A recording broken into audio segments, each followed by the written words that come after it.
Well, I accidentally hit the button, so go ahead. Go now? Right now. Yeah, now. Like right now. Hey, everybody. The Geeky Gamer Podcast. Woo! Nobody's wooing. Everyone woo. Woo! Woo. Tonight we got Michael Farmer as our guest. It's going to be awesome. How's it going? And sexy and great. That's what it's going to be. We wanted to thank a whole bunch of people once this little video thing changes. It happened. Oh, has it already happened?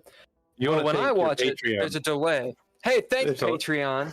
Tim Roberts, Daniel Holker, Nostalgic, Kicking Ass, keeping us in business. If you want to jump on the Patreon, it's patreon.com/DreadLore. So get on that and such. Wanted to thank Couchfire Media Productions. Media. Yeah, Couchfire Media Productions. All this beautiful stuffs you're seeing. That's Couchfire Media. Pretty awesome. Hey, Trois Reblay, those guys. Whoever they are. Story people. Things. Get us canceled. The Geeky Gamer Podcast. What is it about? You're going to find out. We've been talking about geeky gamer shit, music, film, philosophy, whole bunch of stuff that everybody wants to hear about. Hey, Holker. Who's our sponsor tonight? Tonight's sponsor is the home or room heating device that is more than likely preventing our deaths.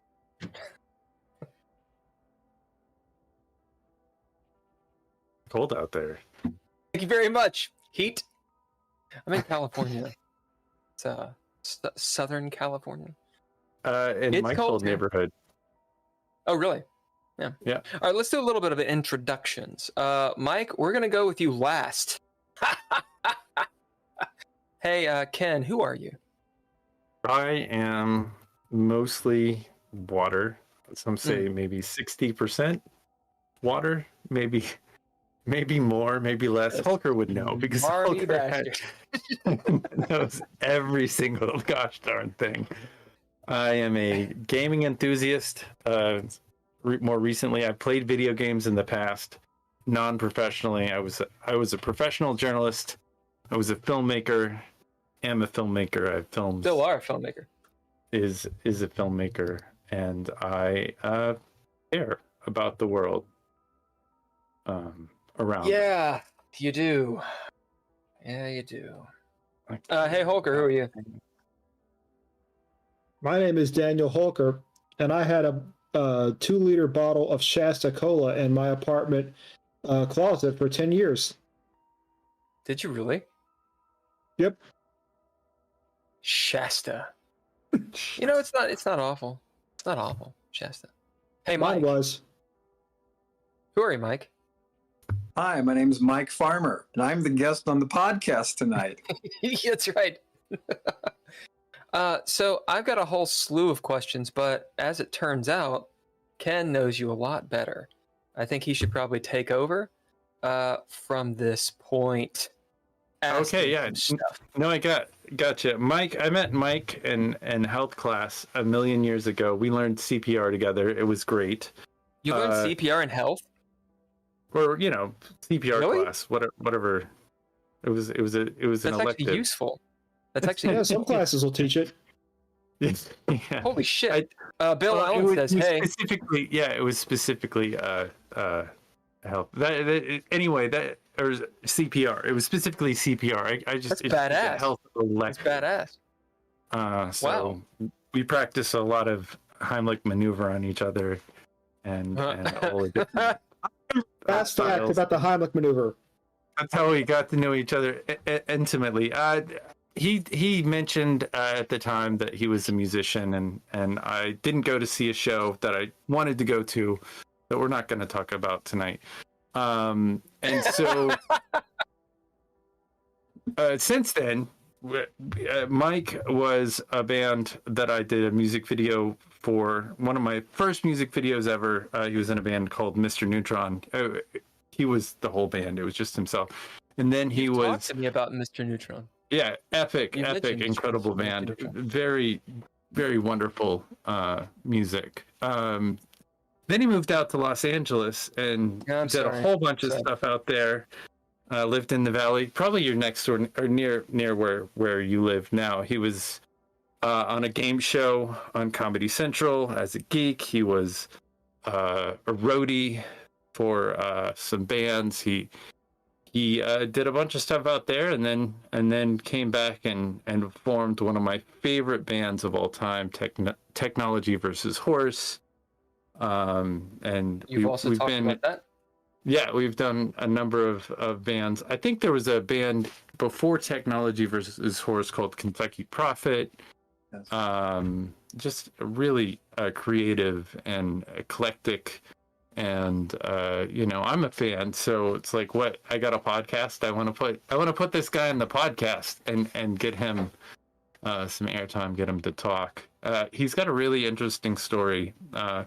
Let my roommate people go for a long time stay on his couch in LA. Let me stay on his couch in LA for a minute. I don't think I ever stayed there, but too hot.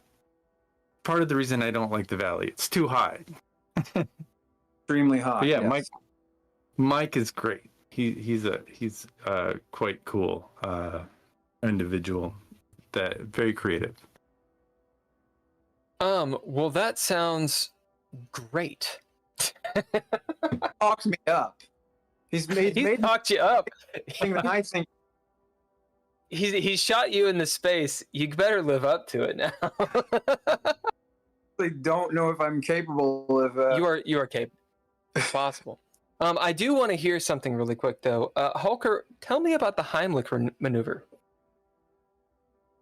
I was about to say, Dr. Heimlich claimed to have real used. Guy? Yeah, that's how the maneuver got its name. I thought it was from the root of Heim and the suffix lick. Dr. Heimlich. No? Come on, that was funny. He claimed to have first actually used his maneuver when he was 93 years old in a senior living center. Really? He was 92, 93? 93, I think. He was in his 90s. He claimed to have used it the first time, despite having come up with it, I guess, decades earlier.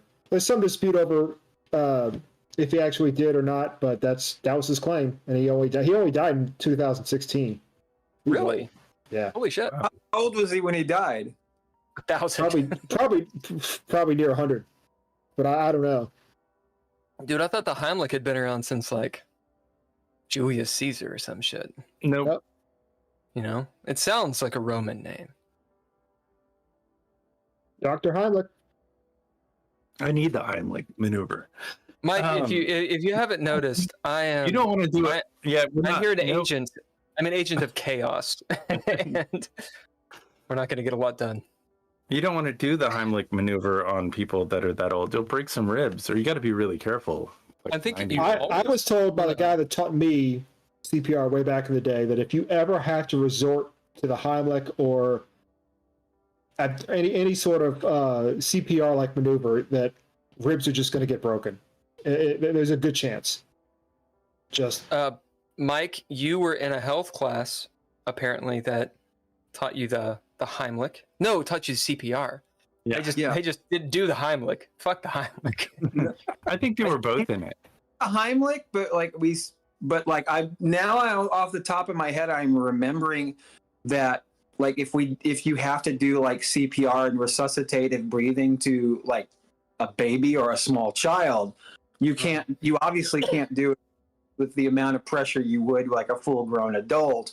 Like instead of being like, you'd have to do like a couple of like, maybe a couple, like 2 or 3 like fingers to press like down with smaller, because you could like, crush the child, I was always taught, because I'm from Kentucky, we were taught to just swing them by the ankles if it's a child, because that way the centrifugal force, right?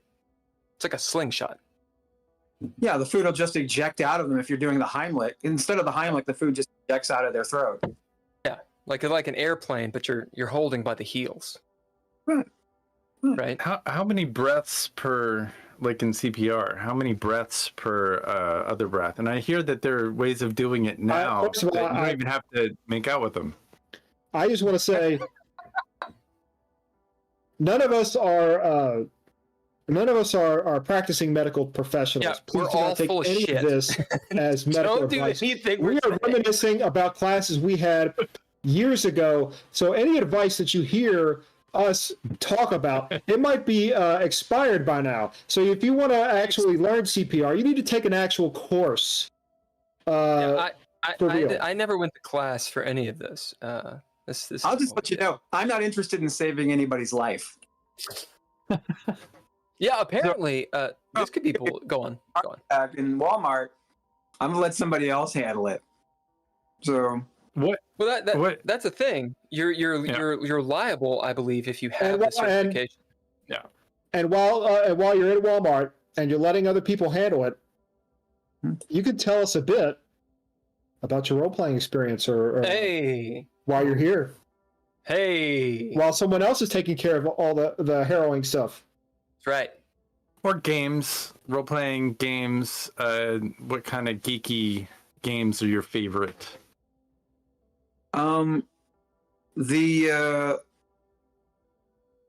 It's been a while since I've done any sort of role playing, game wise. But I remember playing.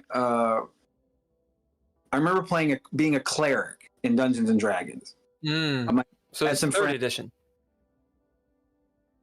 I assume I wasn't. Yeah. I wasn't the. Were you a priest or were you a cleric? I was a cleric. Okay, I'm pretty sure that's third. But go on. Okay.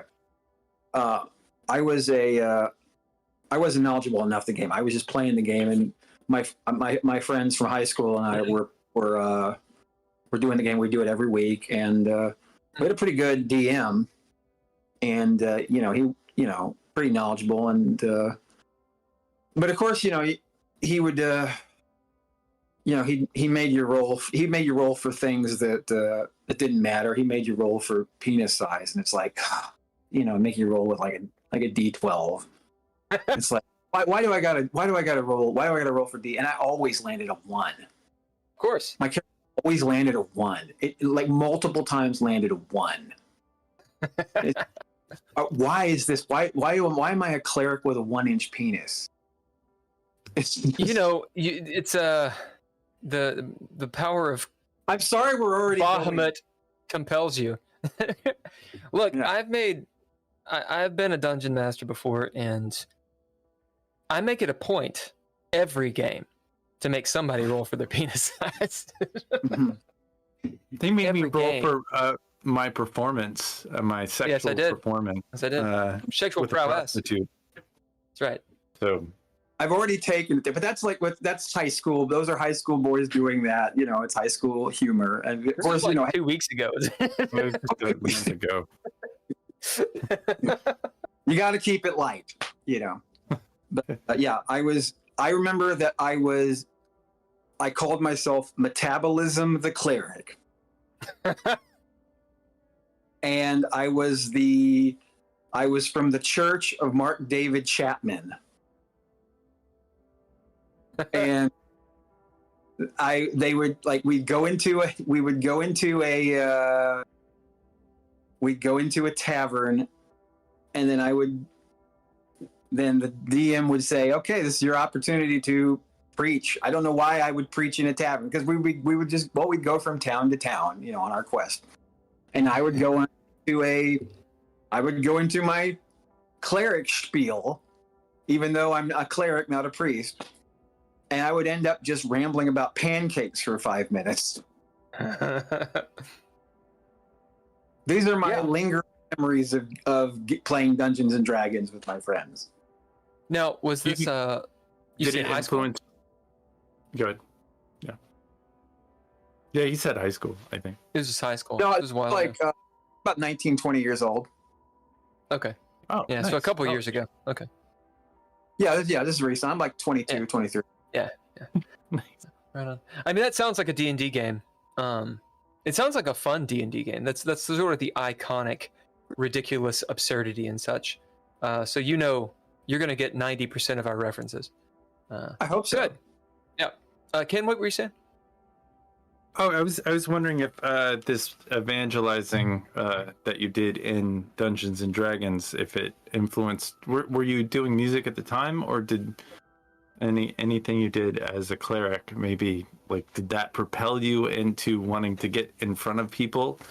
And I think it was like the very earliest.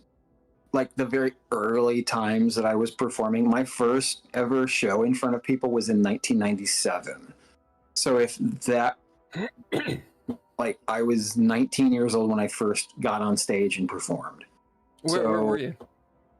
I was living really where I am now.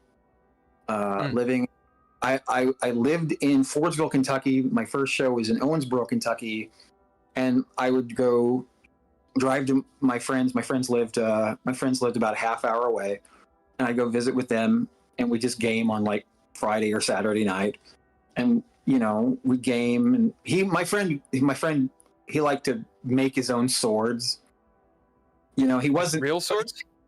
Yeah, well, he tried. He was at the time he was really trying to be he didn't really know how to do it. He actually got over time he's actually gotten really good at it. Now he actually competed on Forged in Fire. Forged, I think it's one of those shows on A&E or whatever it's called, where you make swords and test them out. And he's actually really good at making swords now. Wow.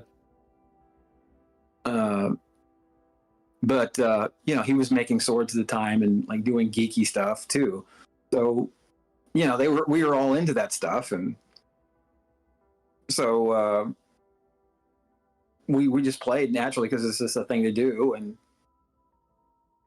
that was when I was really starting to get into music as a performance thing. So there was a part of me that just was wanting to perform. So having that little vehicle where I go into the tavern and start preaching is Metabolism, the cleric, doing my little spiel about pancakes where I'm just improvising. We don't have comedy clubs here where I can do an open mic and just, riff out a bit. So this was me riffing out a bit, trying to make my friends laugh. This is all I wanted to do was entertain people. So whether it's just me entertaining my friends in the shed while we play D&D or, an audience of people at a show, we're just trying to entertain people one way or another. And that was sort of the beginning of it. Did you say in the shed? Playing D&D in his garage, in his parents' garage. That's awesome. Yeah, in Stranger Things they're in the basement, but it reminds me of the Blue album, the Weezer album, in the garage I feel safe, no one cares, that thing. Anyway, fucking A. So you play D&D. There's a lot to unpack here. I have about 37 questions. We're going to start at the beginning. So, okay. You mentioned open mic. You mentioned performance, gaming, improv, which, improv and gaming go hand in hand a lot of times. You got on stage the first time at 17 and you were doing music? No, I was 19. You were 19 and you were doing music, you say? Yeah, I was doing music. I was, Ken mentioned it earlier. When I did my first thing, I was the band because I didn't have any sort of I didn't have anybody to be in a band with. I was trying to get a band together. Couldn't find to be in a band with. And I was influenced by a guy named Wesley Willis. Oh, I know Wesley. Yeah, I have 17 of his albums. Do you really? Yeah. We used to see him at the Dame all the time. Yeah, I'll be right back. Okay. Oh, yeah. Yeah. Wesley Willis. He's a schizophrenic dude that played keyboard, yeah? Yeah, he was a schizophrenic outsider art musician from Chicago. And so people understand, he part of his bill was he was schizophrenic. Yeah, that was. We're not saying, that schizophrenic guy. No. He was I'm fucking schizophrenic. Yeah. He literally was. And what he did was, I'm sitting at my keyboard now. He would use the presets on a keyboard and he would use those to compose his songs. So, hold on a second. Let's find a rock beat. Well, you know what? Let's disco. And then, he would be like, hold on a second here.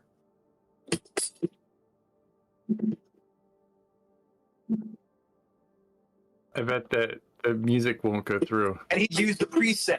Can you hear that? Yeah, if you talk, we can hear it. And he'd use the preset on it, and he'd be like, "You are my favorite rock star. You are my buddy to the max. You can really rock it out. You rock it like a masochist." Smashing pumpkins. Pumpkins. Smashing pumpkins. Smashing pumpkins. Rock over London. Rock on Chicago. Diet Pepsi. Uh-huh. Hold on a second. Outro. There you go. There's a Wesley Willis song for you. Yeah, That's awesome. Also, fucking A, Smashing Pumpkins, dude.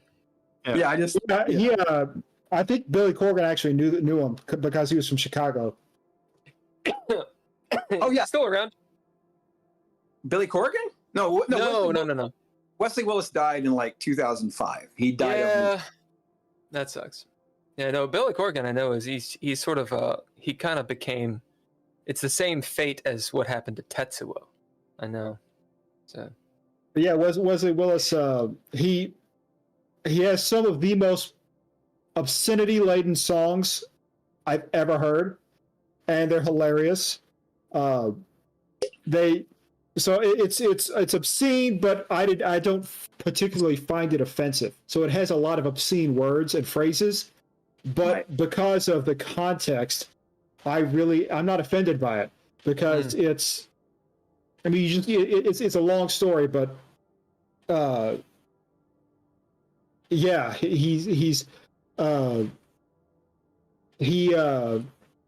just trying to. Neighbors are wondering what the hell just happened. Having done Wesley that, Willis just happened. That's what had just happened. I'm sorry to interrupt you. No, that's great. But he also has some of the nicest songs. I think he wrote a song about the doctor, one of the doctors who treated him, about how Aftab Nurabi,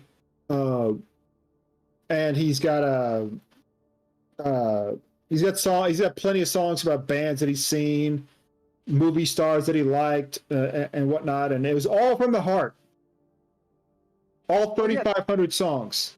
That was the beauty of Wesley Willis was the raw honesty. I think that's why people were so attached to him, is because it was like a pure expression. Yeah. They didn't listen to him because of the musical quality of it. They listened to him for the honesty of it. And I think there people were attached to him because of the freak show aspect of it. I mean, you're looking at a 50-pound black schizophrenic who's shout. The guy. There is a freak show aspect to it. So that's especially when you go see him live. But there's also a touching honesty to it that that you don't get in a lot of pop music. There isn't. Raw. It's raw, and a lot of times. Well, why do people watch live streams, right? I mean, why do you? If you're looking for craft, you look for something that's already been pre-recorded, or I should say, you look for something that has been pre-recorded, edited, polished. If you want something that's visceral, that's raw, you see it live. There's the what if aspect. What the fuck is going to come out of this dude's mouth? Yeah, I wanted to show one of the albums that I have, Darren Hacker. And that's how you spell Willis. Thank you. Yeah.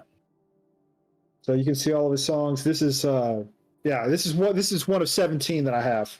Jesus. Now, he couldn't have died in 2005. Because I know I saw him. I think it was 2003. Was it 3? I could have sworn I saw him at the Dame, and there's no way I could have seen it if it was 2003. What? I got mixed up. I think it was Old Dirty Bastard that died in 2005. That's where I got mixed up. I thought it was like 2008, but I am clearly just fucking wrong. Hey, Holker. Yeah. Check. Is Is he actually going to do it? Is he going to do it? I don't think he'll do it. Use your computer mind, Holker. And I think it's 2003. Okay. You probably Yeah, August 21st, 2003. Yeah. You're right. So I didn't see him. I think people just talked about him, and I rode that bandwagon, acting like I knew, but I didn't know because he was dead. Canoe. How old was I in 2003? I wasn't old enough to go to the Dame, so I don't even know if the Dame was around. 22? Was I 22? Holy shit! I was 20. Okay, I did see Wesley Willis. I just can't do math, and I have no memory of my past. So, what? I saw him in like 1999. Where was it? IndieNet in Nashville. Oh, IndieNet. Okay. Yeah. Yeah. So he Long did gone. but Oh yeah, he toured extended. so it's interesting. And what? You know, I got a headbutt. I bought a CD. It's somewhere. And you know, because hey, he got that giant dark black divot right here in his head because he headbutted so many people. No, I didn't. Like he had a giant black divot right here because he would headbutt people and he'd go. Really? He'd headbutt people and go, say rah. And you'd go, rah. Say rah. Rah. And you do that. And I talked to him for a few minutes. I talked to him and I asked him, like, because he's schizophrenic, he's trying to drown out the voices in his head. He'd have so he was listening to music at the time. And I talked to him, bought a CD, and I got a headbutt. That's awesome. It does sound familiar, the headbutt thing, but I didn't know that. That's wild. Yeah, Wesley Willis. You should check out Wesley Willis. Fuck yeah. Okay, so you were now he was older than you, obviously. Oh yeah. But you were essentially a contemporary, maybe not a peer. I think there's a difference there. Oh yeah, definitely. I think to be a peer, you have to be the same age. So you're a contemporary of him. You started in '97. Would you say that music is your jam, or do you also do like the stand-up stuff and other kinds of performance? It's my jam. I love stand-up, but I'm not a stand-up at all. Music is my baby. Mm. Well, let's go from there. You were in, I'm assuming, Kentucky in '97? Yeah. Are you from Kentucky? Yeah, I was born in Hammond, Indiana, and moved I'm sorry. Yeah, me too. I moved to Kentucky in like 1982 and have lived most here. Okay, and I'm assuming you were in Central Kentucky if you knew Kennetha. Yeah, we were in Bowling Green together. Oh, Yeah, we went- Bowling Green. We went to I didn't college. know that.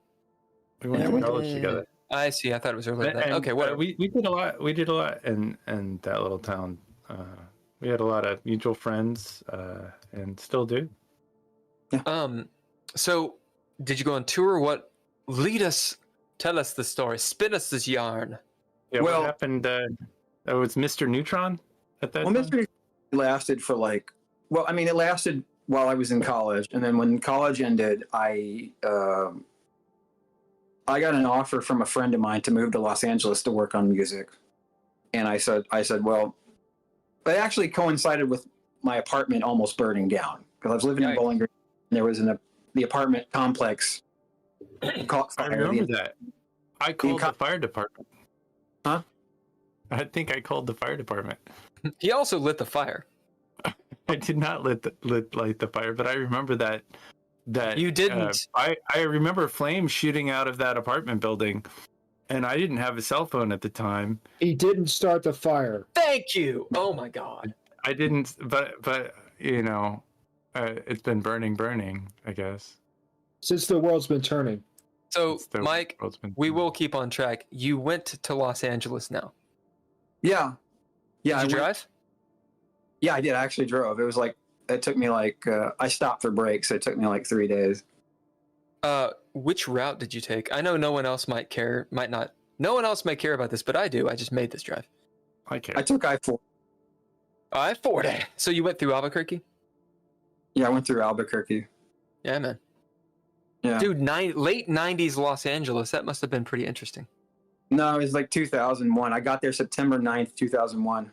Okay. It wasn't great. It was pretty bad, actually. Really?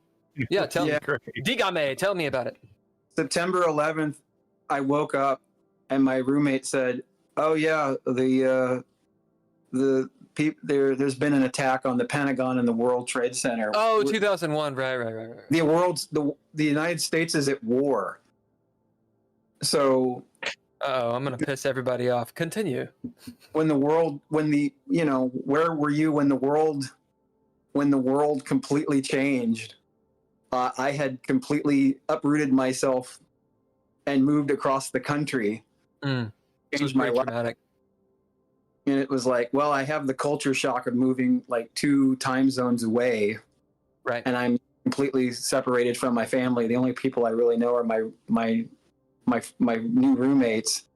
And now I'm in an uncertain world of, now a immediate post 9/11 world where things are completely uncertain and The everything fervor. that, and dealing with How was Did you Los think you were Angeles? going to get drafted at the time? Did I think I was going to get drafted? You know what? I was 23 years old. The possibility was. That was a Yeah. talk. That was a conversation at that time. That really was. You know what the conversation was? The conversation was they were going to attack the malls on Halloween. Really? That's what I kept hearing. That Wow. all the malls were going to be attacked by the terrorists on Halloween. Yeah, in Kentucky it was a little bit different of a thing. What do you guys remember, Holker and Ken? Were you in Kentucky at 2001? I think I was still in Kentucky. I didn't move until just after. It was scary to move after that. But my roommate was in the service. He was a tank. He was a tank. He was a tank. No, he was a tank driver. He drove tanks. Oh, and he's a tank man. Tanker. He was a tank man. He was stationed in Germany, and then moved back to. I'm not going to give you his name, but Good. I don't want. Mike knows him. He was married to this German woman, and they let me live in their apartment, and he was like, I've served my time. It's like I think he was worried that they were going to call him back. Yeah, stop lost. Because he was like a month. He was a month away from retiring. That's the thing, though. It really didn't.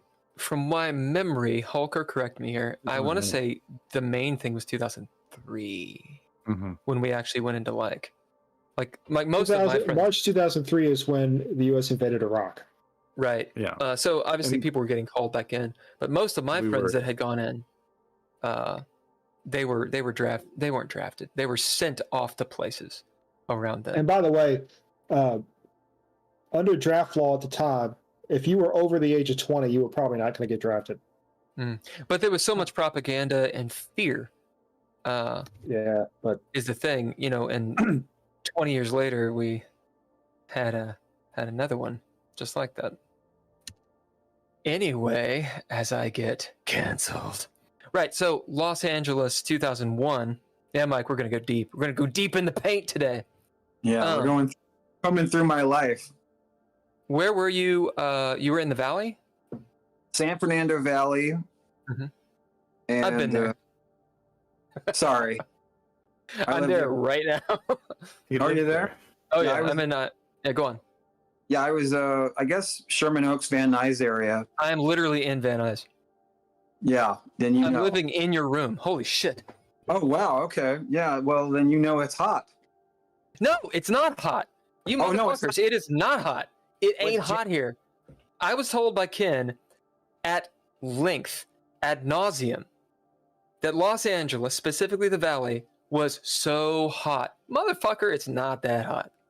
Well, we didn't have very good air conditioning. You didn't have any air conditioning, did you? That's a thing. We had one little box air conditioner in the living room, and my room had a very good air conditioner, and that was it. So I had to keep my room open. So the rest of the back. That is different. Did you have a window unit, I guess? Yeah, window units, basically. We didn't have central AC. Yeah, now, to people that don't know, because for real, so I've lived in a few different places in the world. Some of the biggest or most impactful culture shock that I've had has been moving out to Los Angeles. And it really, I think maybe one of the reasons that it's been so much of a surprise is because, well, it was a surprise. Like when you move to China or Japan or Europe or something, you expect, oh, it's going to be different. You know, it's going to be profoundly different maybe. But when you move across the country, your own country, especially to an iconic place where you kind of feel like you already maybe know what it is, and then you experience it, it's pretty profound. So for people that don't know, you'll get into places here, there won't be a refrigerator, there won't be a parking space. It's like they throw you into the wild with a fucking knife, and there won't be AC. And it's like, you know, I'm complaining. I'm saying it's not that hot. I mean, it actually does get fucking hot. It's not the hottest place in the world, but when you don't have AC, that's miserable. Yeah, we were pretty miserable in 2001, 2002. Yeah. And we didn't have a lot of ways to. Yeah, it pretty much exacerbated our poor, at least my poor mental health. You know. Oh yeah. So, but so what'd you do? Just you know, you do what you know. I mean, I worked. I mean, you know, I worked odd jobs. I mean, there was, you know, I worked at a movie theater for a while. I worked at a recording studio. I worked, I guess, as an assistant to the engineer for some recordings. I think for some, mostly it was a recording studio that did R&B acts. So cool. I don't know. Did you ever hear of a group called B2K? No, I haven't heard of it. Okay. I leave it to you. I don't know anything about them, but I've totally heard of them. And it might be because of Mike, but it seems like were they not like a boy band kind of group? Yeah, they were like an R&B boy band. There were like four, and like they had like a hit song with like, I think Diddy, called Bump Bump Bump. Yeah. Huh. And they were like I think they had a couple of hit songs in like that era. Sounds familiar, but I don't actually know. I made balloons go over the. Well, heck, I don't know how I'm doing that. Are there? Holy shit! There's balloons everywhere. It's not stopping. You guys can't see it, but there's balloons everywhere. I'll tell you. I'll tell you a story about working in a recording studio because a lot of things I did, I was basically a glorified gopher, and I, you know, basically did a lot of stuff. But I almost dropped a bag of trash on the. I almost dropped a bag of trash on the car that belonged to the vice president of A&R at Epic Records. So why didn't you do it? I was trying to keep my job.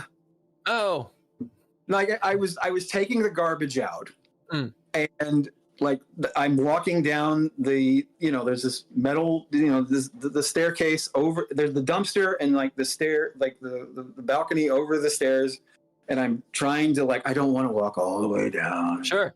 And the car right next to the dumpster in front, and I'm just trying to dangle it down so I can just drop it in.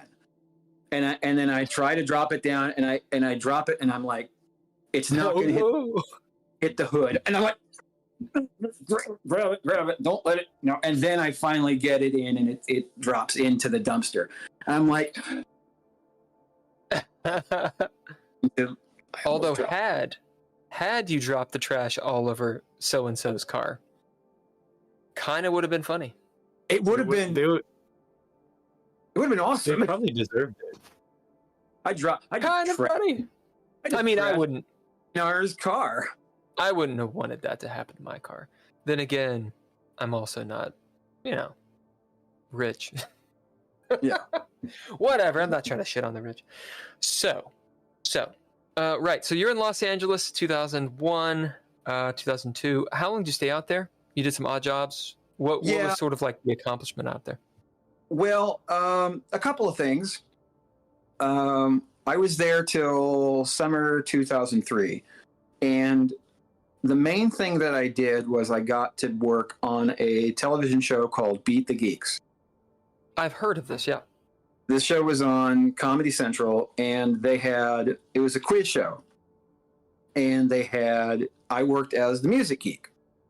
And what it was like a quiz show. You had to try to beat the geeks. They had a TV geek, a movie geek, a music geek, and then they had a fourth geek that every week to week, it could be a Star Wars geek, a Simpsons geek, Right.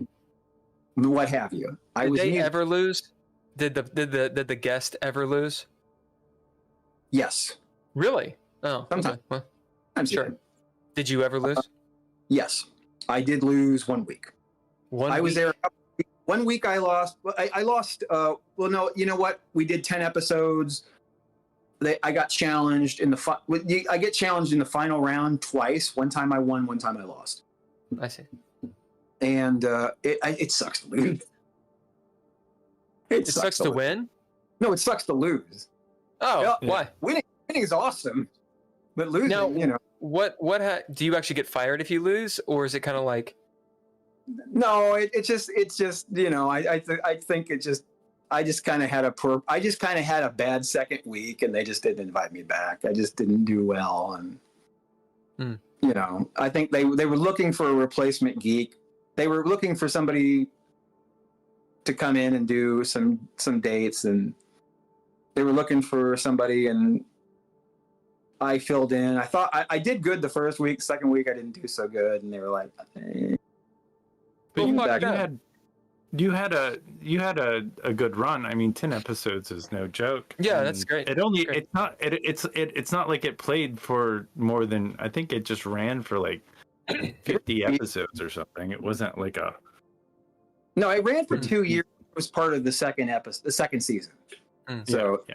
That's badass. That's badass. But I mean, like, you probably knew most everything they threw at you, and it's like, I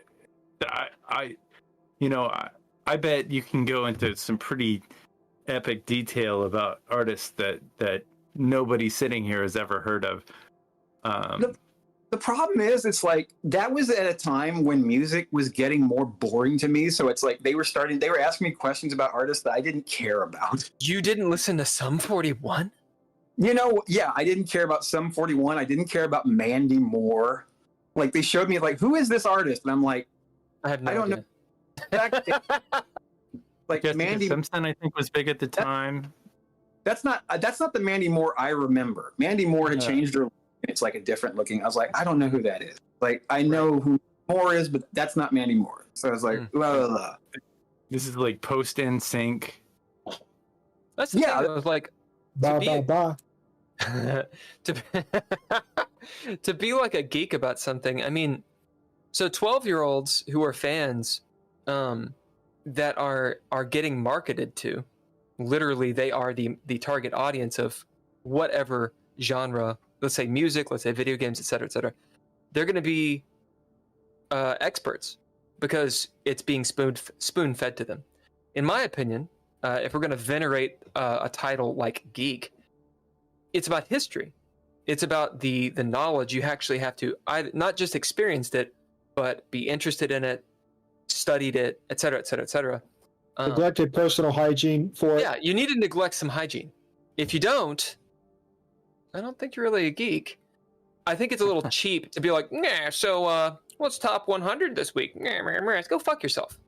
Yeah, it's harder for me to care about, like, I mean, I don't know, maybe it's me getting older, maybe it's my tastes changing, maybe it's my lack of interest in what's going on in music. Like, I kind of keep up with some of what's going on in popular music, but it's like, like I feel like a fuddy-duddy now. Like I'm gonna be 46 this year. Like, do I care about like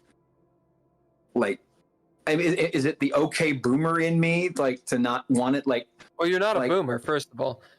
Second, I mean, second, like, if, at the time you're like 23, so this argument doesn't work, sir. And you know, if you've been doing it for 20 years, okay, but it has nothing to do with you being 46. Did you have cable TV? Did you watch MTV at the time, or have the internet to keep up with all these? There was no internet in 2003. Everybody knows that, Ken. There's no such thing. There was absolutely internet, and everybody was on Friendster and MySpace at that time. I wasn't on Friendster in 2003. I didn't. But you were on MySpace though. Not until 2004. Really? Yeah. But I, you know, like, I kind of got cable late. I guess, like, we didn't get cable till like 1992, 93, which is like later than I think a lot of people did. I got it in 96. Yeah, but you're from, you know, like the pine forest. I mean, but I don't know. I just like, but like, I just felt like, I don't know. I mean, Holger, I understand, but you know where you come from, it's a completely different thing. Like, you know, the cable would go out because the goat that whose crown was holding the antenna would move. I mean, it's not the same thing. So, shots are fired, motherfucker. Come at me, bro. Come at me. It's funny, But you're talking about cable TV. Like, how long did cable TV last? Like, we're at the death of cable TV now. So it had what, a 40-year run for some people? Yeah. I've never had cable. I never paid for cable to my knowledge. I think I had roommates that had cable and they would want me to give them money for it, and I never watched it. I had the internet. I've had the internet since there was 90s, no cable internet early in 90s. In the early 2000s. No, it was dial-up at that point for sure. And come on, I received a bill probably 5 years ago from Net Zero saying you owe us some money, and holy shit! And I called them back because I had an account with them. I guess they started like billing people. And there's no way Net Zero is still around. Yeah, it's well, I mean, it was probably the last. Are you sure they weren't scammers in India? It's saying, "Oh, Net Zero, we'll get people this way." I mean, it could be. It could be. Who knows? But definitely, that was a great way to get internet, Net Zero, because I don't think you had to pay for it. Really? I was like, this is before my time of whatnot. So, Mike, why'd you leave? Just got to a point where I couldn't do it anymore. I just got to a point where, like, I ran out of money. Yeah, that's a good reason. Yeah, that's basically the number one reason. I ran out of money, and I needed to get to LA because it wasn't really good for my mental health. Sure. And I decided to come home where I needed the support system of my family. I'd gone without it for almost 2 years, and I needed a crazy time. I think you skipped a few things. Mike also did a couple of shows with some pretty famous. He like opened with his band some famous people. Like, I was invited to a couple of those shows. Yeah, we didn't. What do you mean about that experience? And how? Like, I wanted to ask a follow up about Beat the Geeks because I feel like this is relevant for Bill over there. Like, how'd you get that gig? Oh, in terms of that, I auditioned initially as a contestant, but then I said, look, and I did great. I probably could have been just a contestant. That would have been the end of it. But then I said, look, if you're looking for a music geek, I'm pretty good at that. Maybe I can audition. And they said, yeah, actually we are. So about 4 or 5 auditions later, they gave me the job. And at the time I had long hair. I had hair like Daniel does. And for some reason, like when I had a real weird swagger when I auditioned. I was just like, I just had a real like, whatever, just kind of had a hitch. Like I didn't care. Like I was like, yeah, like I was just loose as I could possibly be. And then when it came time to do the episodes, I tightened up. Yeah. Like I'm on camera and there's people in front of me. There's lights. There's stakes. There's stakes involved. This is going out on television. People are going to see this. Yeah. So now it's like, now it matters. So now the looseness and everything, Well, it mattered before. That's how you got the job. It's just, it mattered in a different way. And it was probably, I can't psychoanalyze, but I'm gonna. Nerves, that's a thing. It's in your head, right? Right. It's all in your head. It matter, and it that's the thing. Pressure, pressure makes diamonds, but it also breaks rocks. What's a good lesson? One of the things I always enjoyed about working with Mike is like I would throw down some beats and just like say, can you just sing something over this real quick? And he would jot some stuff down on a piece of paper. He was very quick. And so like I'm surprised that it takes a lot to just be put in the spotlight, but I think under pressure you're quite good, Mike, and your ability to just be pretty spontaneous, like with music in general, and I think there's a safety to being in singing or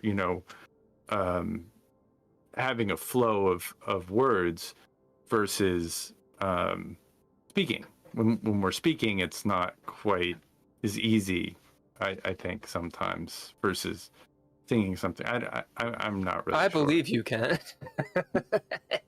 Well, being creative is sort of like, Come on, okay. just this thing that I've just like I've always wanted to do it. This is something that I've been writing songs in one way or another since I was in high school. So it's just something that's like I'm compelled to do it. Whether are you compelled to do it? Meaning, it's like a thing. It's like I have to do it. But you don't necessarily want to. No, I want to do it, but it's like a thing that it's like I wish I could just not. I would no. That's like. So you are compelled to do it. I get it. Okay. I'm compelled to do it. Yeah. If you don't do it, you want to do it even more. I want to do it even more. I actually do. I wish I could. But there's not to be dramatic. I am an actor. There's something torturous about it, though. It is torturous. It is torturous because it's like, it's like I've had the fortune of collaborating with a lot of really creative people, and I've been, that's really, I sit here and write songs by myself, but it's like, the best work I've ever done has been with bouncing my ideas off of other people and collaborating with them as well. And that's, that's the thing that you can't really put on a job resume. Hey, I learned teamwork writing songs with other people. See, that's the thing. You can do that, but I'm just a contrary son of a bitch. You can, but they accept it. They want hard, like, hey, I work here. They want actual job experience, and saying, hey, I was in a band and I learned how to write and arrange songs with other people. That's not practical enough for people in the job market. Here's a question. What at that time you were collaborating with other musicians. You were doing bits and pieces in Los Angeles. What kind of job were you looking for that needed a resume? Like, who are they in this scenario? Well, I mean, it's like at that point, it's like I didn't really want a resume job. It was like I wanted to work as a professional songwriter. I wanted to work as a professional songwriter, and I've been lucky enough to have some of my songs performed by other artists, recorded by other artists. But it's Do been you want to tell us any of these songs? Yeah, I'll tell you. That song you kind of had a hit last year, I think. Yeah. Yeah, there's a song by I have to be careful. Her name is Julie Roberts. Not Julia Roberts. Julie Roberts. She's a country singer. And she is a great country singer. I did a song for her called The Concept of You. And it was produced by Shooter Jennings, who is a Grammy Award winning producer. Mm. And he is the son of Waylon Jennings. I see. And that's available on. I think she's released it on her own record label. It's available on streaming platforms of your choice. Ken will put it up there. Oh, you just did. Boom. Spotify and other. Now, titles. you wrote some songs that she performed, or what? I wrote a song for her album. I see. And that's badass. Yeah, and it's something that I've always wanted to do, and I hope I can do it from other artists. I'm writing other songs that hopefully I can submit to other artists. I'm working on I'm working with. I talked to you before the stream, and I'm working with some of the members of the band that I was just in. We're writing some songs now. I like some of the songs we're working. Well, I like all the songs we're working on now, but I'd like to submit some of the songs that we're working on when I get finished recording them.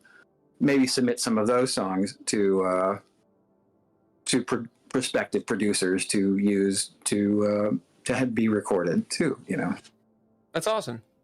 Yeah. So I want you to be more excited about the fact that's awesome. I'm just, you know, you asshole, you're successful. But also, like, it's just like, it's hard, you know. It's yeah, very I know it's hard, motherfucker. I know it's hard. Getting my hopes a little bit it's hard. about. I know that one of the bands that you were in, it's called Technology versus Horse. The brilliant song, band. And I'm sure there's a song or two that you guys wrote with that band where if there was a while there where you couldn't play anywhere without, I'm sure, people screaming out, play this one particular song. Did you ever get tired of playing that song? Yeah. Yes. There are songs that, there's the one song that I think we didn't want to play. I don't know if we could play it now. It's called White Girls. Why didn't you want to play it?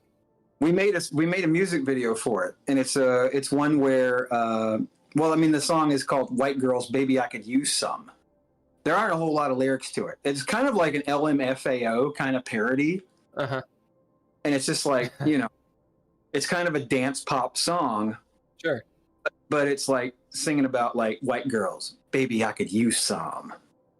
Over and over. It just says that over again. And I like white girls. We played it, and it was pretty popular, but then we kind of got tired of it. Yeah. And we haven't played it since. Actually, the band stopped playing in 2017, and we've only played twice since then. So we haven't. And what was the name of this band? Technology versus Horse. Technology versus Horse. Yeah. Actually, one of our album covers, I think, is a parody of Altered Beast. If you like that video. Oh, yeah. Oh, yeah. Your logo is also a take on from the Genesis, right? Yeah, the Sega Genesis. Yeah. What is it? It's a rise and live again or something like this. Rise from your grave. Yeah, rise from your grave. Dude, that game, the lore is so good. We literally stuck that in one of our songs. Yeah, that's cool. Yeah, I think the name of the song is So called hard. Player One. I think the name of the song is Player One. We literally stick rock your grave in the song. Yeah, that's awesome. I like your That album game is covers. I'm so looking at them hard. now. Yeah. Our guitar player, Rafe Helsley, did most of the album covers, I think. And they're my favorite. He did the one for Diminishing Returns, and he did... I think he did the one for Diminishing. I think he designed that one and the one for Potential Pleasure Device. Yeah, our album covers are pretty crazy. My favorite one is Burial of the Bear Dracula. That's the story behind that one is really silly. It's like our bass player and his girlfriend at the time had conjured up a story about a professor giving a dissertation of a bear in the woods. It was a lengthy dissertation about the bear, but at the end of it, he sums it up. But what you didn't know was that this bear was also a Dracula. And we decided Dracula. we wrote a song called Cocaine Dracula, and then we wrote a song called Hold the Bear Close to the Lightning, and then we said, okay, well, there you go. You have a very polarizing album cover. Oh, which one? Both of those songs in Bury Your Love. Oh yeah, it's Queens of the Dead. We used some of you guys used some of our songs, and we covered Gay Bar by Electric Six. Oh, so good. Yeah. Ken, you might throw on the deal a jig Queens of the Dead. I know you hate self-promoting, but well, it's a movie that will never be seen by anyone unless they're near. It should be. It was pretty good. I 100% believe you. Fucking show it. I swear, you fucking artists just self-deprecate. Anyway, it's not. It's about copyright. So like, people don't get to see stuff because sometimes, like Mike, I'm sure would agree to a public showing, or I'm sure that we could do the rights. But Electric Six, we need to come up with a campaign to where like they don't necessarily want any money for us. What are you to post talking this about? on the internet. Well, because it's their song. I have no idea what you're talking about. Electric Six is a band. Okay. We covered one of their songs, and we also covered that song by. Is it You Spin Me? Right Round Baby by Dead or Alive. Yeah. And so this is what you do. You show it, and then if they get pissed off and they're like, yo, dude, take this down, then you do. Or you say, okay, well, this doesn't have any money, blah, blah, blah, whatever. Sure. I can post it on YouTube, and I do have a link for it on YouTube, and YouTube doesn't care. It's the other producers that care. So I'm not talking about stealing shit. I'm talking about. But it's the producer of the hell. film that doesn't want us to show it anywhere. Like, I'm like, why don't we just put it on YouTube? The producer of the film's like, no. Mike, what's up? Right. You hire an artist to write songs that are not those songs, but almost kind of like those songs. And you pay them to do it. Yeah. Thereby circumventing the copyright thing. Sure. Yeah. I just watched I, as a reasonable man, would have would not confuse these songs at all. I think they're totally different. Absolutely. I just watched a short film. I think it won a bunch of stuff. It's called Bright Star. It's a Star Wars spinoff. And I mean, it's fantastic if you want to check it out, if you're into that kind of stuff. What's it called? I'm pretty sure it's called Bright Star, and it's one of those things where it's done very well. It starts, and I immediately, as I have been accused many times of being a totalitarian red pill person, which I am not. I just don't like extremism.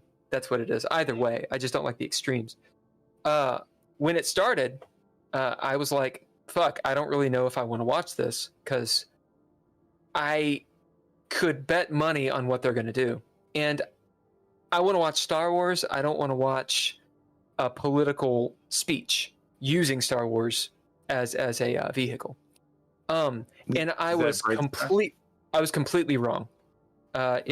It's all story. The casting's awesome. The acting is really good. Yeah, I think it's a very, very good deal. In my little comment, I was like, could you make this the new Star Wars? Like, the main character is a young woman, and she's magnificent. She's magnificent as to what she does. Yeah. Anyway, if you want to check it out, it's called Bright Star. Pretty sure. Bright Star. Okay. We're playing a little moment from it. I mean, they know how to tilt up and down. They got the widescreen going. It looks like they're you filmmaker. You filmmaker, you. VFX is good. Yeah. The thing about Star Wars, and I'm gonna segue off to something really fast.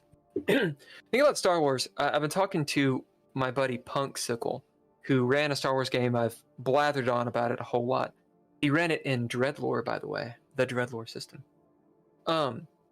Star Wars, it's very tired, the story.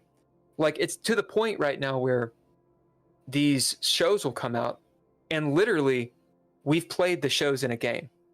Like the story is interesting. Like what just happened, the little bit that I know of that happened in Ahsoka. Have you guys watched Ahsoka? No. I watched like a little tiny bit of it. Yeah. So I don't know any spoilers about it, but my point is, what I know of the plot, literally, that 2 years ago, we played in the Star Wars game. Like, almost to a fucking T. Obviously, the names were different. But how that plot ties into the main story of Star Wars? Like, is that a 1 in a million? No. 10 years ago, Punksicle wrote the first chapter to this game. Literally, it's written right there in Obi-Wan Kenobi, or in Kenobi. So there's my point of saying all this. Star Wars, it's really difficult to be creative with it right now, because it's just been done, and it's predictable. Bright Star, it was a hero's journey kind of story. You could probably call out what's probably going to happen, but it's interesting. And what's more is, when it ends, I was sitting there like, what happens next? Like, I actually want to see what adventures do they go on? That's awesome. Well, they definitely go. They got some lightsabers like flashing around. She's got a little bow and arrow versus lightsaber. I mean, good for her. Now, don't show too much of it, because you're going to show the end. You're going to spoil it. I didn't. I just showed. I try to keep it down to 20 seconds or so. It's you just want to show little hints. You give the stage combat stuff is on point. It makes sense. Yeah. So check it out. So many lightsabers. I'm gonna stop slobbing the knob of Bright Star. Mike, are you a Star Wars or Star Trek, or do you think, or potentially a Stargate, or a Battlestar Galactica, or another Star movie franchise fan? I kind of tuned out of Star Wars around the time of when it sold out, of when Lucas sold it to Disney. So when Lucas sold to Disney, and it's like, it kind of it's like the prequels had a sort of I remember the prequels being like thinking, like, when the Phantom Menace came out, I was like, wow, it feels like they spent 3 years on the visuals and like 3 days on the script. But then, like, going back after a time and going, it's kind of got a charm to it. It does have a charm to it that I just don't feel like like I feel like it was his vision. It was George Lucas's vision, and I sort of appreciate that in a way that I don't think I would appreciate the Disney era of Star Wars. And I did watch Star Trek: The Next Generation when that was on, but that was like, the first run of it. Like, and I think the Next Generation, the Next Generation was Picard, wasn't it? Okay, yeah. So that, I think 87 to 93. right. I think I watched Cisco as well. Do what? Cisco, that'd be DS9. Yeah. Okay, I think I watched some of Cisco, but that was like TNG adjacent. Well, the thing about DS9 was it ran concurrently with Voyager, and it had Worf in it, and it had O'Brien in it. Well, it eventually had Worf in it. The thing about DS9 is it just got a bad rap, and like they never got the spotlight past the first season. Like there was always another Star Trek going on, and it really hurt the ratings. Also, they're on a space station and it's political, and the writing is fan-fucking-tastic. There's not a bad episode in DS9. I've watched the whole thing recently, like within the last couple of years. There might be episodes that I like more than others, but straight up, there's not a bad episode. Even the last season. And yet they just did not get a lot of love. I think the last season was pretty good. They did a lot of lore in the world. It was world building, something that TNG and even the original Star Trek never did, and nobody else has done. I mean, one of the things about being at a space station is you get to build the world around you. Right. You kind of in a place, and so you get to build up some intrigue and whatnot. But I like DS9. I did not like it when it came out at all. No, I thought didn't it was terrible, and I didn't watch it. And I watched it way after. Maybe 5-6 years ago. I was like, all right, well, I've watched all the other Star Treks, and it was before this newest Star Trek, stuff Discovery came out. I was like, or Picard. Well, it's before Picard, before Discovery is when I watched all that stuff, and it's like it turned out. I just finished watching Stargate for the second time. You have gone genre after genre. I'm going to call you out. We went from Star Wars, just no segue into Star Trek, no segue into fucking Stargate. And then look, I'm guys, this is about DS9. Have some integrity here. The DS9, there was a void of decent sci-fi out there, and so I watched some DS9, and I was like, wow, this is better than I thought it was. I see what you're saying. First 2 episodes of DS9 sucked. I mean, they were awesome. They were awesome. They still suck. They were just. It was just you get to see Cisco, Commander Cisco. Yeah. Absolutely dress down Picard. Yeah. And then Picard, like with a look, clear the room. Are you fucking kidding me? Well, I mean, I just thought it was boring. It was like, it was just slow. Because you wanted to see slow. I wanted to see like fast. You wanted to see the episodic what TNG was. It's a totally different thing. And it took a while. It took a while for me. Like I had to be older to get that. You had to get into it. Michael Dorn, who played Worf, when he switched from TNG to DS9, one of the biggest things that he mentions is on set, just a completely different feel. Apparently TNG they were cracking jokes. It was always fun. It was great to go to work. And DS9 was a slog.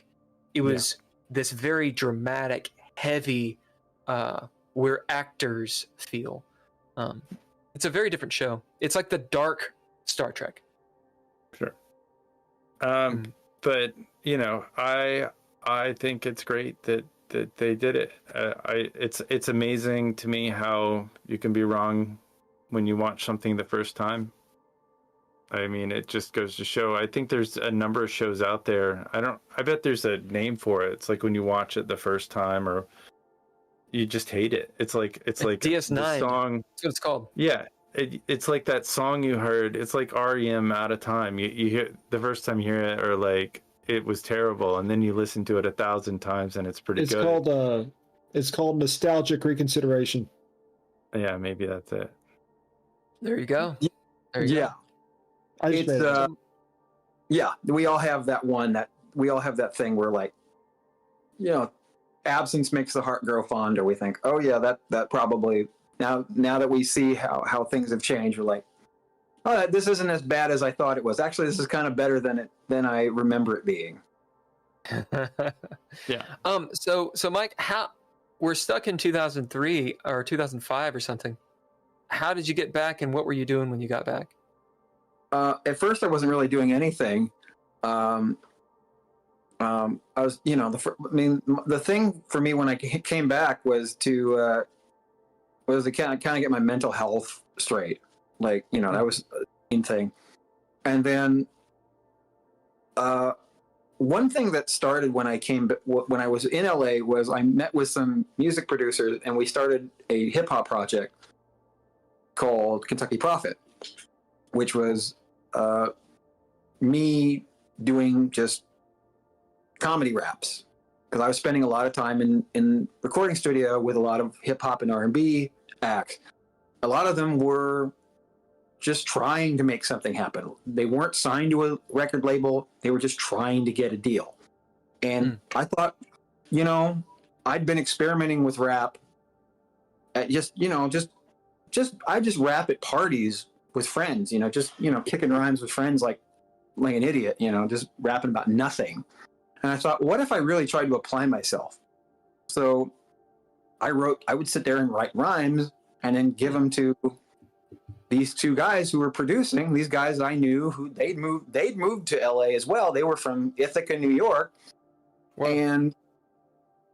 And they were living in the same apartment complex as I was, and I just go over and show them what I had, and they were like, okay, you know, we'll give it a shot. Why not? So we recorded some songs, and then I started doing the thing, and then I came home. I had enough songs. I started performing these songs and local Kentucky Prophet. Kentucky Prophet. I just started performing. I just started singing and performing. And it was rap? Yeah, but it was also, it was kind of like comedy, because I would rap, but it was like, I would sometimes stories. You tell a story like Frank Zappa or something. Not Frank Zappa. What's that guy? The funny music guy. Weird Al. Not Weird Al. Yeah, Weird Al. It would be like if I'm going to play the same place again, then how do I make it unique for people to come back and see me? So I would just be like the songs would almost become launch pads for me to just talk about stuff. So I just there was a stand-up element to it. And I did that for a number of years. Concurrently, I also formed Technology versus Horse. I co-formed it. I mean, it was me and a couple of other guys. You know, I wasn't the guy who started the band, but, you know, me and Matt Bittner, who played bass, Rafe Helsley on guitar, and Jamie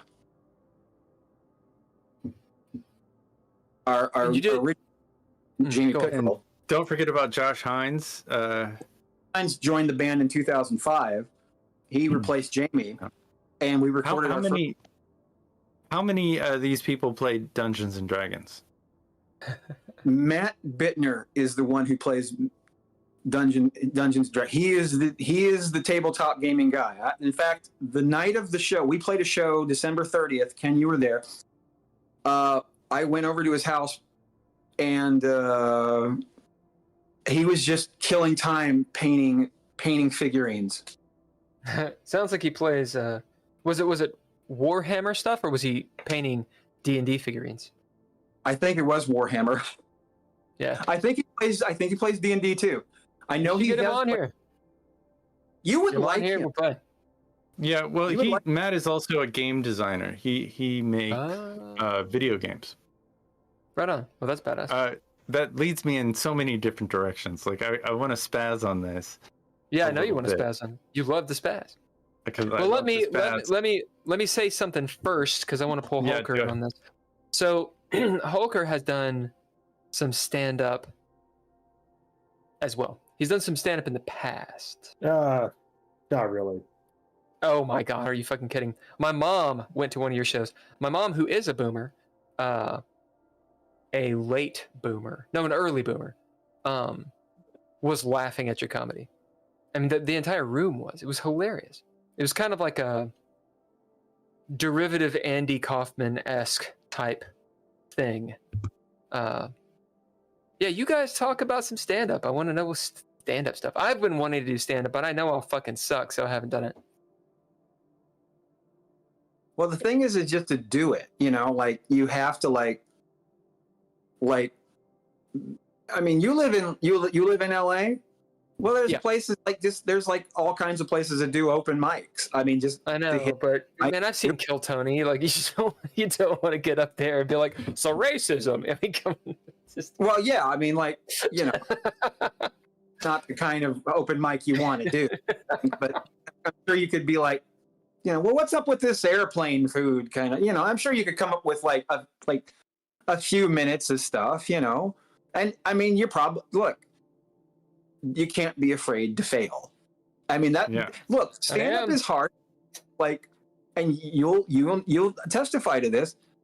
The idea of getting up there and commanding people with your voice. Like, I have music behind me to like, as my kind of like the background of what I'm doing, but just to do it with just the power of your voice, that's like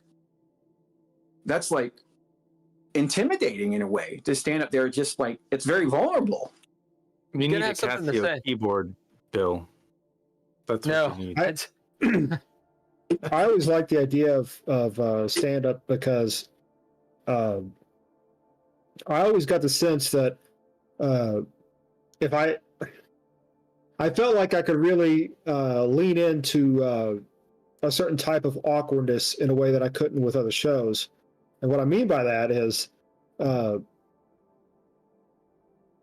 if you go up there and it's awkward, you can look at it as, oh, I'm going to bomb, but you could also look at it as, well, if I come at it at the right angle, they're already halfway towards laughing at me.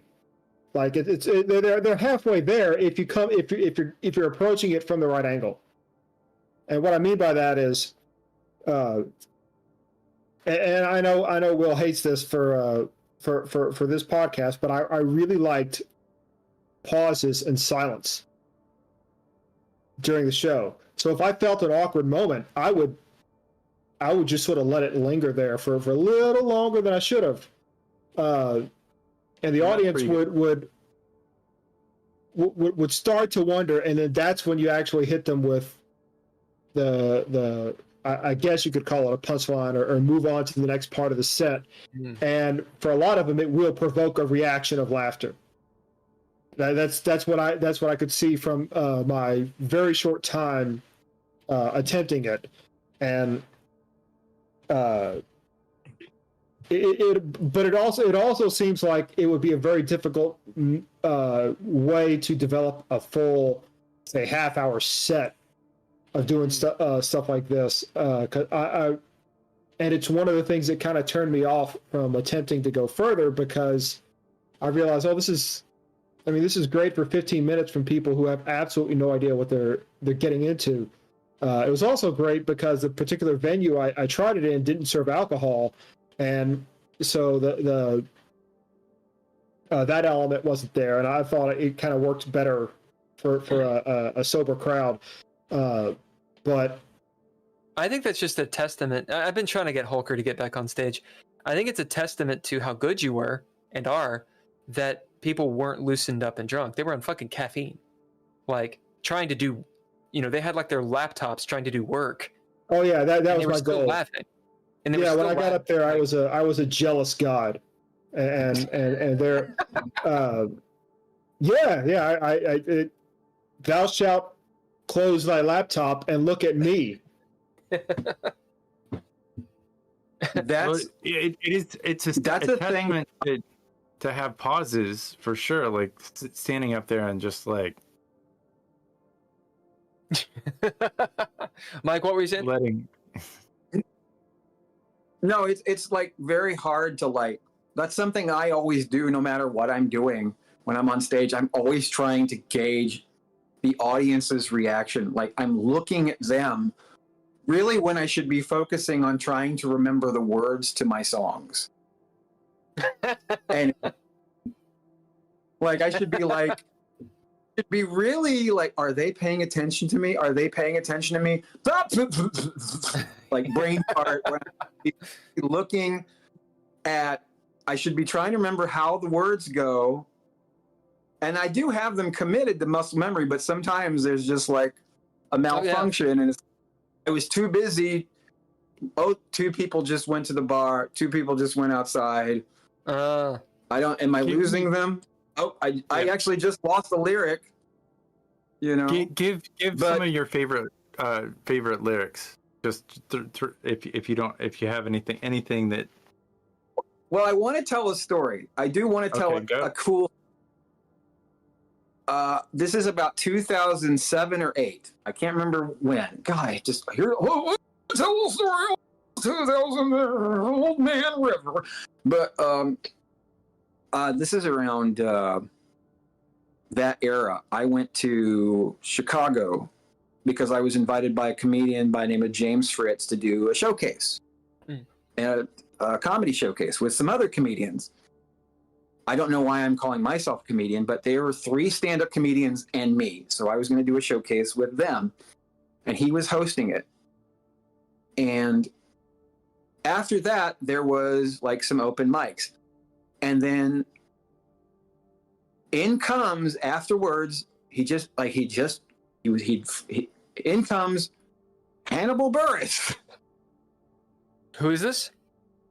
Do you know who Hannibal Buress? No, I don't know who it is. Who is it?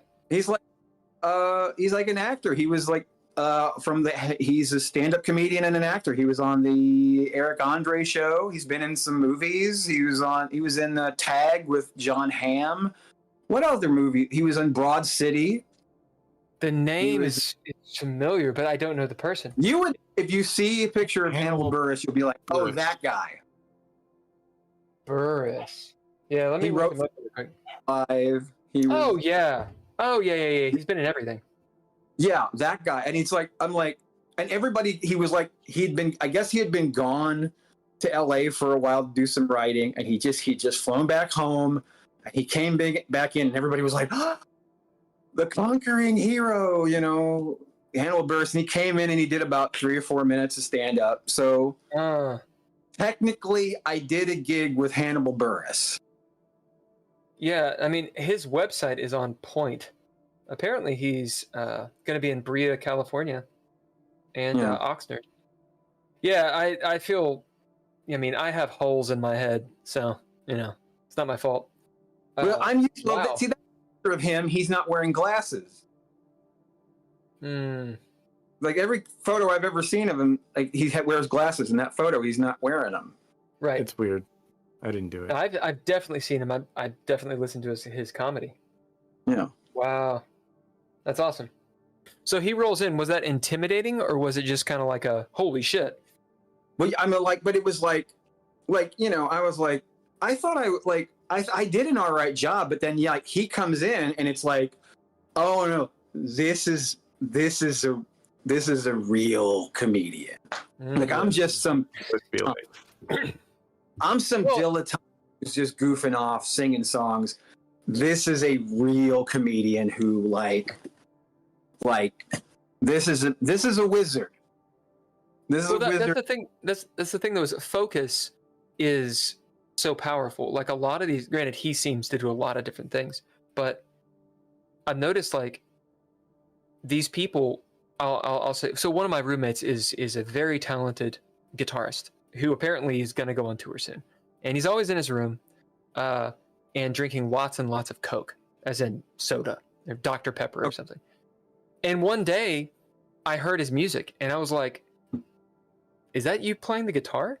And I mean, he's ripping the guitar in half. And I was like, what the fuck is going on? But that's all he does. Literally, that's all he does. He's in his room making this guitar rock and roll, and he's drinking Dr. Pepper. Yeah. And he's making ramen and drinking Dr. Pepper. That's what the dude does. That's it.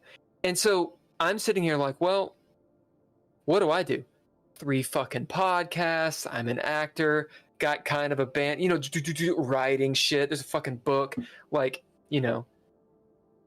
what the fuck? So I feel like when you're doing many different things, it's easy to compare yourself to someone who's a laser beam, and it'd be like, what the fuck am I doing? But that doesn't delegitimize what you're doing. Why am I doing a pep talk right now? No, what is this book that you wrote again? I forget what book it was. What was Buttholes? TTRPG. It's all about buttholes. Your ass. I don't know. Getting close to the camera. Okay, I'll have to. Yeah, you wrote that. Yeah, you wrote. It's pretty thick. Show that it doesn't matter. Yeah, show the paper part where you can see how thick it is. Yeah, it's upside down. Oh, okay. Well, backwards. I got the book too. Wow. Hey, you want a book? Yeah. That's amazing. Well, if only it's gaining a little bit more traction. Are you selling some books? I've sold a few extra books. The thing is that there are a blue million tabletop role-playing games, and people don't want to read. The thing about this book is, I'm trying to find a picture of Holker. He was actually in it. Oh, well. It's got a bunch of art and stuff, and Hold on one second. I gotcha. The digital version is free, and it's the whole book. So you can actually get it if you want. Awesome.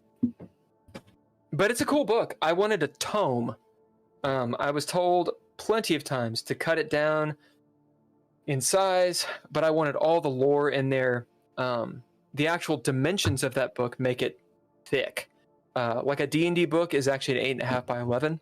This book is a 10 by 7, which what that means is it's going to be thicker than whatnot. Regardless, my point, Ken, thanks for the plug. When you're doing a blue million things, it's really easy to disparage oneself when you compare yourself to other people who are doing one thing, because that one thing is going to be further along. I do a chess podcast. It's called Chess with Bill, right? Great. Right. Awesome. I fucking suck at chess and I'm trying to get better. Well, there's other peers, contemporaries of mine. I've got 200 subscribers, okay? Which I just got to that mark, which is awesome. They started the same time. They're at 1,000. And I'm like, so I look at what they're doing and I'm like, what are they doing? Oh, this is all they're doing. Like, this is what they do. I'm doing so much other stuff. Yeah, you have 203 subscribers. Right. Meanwhile, DreadLore has like 92. Kind of a point on it. Yeah. The thing that you could actually make money off of has 93 subscribers. 93. We gained one. Yeah, we did. We got one the other day. The Geeky Gamer podcast is going to be something that gets subscribers, because I think talking to people like you, Mike, it's going to be better. It's going to be better that way. Awesome. Question: Kentucky P. Kentucky Prophet. That's his. That's Kentucky the band. Prophet.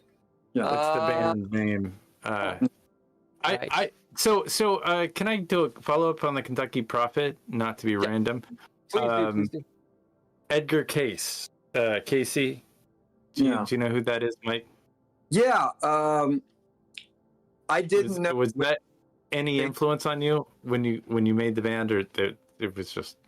I didn't know who Edgar Casey was when I called myself Kentucky Prophet. That was a name that was given to me when I started, because that was okay. I said the two producers that they gave me the name Kentucky Prophet. The Ithacans. Yeah, the Kentucky Prophet thing was the that was they said let's get the Kentucky Prophet into the booth.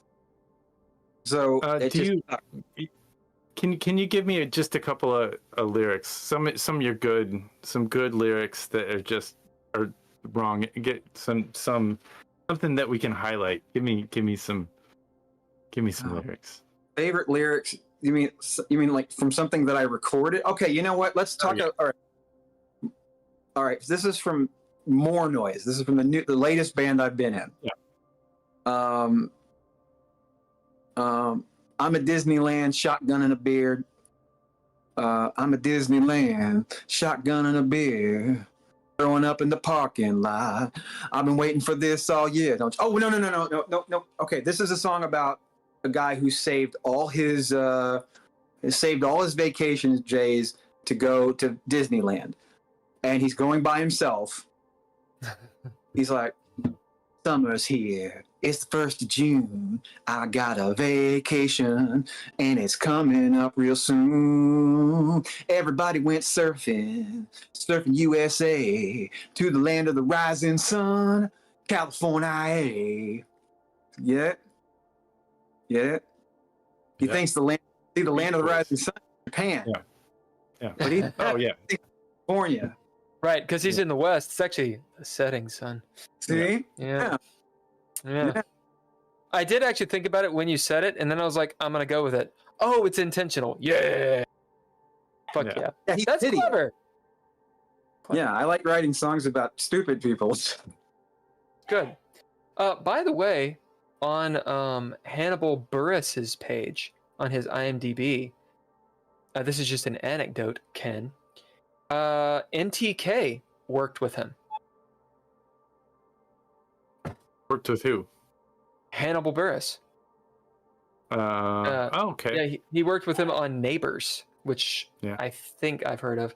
A comedy movie. I don't know. Yeah, my buddy was I think he was in the background on Neighbors. I could be wrong. I tried to introduce him to you, but you guys did not connect or click in any way whatsoever because you're the same. You say that, but like, it wasn't your fault. It wasn't his fault. It was the wrong time. I don't know. I fall victim to to the insanity, which many people do, I suppose, where I assume other people think like I do. Nobody thinks which like is not the truth. It's not the truth, and it's a logical fallacy. What is the connection? This gets us into a whole nother ball of wax and Los Angeles and working with people, Mike, like collaboration, and why does it work? Why doesn't it? I should say. So, not to get into the minutia of this conversation that Ken is referencing, it was over Messenger. There was nothing bad that happened, but nothing happened, right? And so that can be interpreted in many ways. From your perspective, because who gives a fuck about this conversation? From your perspective, what do you think about like connecting with people? What's a better way to frame this? It should work, right? Like Ken, it should have worked, but it didn't work. What do you think about it, Mike? Really know the particulars of it. I don't know the particulars. I don't know how much you want to share or not. I mean, I think you probably shared all. I don't know anything. I don't know anything. But I mean, it's like if people want it to work, they'll try to make it work. Boom. So, there you go. That's it. They want it to work. They'll put the energy in. It's like, I mean, I was in Technology versus Horse from 2004 to 2017. 23. I mean, you played a show last week, or but the band has played twice. Yeah, but like we reunited to do 2 shows. You're being a stickler. Welcome to my world. We kind of went on hiatus. Okay, fine. We went on hiatus in 2017 and we regrouped in 2020 and we regrouped again on the 30th of December last year. So we were a band for 13 years and we released 6 albums. It was not always sunshine and rainbows. But we made it work because we wanted it to work. And you have to do that if you want it to work. And that means giving and getting. That means that means compromising. That means, okay, I don't know if I'm totally in love with your idea, but I'm willing to try it out and see if it'll work. Right. And if it sometimes works, that's not even enough. sometimes it's not enough. Sometimes it's not enough. And but it's like willing to hear the other person out. Sometimes it's like, and sometimes you have to go. Sometimes it's just like you have to be willing to just let them say what they want to say and just let them express their idea.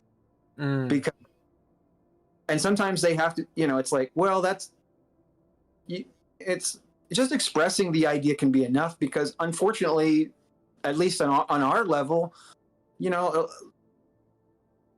like, wow, we had a lot of cool ideas, but it was just kind of impractical to some of the ideas we had were kind of impractical. Like, oh, wow, it would have been cool to do more theatrical stuff. But unfortunately,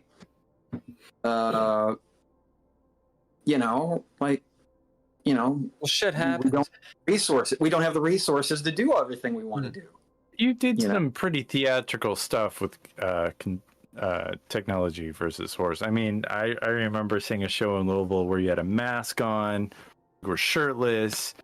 There was a lot of groaning. It was very immersive. It was a very loud show. Where did you guys go on? Oh no, we played a lot of places. We played in a lot of in Bowling Green. We played pretty much anywhere we were allowed to play. Bars, coffee houses, just any like all ages club. We played the public library. Oh my! We played a convention of a disc golf tournament and convention. That was good experience. People were not terribly enamored with us. Except I don't even know if the person who booked us was enamored with us. Yeah, but man, the bookies, they're not called bookies. People that book, like, I get it. Sometimes they just need to fill spots, but like, we had a rock band. We rolled into Big Hill. You guys know where Big Hill is? Hulker, do you know where Big Hill is? No, I don't. Wow. Yeah, if you go toward Berea, you'll find Big Hill. It's a day show. What do y'all think about day shows? They're okay. I mean, it's like, well, we played a lot on campus during the day, and it's like, it would be like, kind of, I hate day shows, dude. It's kind of like people walking around minding their own business, and they stop for a minute and watch, and then they walk away, and it's like, it happens a lot. So it's like, now that sounds like it's like every show. Yeah. You just have, exactly. You just sort of like, okay, well, I guess I'm just going to have to I got your attention. I'm gonna make the most out of it. Now that said, there's an old, to wrap up my story. Basically, we played at some buttfuck nowhere place that had a bunch of potatoes in the room, and they were incredibly religious, and we were like, where the fuck? Anyway, we almost didn't play. We did. There's this idea of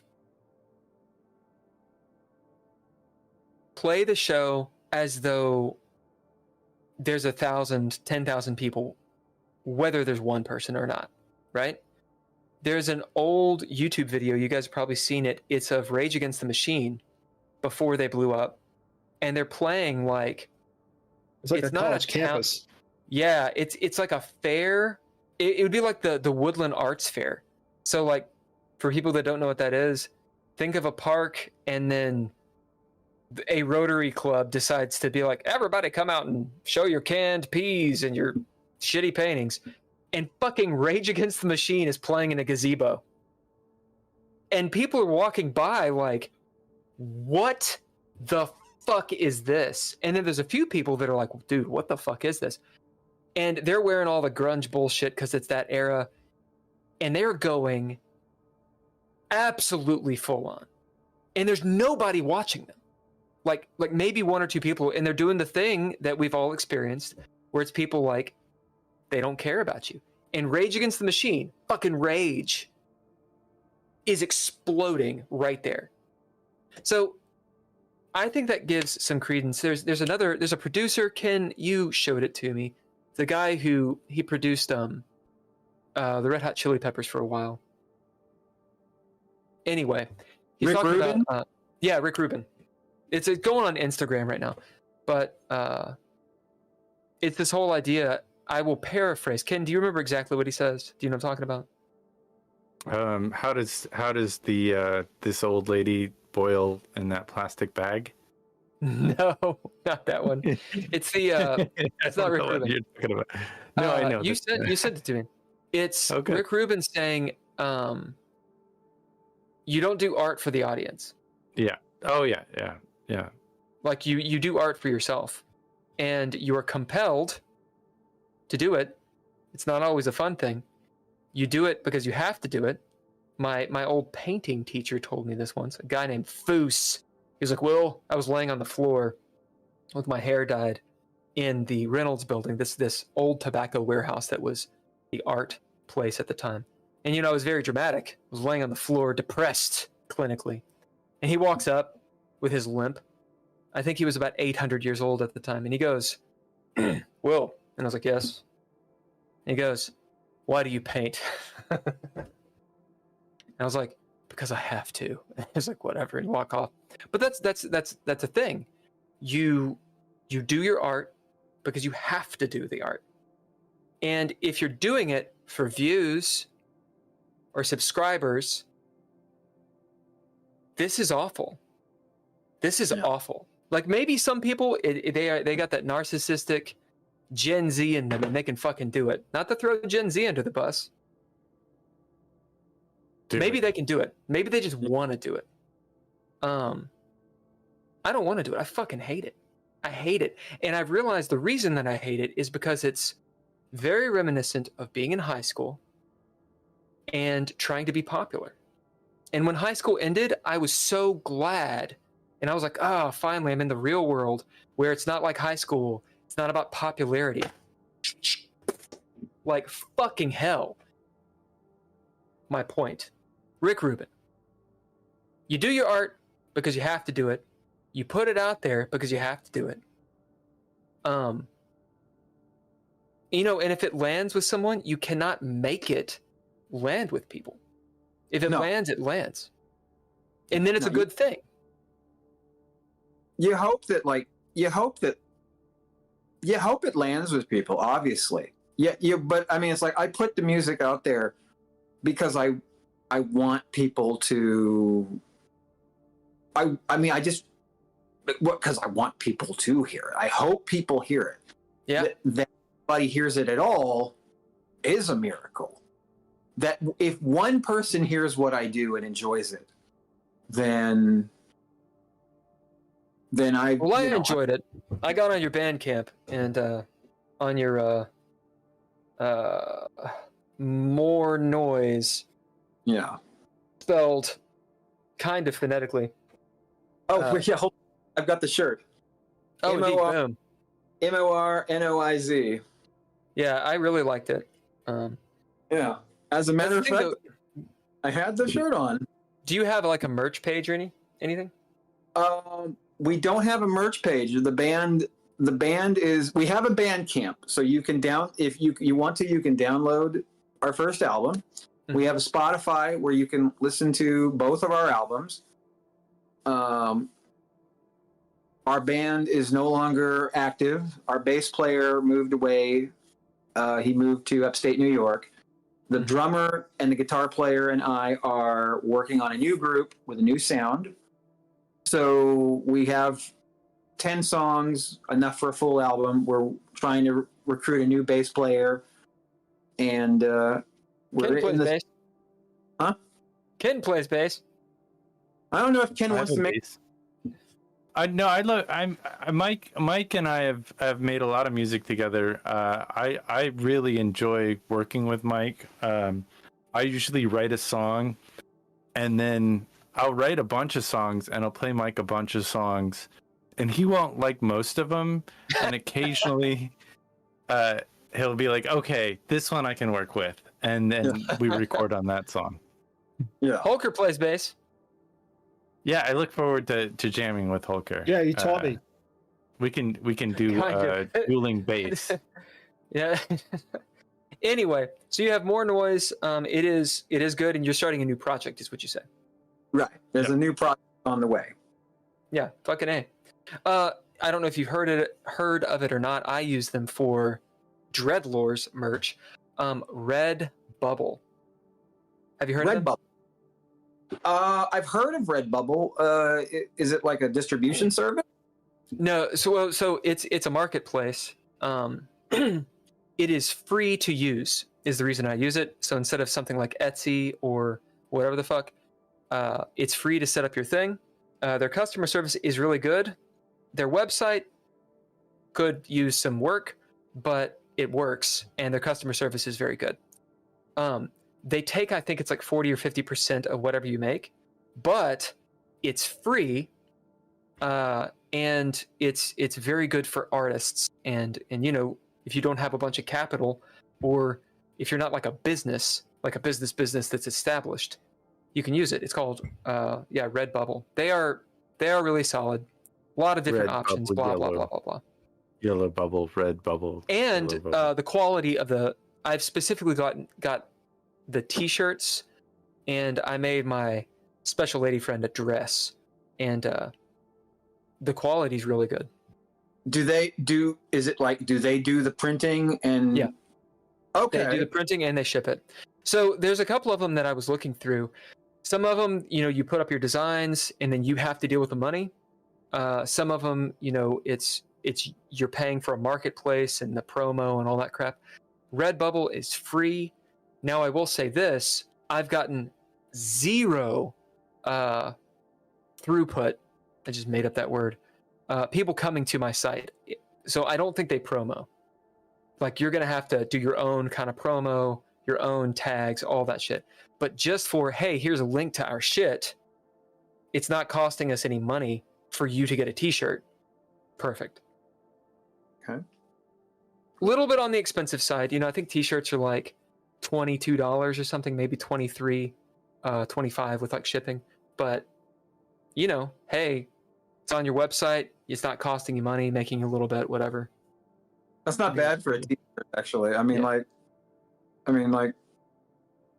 and that's not bad for a t-shirt, actually. And you're getting, you know, you are getting paid, and they're not charging. So I'm a proponent of Redbubble. I hope they don't turn out to be like fucking Nazis or something. I have two TBH shirts, so I don't have a whole lot of band shirts, but I definitely have two technology versus I'm wearing horse a shirts. band shirt. You guys ever heard of these Tiger guys? Sex. That's a local band, yeah, isn't it? No, they're not local. I think. Allie I likes think that they're band. northeast. I think they're in the Oh. northeast. I think. I'm not 100%. Yeah, they played the but yeah. Dame, didn't they? No, I think they're too young for the Dame. They played Oh. the Burl for sure. That's where I saw them, and I really like. Speaking of the Okay. Dame, have we all played the Dame? I think so. No, No? Oh, In Lex, I Yeah. didn't ever go to the Dame. Oh, did you play the Dame? You Oh, probably yeah. played the Dame, Mike. We played the shit. Oh, yeah, okay. I played the original location as Kentucky Prophet, and I played there with I think I played there with Technology versus Horse too. Yeah. Did you play Bars- at? Did you ever play at Buster's? I never When it was played around? Bus. Al's Bar. Yeah. Don't remember. You Don't played. think- I would be surprised if you didn't play Alice. Might have. Yeah. I was just might on have the been- circuit. that might have been the night that a girl grinded herself against the edge of the pool table while I was singing. Possible. Either that or But instance that sounds more like Buster's. That does sound like Buster's. Back in the day. Yeah, I think there's a place in Cincinnati called it sounds like Buster's. It's not called the North Buster's, Side but- Tavern. Yeah. I think it was the North Side Tavern. Okay. You're thinking of it's not the Broadway. What's it fucking called? Bunkers or No. It's Bonko. yeah. I saw what was that band? Him. Yeah. I'm pretty sure I saw him there with Oh, this nice. girl, and I was like, "What the fuck is this shit? Oh my god!" Yeah, it was not a good show. What was that place? It's not Boomers. It's still Bogart? there. Bogarts. Bogarts, yeah. Bogarts. That's it. Bogarts. Yeah, Bogarts. And then Headliners is in Louisville, I think. Anyway, okay, let's take a 10-minute break. Yep. Yeah. Go get some coffee, use El Baño, pull out the hard liquor, and we'll rock and roll. Yeah, All right. I need a short one. All right. Break. That's what we want.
So that took longer than we thought.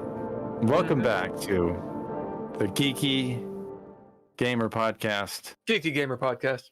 We do it every Thursday at 7 p.m. EST to like unknown. We've been known to talk on this podcast for 7 hours. Hopefully not tonight. Anyway, we're here with Mike Farmer, and real quick, thanks to the Patreon for all you guys do and paying some of our expenses and getting us through some of the more difficult parts of what it's like to produce. We're going to go with 8 to 10 hours of content a week. Thanks to the Tim Roberts, Daniel Hulker, and Nostalgic. Thank you for all the art and media production for this 10-hour-a-week podcast, Couchfire Media. And thanks for a lot of like the stories we tell, the reasons why we'll all get canceled no matter what we think. Trois Productions. Whoever they are. You are important. You're good enough. You're smart enough. And gosh darn it, people like you. This is the Geeky Gamer Podcast. Welcome back. Say, Mike Farmer. I'm glad to be back. Thank you for being here. Thank you for being on our. While we mukbang and blow our nose, yeah. Oh yeah, man, the mukbang has started. I have readjusted my position because the Discord app drains the phone. It does. So, so quick question: what are you drinking tonight? I am drinking a bottle of water with a drink mix in it. Earlier, I was drinking a Monster Energy drink, which I dropped on the floor. I don't know if you noticed that. While we were in the break, I dropped an entire bottle of. I let an entire bottle of water sink in the back of the couch, so I had to go replace that while we were at the break. And right now, I'm just refreshing myself with some HTO. Yeah. Well, after you're 40, you tend to drop things more. I feel like I drop more stuff. Post 40s, I can't walk in pitch black anymore, or not drop things. Could you ever walk in pitch black? I can. I get through my house. Like if there's no light anywhere, I can walk around my house without any issue. Not seeing anything. I can take a cat out of my bed and shut the door, put him outside the room and shut the door. 2 cats in pitch black.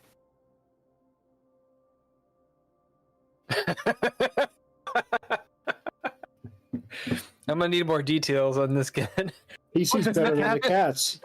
The cats, they like to lay on your head. If you leave them in the room, they're gonna lay on your head. Up on these cats.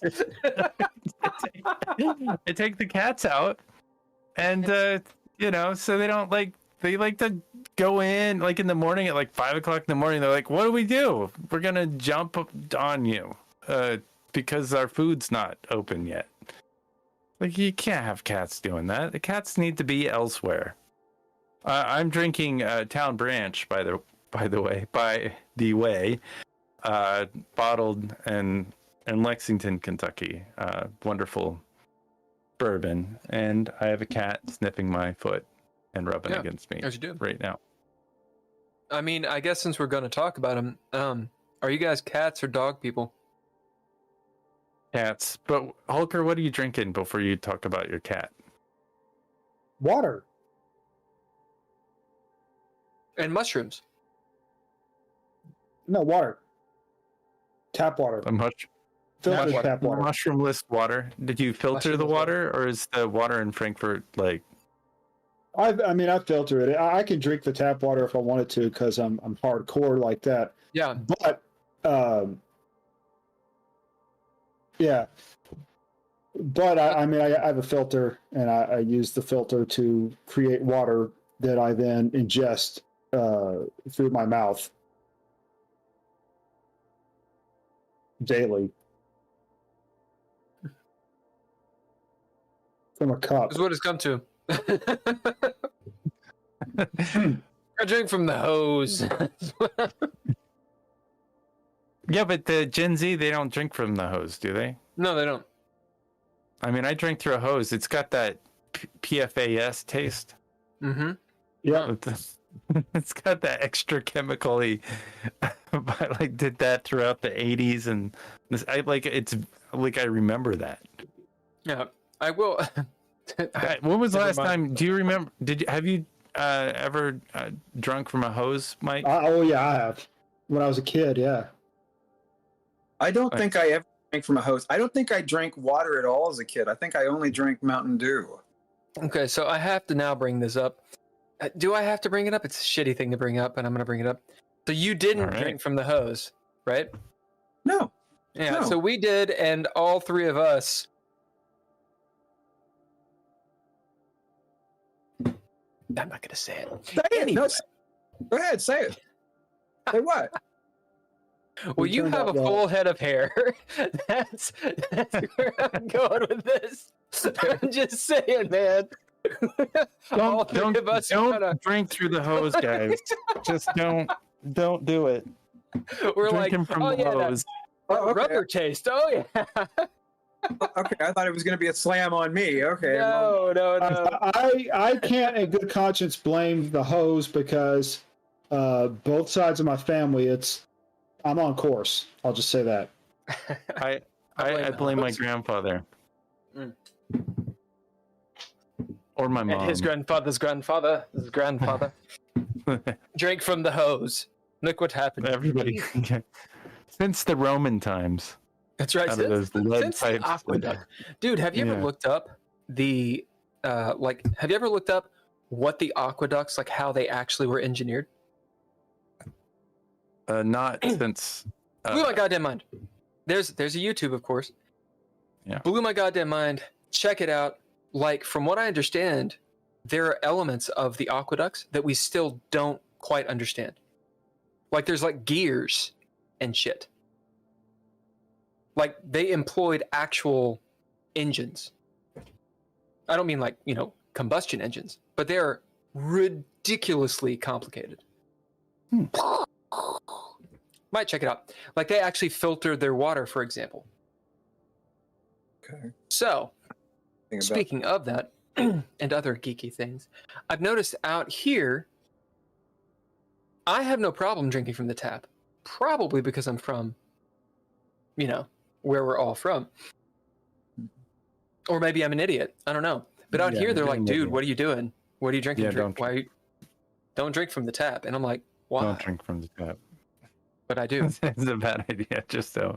When I lived there, I was told don't drink from the tap, and then I would turn on the tap, and then I'd be like, ooh, I could see the particles in the water. I could see like That's the good stuff. That's how you know it's real. that's the seasoning. That's the You get the seasoning. minerals. It's the vitamins and minerals that you're missing. Yeah. I filtered the water in LA once I could afford a water filter. It took, I don't think I could afford a water filter until like 2004, 2000. I don't think they were existed until 2004 or so.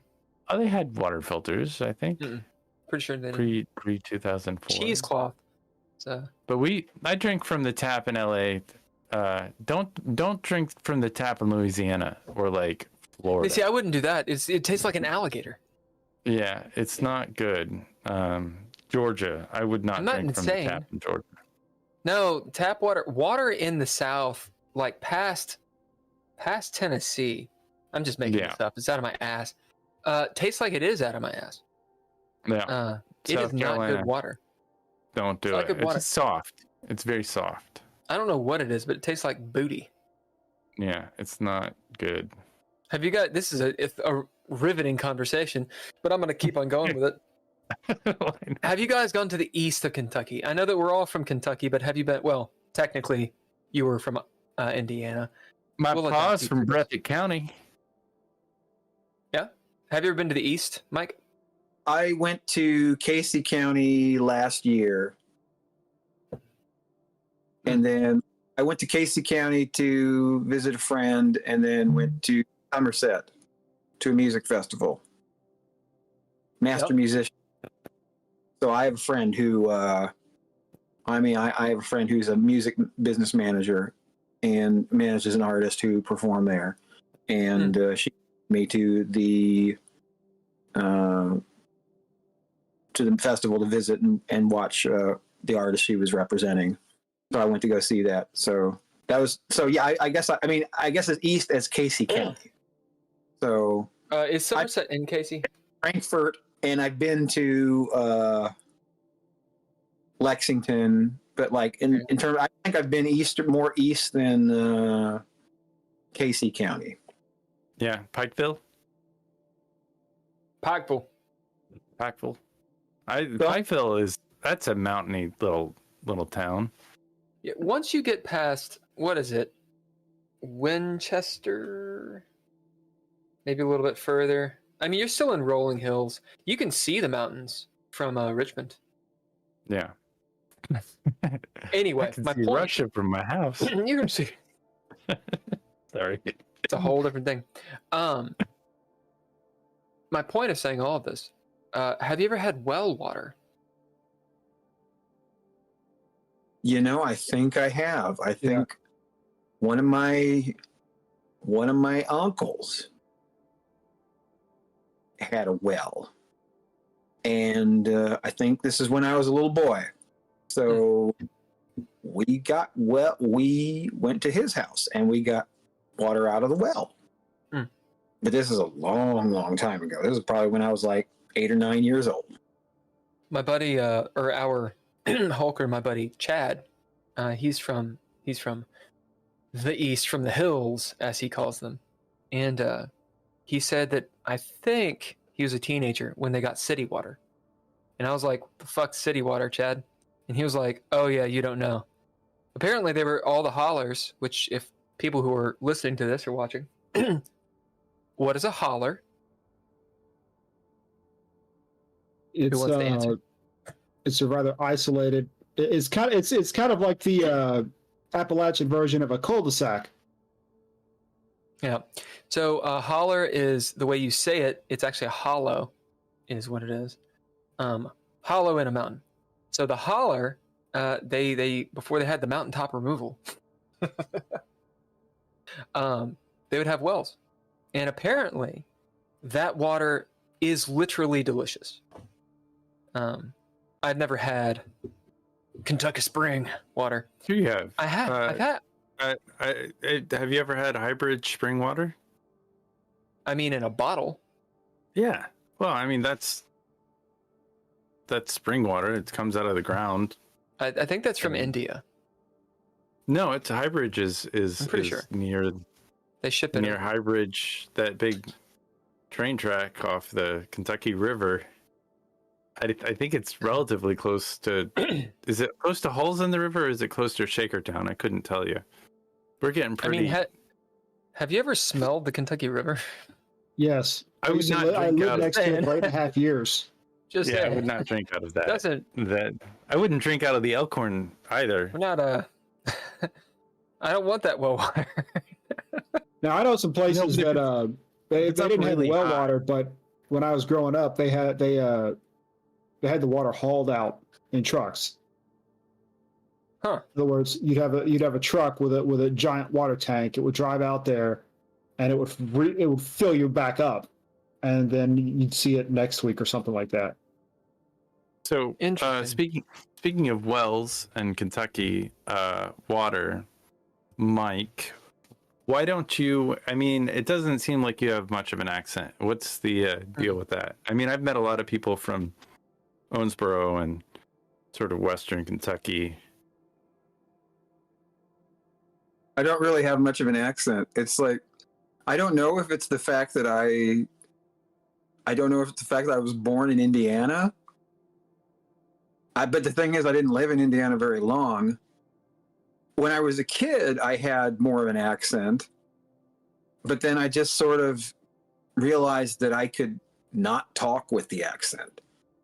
Like, I sort of think the accent, as a kid, I sort of realized that I was affecting it. And putting it on, and then I decided that I didn't want to talk like that. So I decided to not do that. There are times when I'm really kind of like slurring in my speech. Like I guess maybe when I'm tired or anxious, I'm like, Well, you pay attention to how you talk is the thing. Yeah. I would kind of think that you sound sort of like Frank Zappa. Is there? Did you listen to a lot of Frank Zappa when you were young, or when I was in high school? Yeah, definitely. Yeah. When I was in high school, I think that's where your accent comes from. You got Zappa twang going on. I remember we were driving down in LA. I was in my green van, and I'd picked you up from the valley, and we were going to my house to record some stuff, and we drove by Frank Zappa's house. That was pretty cool. And I think you pointed out that was his house, or is that how I learned that it was his house? Or yeah, he had a log cabin on, I believe, Lookout Mountain Drive, which is the famous log cabin that was written about. There was a song called "Blues from Laurel Canyon" by John Mayall, blues singer from England, who had the famous group, the Blues Breakers, that had Peter Green in it from Fleetwood Mac, and Mick Taylor from the Rolling Stones, and Eric Clapton, the famous blues group. And John Mayall had a famous song called "Blues from Laurel Canyon," and it was written about Frank Zappa's log cabin. And it was a log cabin that had been owned in the 20s by an actor named Tom Mix, who was like a silent film actor. And it had there was a surface level and like a basement level. And in the 60s, during like the psychedelic era, Frank Zappa lived there. He probably lived there less than a year, but he would have all these rock and roll luminaries come by, and it was kind of like Laurel Canyon was kind of like the epicenter of like American rock and roll. And going to visit Frank was like a thing that people wanted to do because they thought like Frank was like kind of like the hip. So he's the man in the mountain, and he knew about everything. Like he was smart. A very smart guy. I mean, the guy was as famous for his. I mean, I think he was just as famous for his interviews as he was for his music. Because there are still clips of him going around, like sure. His interview clips. I mean, there's a famous clip of him in the '80s talking about like the rise of religious fanaticism in America that still gets played. Sure. That still goes. But like at the time, but what happened was he lived there in that log cabin for like probably 6 to 8 months, and then like it was immortalized in song, and then he finally had to leave because it got too crazy and people started stalking him, and he finally moved into the Hollywood Hills, and he was people couldn't it was harder for people to get to him after that because he kind of wanted to be less accessible to the public. Okay, I'm gonna do one of my wonderful, like, we're gonna change the subject completely. Favorite video games? Do you have any favorite? This is yeah. Let's get away from Frank and the log cabin. Talk about video games. I love football games. I love Madden. I love NCAA football, which I think they didn't do NCAA football for a long time because the college football players weren't getting paid. There was a lawsuit against because football players weren't getting paid for their likenesses, and then like there was a class action lawsuit from the football players saying we want to get paid for our likeness.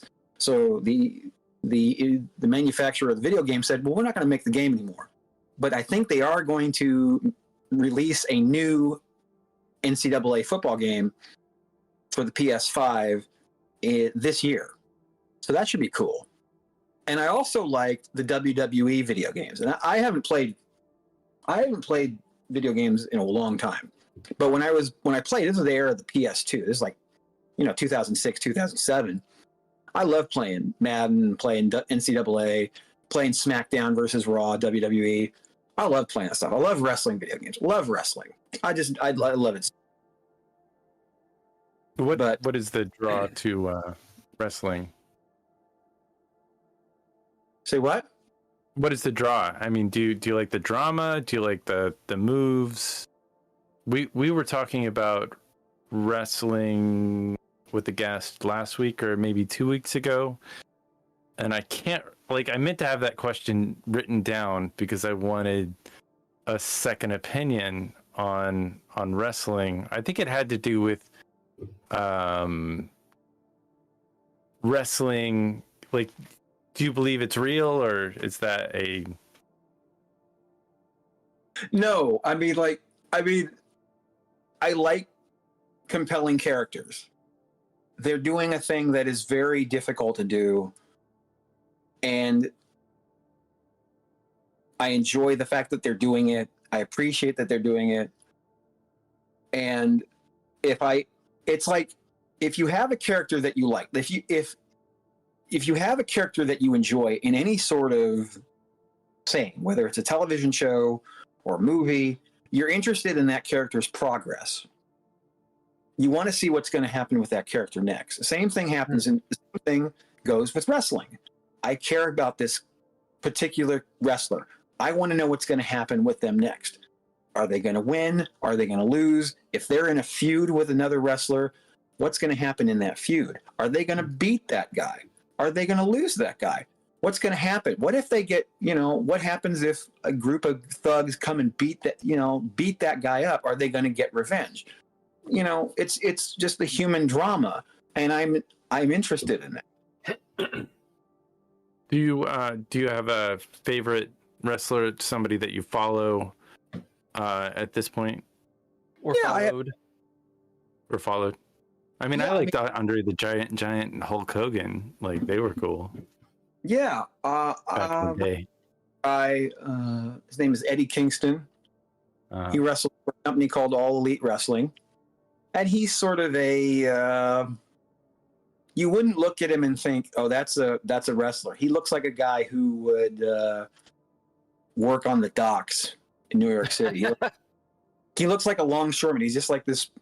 He's like this Puerto Rican guy who, he kind of has a bit of a belly, but he fights, and he fights hard, and he's kind of an everyman, and people find him and they support him, and he has sort of a, it's a sort of a thing that you're rooting for him, because it's like, he's like the everyman that the audience kind of sees themselves in. You don't see yourself like, when as an adult, I don't see like the Hulk Hogan. I don't see myself in the Hulk Hogan, the big jacked guy with the muscles.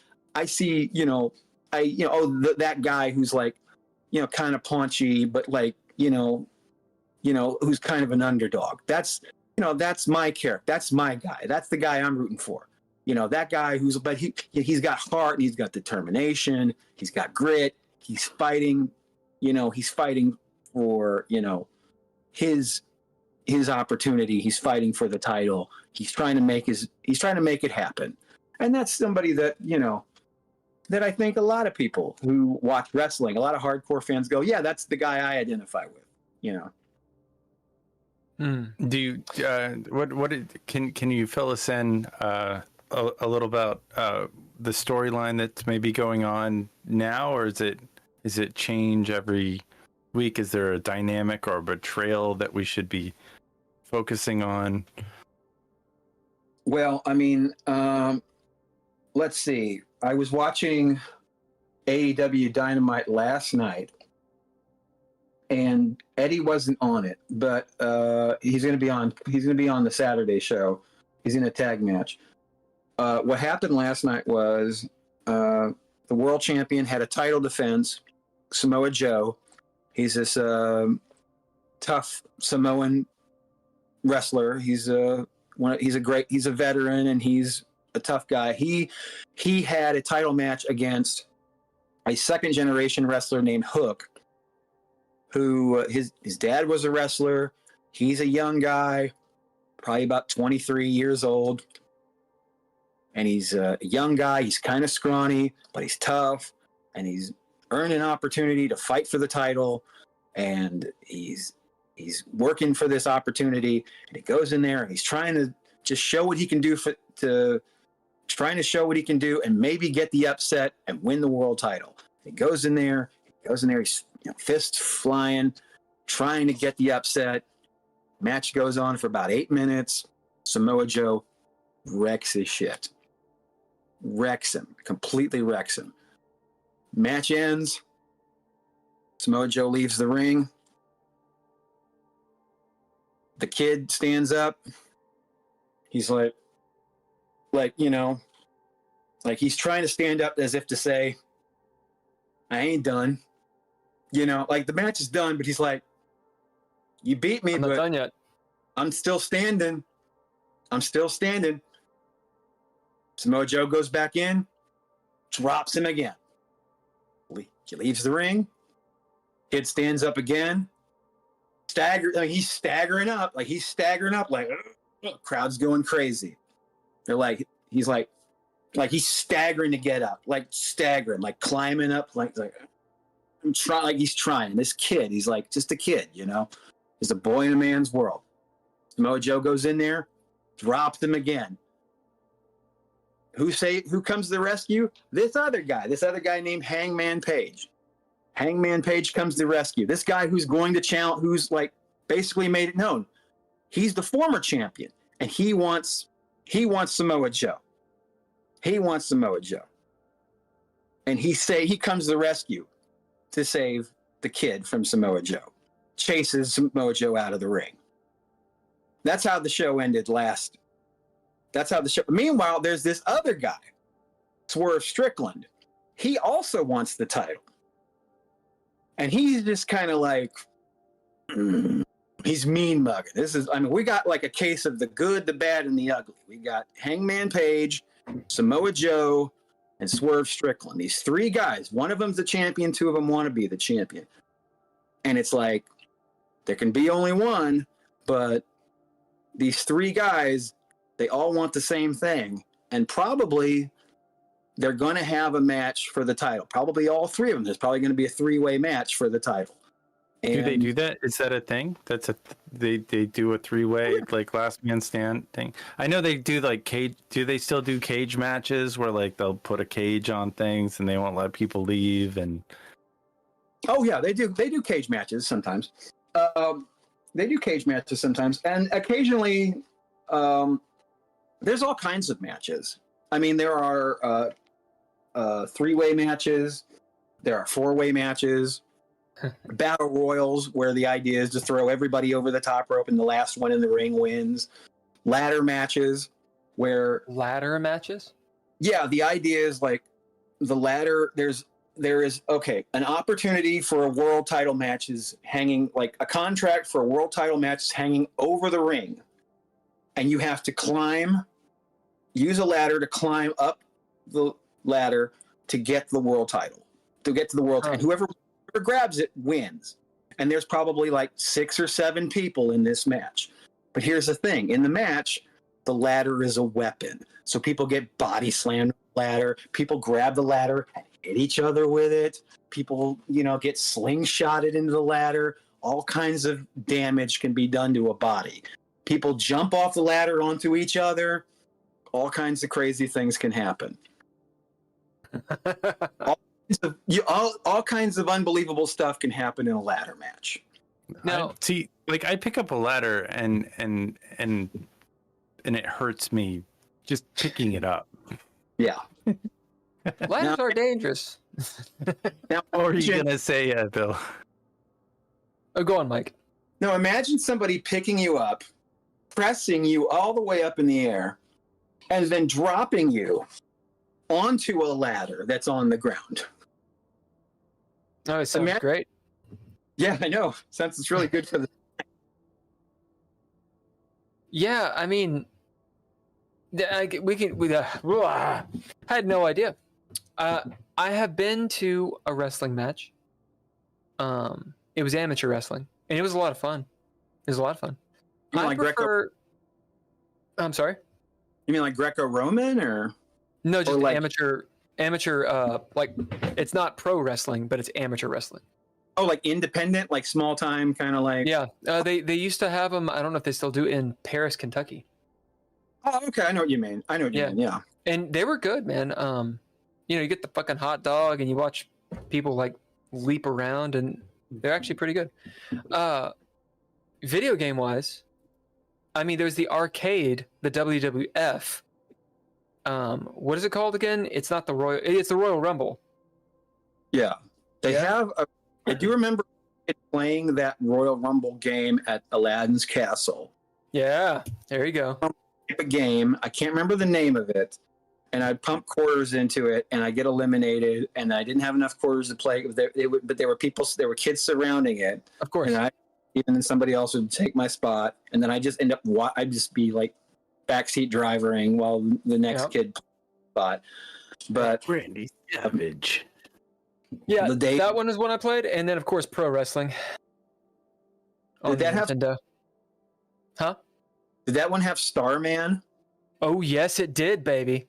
Oh yeah, Starman, and my favorite, Fighter Hayabusa. He had they each had a special move. Starman's was the suplex, or no, he was the power bomb or something, and then Fighter Hayabusa had the back brain kick. Yeah, Guy in Japan who really did name himself Hayabusa. really. I think he might after the video game. The funny thing is, in pro wrestling, Fighter Hayabusa is definitely a white guy. Daniel and I'll use his real name. The first band we were in was called King Slender. King Slender. And King Slender was in pro wrestling. His move was the backbreaker. Here we go. Hey, dude. So, Anyway, that's all I had. No, pretty much very, very little about, and then of course like Andre the Giant, and I used to see the pro wrestling events when they went through Lexington with my brother, because my brother's I think his sister-in-law works for one of the radio companies, and would have I think she would have tickets, and we could go and watch, and they were a lot of fun. It was a solid 2-hour show. You could get popcorn, drinks, and watch a lot of entertaining stuff for a couple of hours. It's good. Oh yeah. How do you so you like WWE stuff? What about like Ultimate Fighting and mixed martial arts and that kind of stuff? I mean, I've paid attention to it, but it's not really my it's not really my cup of tea. I kind of pay attention to it, but in terms of like some of it, like I kind of like casually, like some of the bigger fights I'll pay attention to, and like that stuff, but like in terms of being like a hardcore UFC guy, not really into it. What's the turnoff for you? Or what's the point of what is not interesting? Whereas, because there are storylines, and arguably they're real. Arguably. Yeah. Well, I think that I think that they do take elements of professional wrestling. I mean, at the end of the day, it's real combat. But like in terms of like they have to promote fights. They have to promote fights, but so they have to find ways to contrive a way to get people interested in the fight. And right, a buzz. And they have to come up with more creative ways to do that than I want to beat you. Because there's only so many ways you can say, I want to beat you. And some of the things that they do in order to do that, I kind of don't like. Because it's like when Conor McGregor was on top of MMA. He was very like I mean, like I had people telling me that Conor McGregor was so good at like there was a guy who told me that Conor McGregor was so good at talking and getting people interested in his fights. And then I listened to him during a press conference, and it was like he's just using slurs. He's just, you know, he's calling people the P word and the F word. And it's like, it's not very creative, you know? I mean, this guy's a great fighter. I'm not knocking him, you know, but it's like, you're not really like, I mean, like, I'm, you know, like, okay. I mean, that's real. Like, I mean, you know, like you guys, you know, like two guys are calling each other, you know, two guys are calling each other's names. You know, You could have used your writer. Yeah, they need writers. They need writers to help them work on their material. And but it's supposed to be real, isn't that the issue? It is real. I mean, it looks painful as hell. It looks real. I can't watch it. It's beyond. No, MMA is definitely real. It's definitely real, full contact at least. We had this conversation. Oh, go ahead. No, I mean, but it's like, you know, it's like there are times when I'm like Conor McGregor again. You know, he got a stress fracture in his leg, and it's like, wow, watching the leg shouldn't bend like that. And then like, for the other guy, I think he was fighting. I don't know if it was Anderson Silva. No, it wasn't Silva. Weidman. Yeah, it wasn't Silva because Silva wasn't. But his leg on top at that point. Yeah, his leg. I was at that show. I mean, I was watching that pay-per-view. But it's like your leg shouldn't, you know, when you see a leg shouldn't bend like that, and you're like, wow. It's like I guess that's not like Dustin Poirier. Okay. But it's like the leg shouldn't do that. I mean, I guess that's his leg broke. Yeah. Yeah. It doesn't. And he was still talking shit. So this is the thing.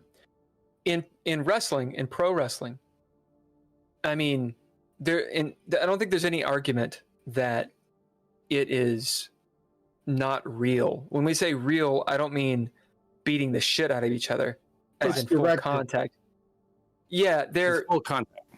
Like nobody can do, like not just anyone can do what they're doing. It takes so much skill, et cetera, et cetera, et cetera. Of course. But there's an element like of showmanship is the most important thing. Mm-hmm. We can argue about this. In my mind, in pro wrestling and amateur wrestling, and when I say amateur wrestling, I guess there's a, I'm not really sure what else to call it. It's before you get to pro. Well, I mean, that thing that you saw in Paris, Kentucky, I think we probably call that independent wrestling. Independent wrestling. Okay, so amateur is more like you're competing like BJJ or something like this, or like Roman or Greco or okay. The Olympics. So that or backyard.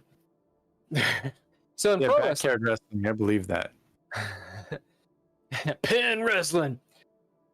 I like Mexican version. I like that Lucha Libre. Luchadors. I think that stuff is great. Yeah, those masks. That level, it's about the showmanship. It's a performance. Yeah. But in full contact fighting, yes, performance, stage presence, all of that matters, but that's not the main thing. The main thing is winning. Right. And the other person is not going to let you win.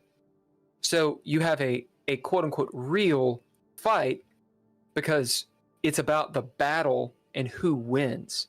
And then the people that actually go far, they also have the stage presence. They also have the whatever. So it's a different, what are you looking for? There are real storylines, which honestly aren't as interesting as in pro wrestling, because in pro wrestling, they're being creative. Yeah. Right. Well, you can't have Conor McGregor is just talking shit, you know? Yeah. It seems like that would take away, if you got him a writer and he had stuff to say that would, like he wouldn't. It would seem false. And yeah. I mean, Conor McGregor though, like people can say a lot of shit about him, and they probably should. But the dude broke his leg, and he's sitting there up against the cage, talking shit with his leg like burp. And he's like got the fucking Irish accent. And he's like, you know, I'd fucking kill your mother and all the fucking fucks. God, motherfucker. You know, that's gold. That's fucking gold. Vince, I gotta look at stuff like that for football games. You know, when they tackle each other, I do videos for surgeons occasionally, and I've seen a number of different, like, football players will come together and like the leg will go the wrong way, and it's like instantaneously off the field. There's no shit talking. It's like they need to fix this person, and maybe hopefully their career isn't ended. Apparently this McGregor guy, he's still going even though this happened to him. Yeah, I don't know. I don't really know what his deal is. I know that he definitely took some time off. You'd have to. Yeah, I mean his leg was broken. But that was like 2 years ago. Yeah. I don't know if he has like fights right now. I haven't kept up too much with it. There's I gotta go. Like, how many fights can you do? Oh well, Hulker is awesome. Hang in. Nice to meet you, Mike. No, nice to meet you. Yep. Night, y'all. Peace out, man. Good night. I gotta change the You gotta change the thing now. thing. Now we have bigger videos. Yeah. No, our video is gonna be the same size. I'm in on Discord. Oh. It's like playing Halo and you're like you don't get the shit screen. Oh, or like, what is that video game that you liked? GoldenEye, Golden Retriever. I never got into that. Like, GoldenEye seemed just like, it seemed like I destroyed it a looked GoldenEye. like people playing Doom to me. You didn't like Doom? Oh, fuck you, I like Doom. Fuck? Yeah, but Doom happened like 100 years before GoldenEye. At least. It was like, in video game terms, it was 100 years earlier. Well, but yeah, still, Doom was awesome, man. You didn't really have multiplayer Doom. I think you had multiplayer Quake. You had Oh, was it Quake that did? Yeah, no, it was Quake that did. Yeah. There may have been a multiplayer Doom 2. Yeah. I don't think so though. I don't think I like Quake. Option. Quake is when, for some reason, I couldn't play those games anymore. It was too realistic. Got really gory. Really gory. Well, really fast. I got sick because of the movement. Oh. Like. Oh. Well, that means that you are Gen X. I'm just saying. Like, all the screen is moving around. You gotta have the rapid eye twitch. Oh my god! Like, what's happening? I don't have that stomach that could handle that amount. Anyway, pro wrestling and such. Yeah. My point behind it is just it's a difference in focus. I am more interested in the full contact, so MMA. I like wrestling, but I never really got into it. Even as a kid, it wasn't. I don't know. I'm not exactly sure why. I like the games and such, but I don't think I got it. And maybe it's because I never watched it enough to actually latch on to the stories. Like, I just saw The Rock like and doing his thing, and I was like, okay. The Rock was way late. Yeah, it was way late. Like, I don't think I could. Like, Andre the Giant was still wrestling when I stopped, right? stopped watching wrestling. I mean, there was a cartoon. I like the cartoon. Well, yeah, the era that, like, Ken is talking about, that Andre the Giant era, that was like that. Yeah, he's talking about like the 80s. I mean, like, we grew up in an era where, like, okay, wrestling was on during like Saturday morning. So after Saturday morning cartoons was off, wrestling would come on. And then at some point that they stopped doing that. I think because of FCC regulations where you couldn't have, like, wrestling is a violent thing. Right. And they didn't want on. And it's sexy. You got some men in underwear. They didn't want that after Bugs Bunny. So I didn't either was, when I was a kid. I used to turn it off. I was playing Nintendo, man. So is it real? Can I ask some wrestling questions?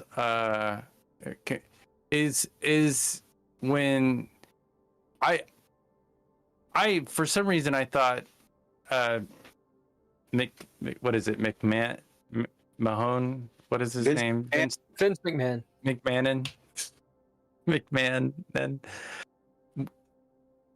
Is it better that he's gone, or is it like was that like is wrestling changed? Yes. The short answer is yes. WWE business has improved since Vince McMahon has been gone from WWE. Really? Because Vince McMahon seemed to be really kind of spiteful towards the fans as he got older. Oh, I see. And I believe that the new regime tries to build towards entertaining the fans and trying to like give the fans more what they want, and like trying to give them things to cheer for rather than not like it's really weird because it's like it's like the old school DM versus like a new school DM. Like the old school DM wanted to kill all the players and was just like looking for reasons to be like, this is going to be impossible in Dungeons and Dragons. And like new ones are like, no, it's all about the story. No, I want you to experience it because I fucking wrote it. Well, it kind of did because a lot of people stopped watching the show. Wow. A lot of the show and stopped buying tickets to live events. Think about Vince McMahon. From what I understand, there's a story that I think it's the early 90s, I think, where news programs changed. This might be a little bit of urban legend. You guys might know what I'm talking about already. But it was wrestling had such an audience, and it would have an audience no matter what. Like the time of day would be this weird time of day, and yet they would have this massive thing. It was every week, and so these news organizations came to Vince McMahon and were like, how do you pull this off? And he gave them sort of a rubric for storytelling, and news agencies changed the way that they did the news. So it sounds a bit like a conspiracy theory. You can look it up and tell me if I'm wrong. The idea being like, tonight on the 11 o'clock news, a child explodes a building. More later. Like and you're talking about like like that. The fantasy aspect. It's exploitive. What's it called? There's a term for that for sure. If Hulker was here, he'd probably know it. But it's certainly. Apparently, they consulted Vince McMahon though, and they were like, "Hey, how do you pull this off?" And he was like, "Oh, you do this, this, and this." And they followed with news agencies. They followed literally what WWF was doing.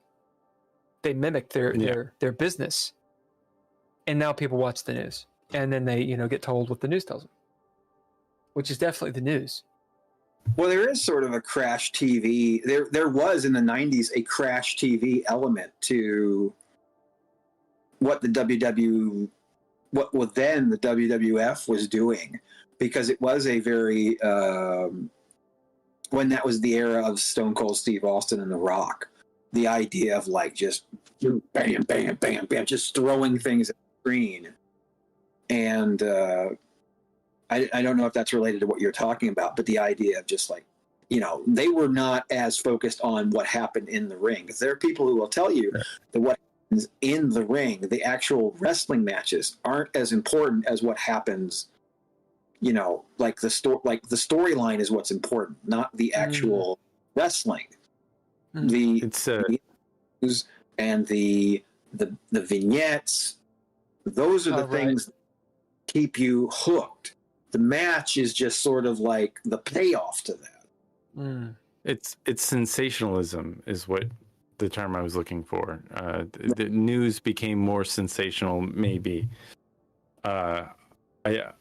Because that was seemingly the wrestling. You had to have something to talk about, right? And so like they created a drama of sorts. So did Vince McMahon develop that, or was that not in wrestling a little bit before? Because I remember Randy Savage getting up there and be like, if I'm WrestleMania 20, you gotta have the pinky. Oh, yeah. I mean, Vince McMahon.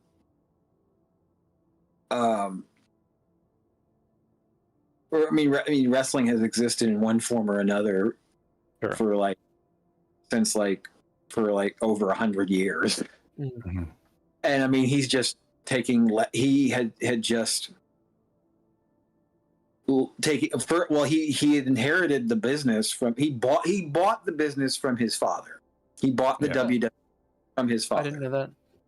And so who was his father? Well, there was a thing with Ric Flair where Vince McMahon battled Ric Flair for full ownership of the WWE.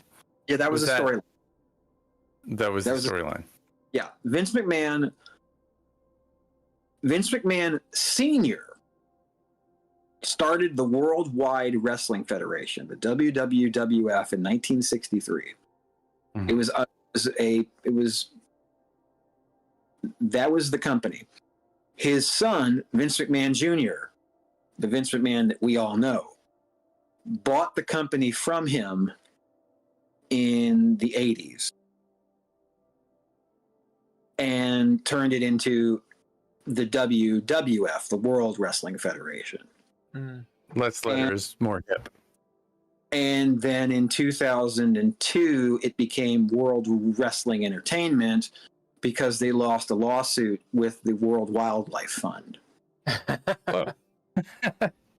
and rightfully so.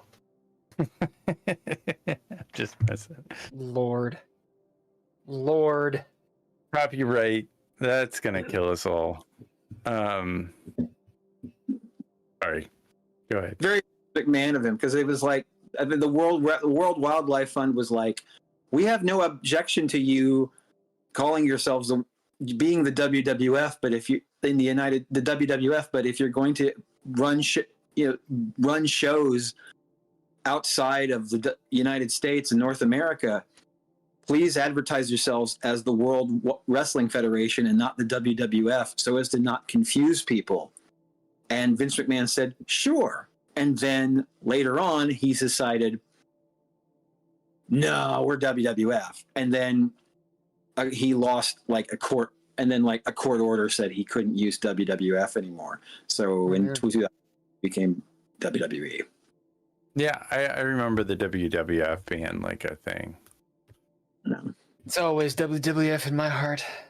Yeah, that's all right. That's so 1992 WWF. I feel like if you Google search it,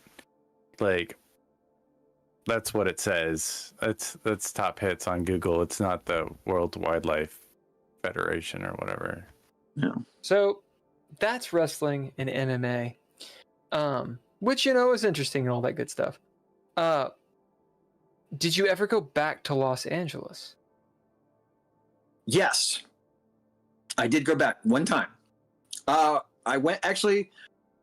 left in summer 2003. I went back to visit a few months later, and I went back again in November 2006 because I was on tour. Okay. Kentucky Prophet was asked to do a tour opening up for Frank Black. And I said, great, I will. I was asked to do the South. I did about 18 shows in October and November 2006. Toured the South, Southern United States, Canada, and the West Coast. And that was the last I got to play in Los Angeles. I played at the House of Blues. That's awesome. I went to that show. It was awesome. You were there? Yeah, I was there. I remember seeing, like, because that's we met. I remember you getting mad at me because I was like talking to the people in the green room upstairs, trying to get them involved. That guy from Sarah Silverman show. I can't remember his name. Was it Jay? I'm sorry. Was it Jay Johnstone? It was Brian Posehn. I don't remember. Was it Brian Posehn? No, it was Brian Posehn. Yeah, I was trying to get him to play let me into his Dungeons and Dragons game because he played a game with a couple of people that you'd mentioned, and I was like, he played Dungeons and Dragons with Blaine Capatch from Beat the Geeks and Patton Oswalt. And they're all. I wanted to play in that game. Let you in there. Yeah, he's just going to let some random guy in their Dungeons group. Yeah. That sounds about like Ken, dude. To roll in and just not let it go. I was like, he was playing. He was standing next to Frank Black, and I was talking to Frank Black, like at the same time, trying to let me do a music video for him. It was like, and Mike was sitting there. He's like, "Come on, man, just back off." It's like, you know what? Frank gets that stuff all the time. When I saw him in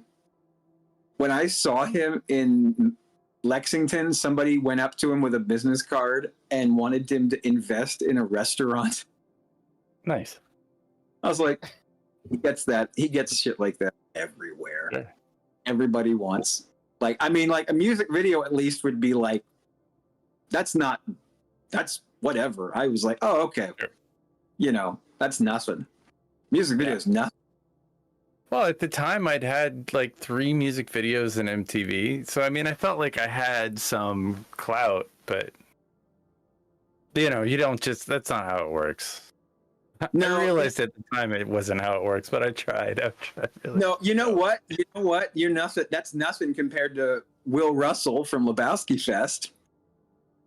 I'll go ahead and say that. What is this? Will Russell from Lebowski Fest. I'll go ahead and say it now. It doesn't matter. Will Russell from Lebowski Fest. I played his festival a couple of times, and he gave me his card. He wanted, when he had Funtown Mountain. This is his failed attempt to build an amusement park. Then, when he was having a very severe bipolar episode, he wanted the Pixies to play the park, which Guntown for people who watch this. Guntown Mountain is an amusement park, or was an amusement park in Cave City, Kentucky. And yeah, me too. And Will Russell tried to buy it and turn it into Funtown Mountain, and he had these big pie in the sky ideas of what it was going to be. And he was going to be a music venue and an amusement park and a movie theater and all this stuff. And there was going to be dancing girls and all kinds of things.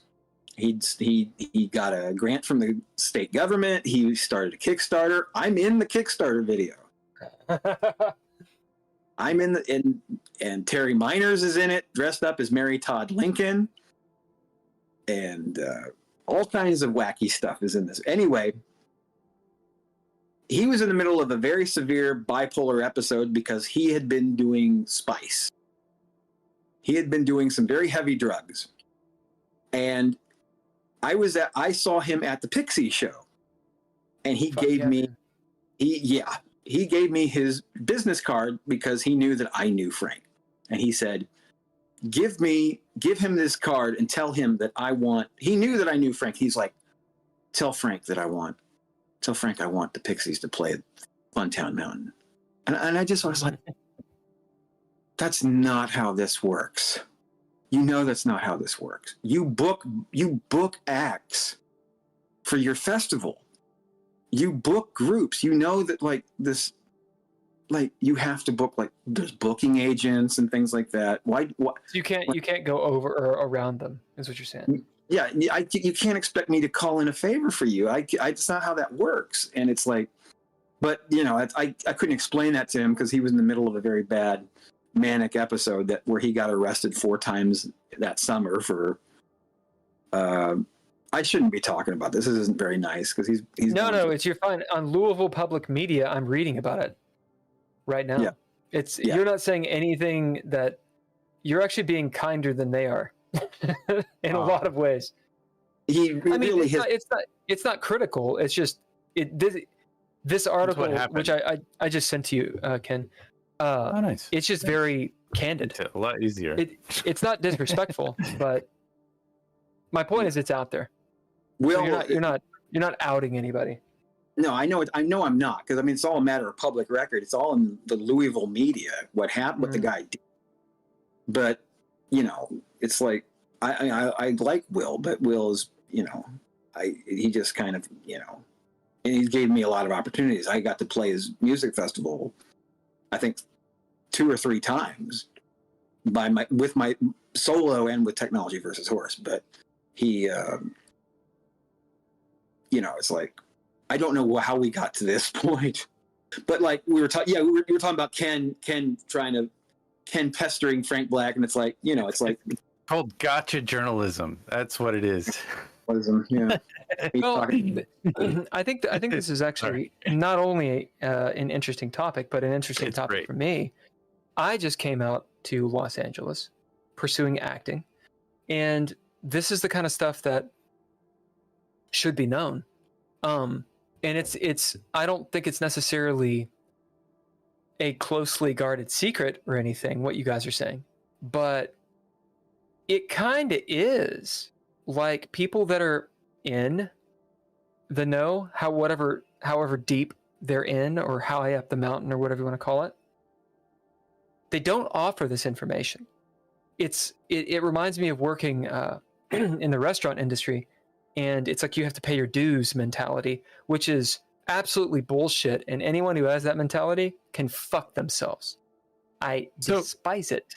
How does isn't being in the restaurant paying your dues in general? Like if you're working at a restaurant, that is like literally hard work. No, it's not. Because if you're a waiter on every level.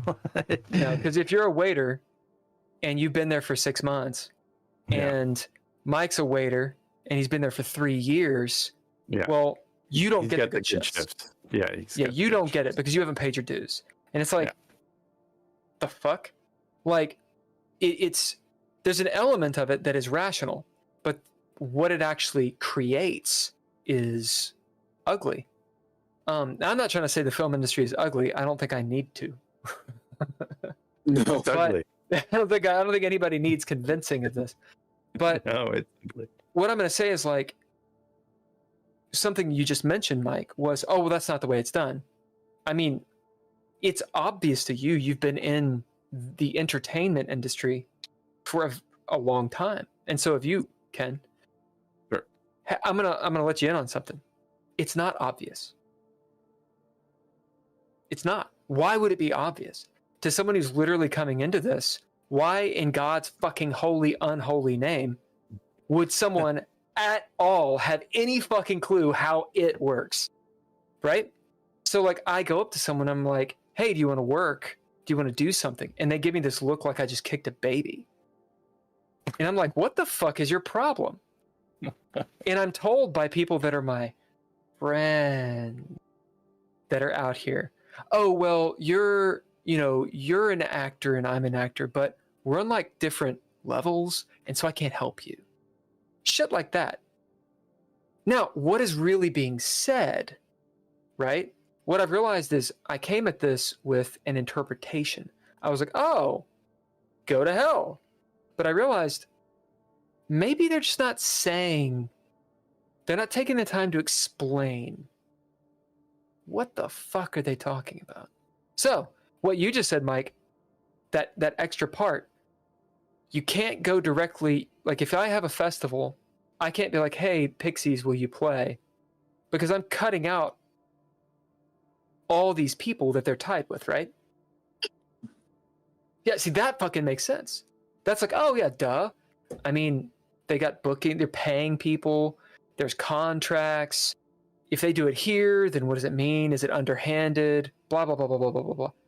That makes sense. Well, but I want you to explain more of it. Should be allowed, like these artists, everybody knows who they are. And we face this in booking people on this podcast as well. It's just like, how do we get a hold of them? How do we get them on the podcast? You know, there is a system that we have to, that we will eventually have to go through. At this point, we're just people have just been really gracious. People have been we're calling really it favors. Like, yeah, like Mike was a sweetheart, and you know, being on this. Lucas next week. I mean, I'm really stoked about that. I'm a fan of what he's going on, but I don't want to get ahead of ourselves. It's a process. The whole thing is a process. I was half joking when I was trying. I mean, clearly I was out of my mind. It was an impossibility. I was shooting for the moon. Trying to get onto this. I'm gonna let you guys fight that out real quick. This game. I mean, I'd met Patton Oswalt previous to that, and worked with Patton Oswalt previous to that. But it's not like we were friends, or we didn't have a rapport, and I certainly didn't have a rapport with. I can't even remember his fucking name. Like, I feel bad about it. The guy from this Sarah Silverman show. Yeah, like I don't know how people remember names. I met Sarah Silverman once, and she thought I was paparazzi, so I wasn't. Like, we were shooting a TV show, or we were shooting an internet show, and she's like, "Oh no, paparazzi." She was joking, but we tried to get her to be on. Like, we were all there. We had the mic ready. It was with a semi-famous actor, and she was like, "Nope, I'm not interested." The experiment. The what? Were you doing the Jamie Kennedy experiment? What you said? I actually, the funny thing is I applied to work on that. It was like, I didn't get the job, but and what was that other? There's a comedian. He's not funny at all. Like, he's not even kind of funny. Was that Jamie Kennedy? It was somebody else. It was like the most boring comedian that like blew up. Was it Dane Cook? Dane Cook. Okay. Oh wow. Okay. I applied to work with him and like follow like him with the camera around the country, and I went in for the interview and talked to him, and like I feel like I didn't answer the questions right, because they were like, "Oh, can you edit this like, you know, in the hotel room and send back the dailies?" And I was like, well, I can't bring my computer, because I'm not thinking, oh, I'm gonna get this job, I can have a laptop that will edit. It's back in the day when the computers were these huge things, and so big computers with towers. Big computers, towers. It's like, yeah, no, I can't do that. You didn't know what but I wasn't playing the right game, and that was that was knowledge learned later. If I got the job, easily I could have afforded to do whatever it is they wanted to do. Right. If now you look back and you go, well, this is what I need if I'm going to do it. Right. But if you want me to do that, I can do it. It's just I'm going to need this. But you didn't know that. Yeah, I'm just super happy I didn't know who the fuck Dane Cook was at the time, and I'm happy that I didn't work with him. Or Was it like? Wait, what the fuck? What have I missed? Did you? Were you going to work on work? Was it for Tourgasm? Because he did a documentary. It was to work on that. You missed out on Tourgasm? Oh, you could have been the guy videotaping Bobby Kelly breaking his leg. Yeah, well, I mean, I was supposed to be editor, not necessarily. They wanted me to have a camera and bring and send them edits of this stuff, and it was just. But my failure was like I didn't know the right jargon. I was stuck in with the blinders. I didn't know how to talk. I didn't know how to say, oh yeah, I could do that, because I had the skill to do it. Yeah, you're like, I didn't have the equipment. You need a hype man, Ken. Yeah. Ken definitely needs a hype man. I'm fine with it. At the same time, go on, sorry.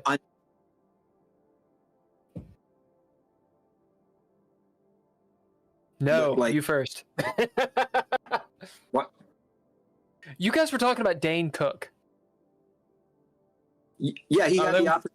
He interviewed to do an editing job for Dane Cook, and he didn't get the job. Now, why? Because I didn't like. They ask a question. Can you do the editing at the hotel room and send us the dailies? Yeah. And technology. This is early aughts. I mean, technology wasn't that great. Internet wasn't that great. Yeah. And so, like, I was bogged down thinking of me, my perspective. I was broke. You know, I was just getting by. And, like, I couldn't afford... There were laptops that existed. There were hard drives that existed. But I couldn't afford this stuff at the time. And so they were asking me to do something that I couldn't afford. I couldn't play the game. Right. But in hindsight, if I got the job, I could have afforded it. I had the skills to do the job, but I didn't interview yes and. I pretty much talked them out of using me because I was like, you know, I can't lug my computer on. How am I going to get my computer on the airplane? Because it's like this fucking big. Right. Like, it's not going to happen. So, Mike, what do you have to add to that? I think that's sort of like a problem that I have in my life, is like seeing roadblock. Like, Ken is a very talented guy. Ken is extraordinarily talented. If I had to be objective, yeah, I'm a really talented guy, and I've actually probably accomplished more than I realize. But I am my own worst critic, and when there's a challenge ahead of me, I don't think about the possibilities. I think about the roadblocks, and I see roadblocks. I don't really know how to solve them, and I don't know. And both of us have had, you know, we really don't know how to play the game, and the financial considerations of what's ahead of us make it very hard for us to consider the possibilities of things. Like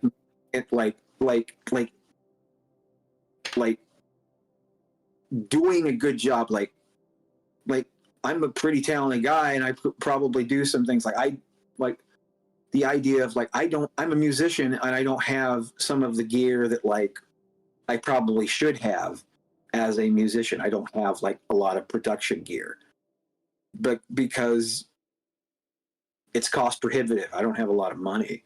And I need to have money in order to live. I need to like pay my rent. I need to pay my bills. Right. And I got to pay rent tomorrow. I get it. Right. And I'm paying It's that LA rent, baby. right. I know what it's like. But Mike, one of my favorite things about your music and what you've always done is you took that Casio keyboard and it wasn't the latest and greatest and most expensive. It was you made it work. You didn't ask permission. You went ahead and you blazed through. You weren't like afraid of saying what you felt like you needed to say because of technological limitation. Did it affect your career? Yes, of course it affected my career. We never had money to throw into pushing ourselves forward. We kind of hustled and did what we could with what we had, and you've done amazing stuff, and I would imagine you got a lot more to do. So like, yeah, I feel like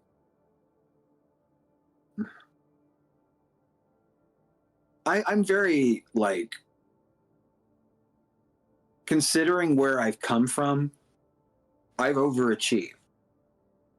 I've totally overachieved. When you consider like where I started in 1997, playing with a keyboard that was basically a toy, to becoming a published songwriter, having released 6 albums with Technology versus Horse, 2 albums with Mornoiz, and my own stuff as Kentucky Prophet. It's like I have a career as an artist. I have been a touring musician. I have done way more than I have ever had any right to expect to do. And that's sort of amazing. I've not had the commercial success that I hoped for, but part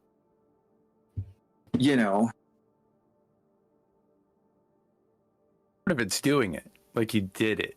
I mean, that's the thing. Like, and you continue to do it. It's so like commercial successes.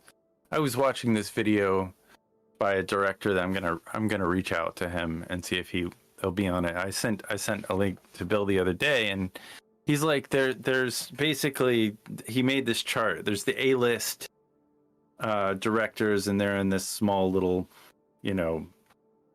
square, and then the B-list directors, they're in this slightly larger square, and then they're the amateurs that are the C-list.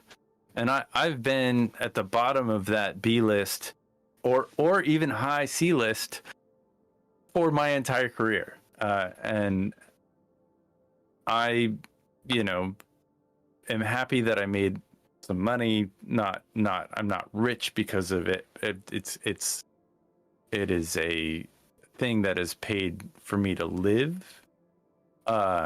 Vaguely. I mean, we're always on the edge of whatever, but it has been a joy to do this for the last 25 years. And so I've been following your music since the late 90s, and every time you come out with something new and innovative, and you have commentary that we have not even gone into about the world, that I think is beautiful, and I am very appreciative of your art and art form with your Casio keyboard or with your band. I mean, the stuff that you say, it's like you got to stop and think for a second, and I can't think of many artists that make me stop to think about anything. I mean, Ethel Can Dance is a pop song. I always thought it was amazing. The Cocaine Dracula, amazing. And there's so many off of that Bear Yula album that are phenomenal. I look forward to Mornoiz, and I look forward to the next generations, and I look forward to collaborating with you again sometime soon. Yeah, we'll have to do. We'll have to. We haven't really done anything together in a while. We'll have to. The last time we got together, I think we did a song. We were in your cabin. We did a you had done a cover of. Hold on, wait. Mad World. Oh, what do you mean you were in his cabin? Got a cabin. You say that you did the hand wave. You know the cabin.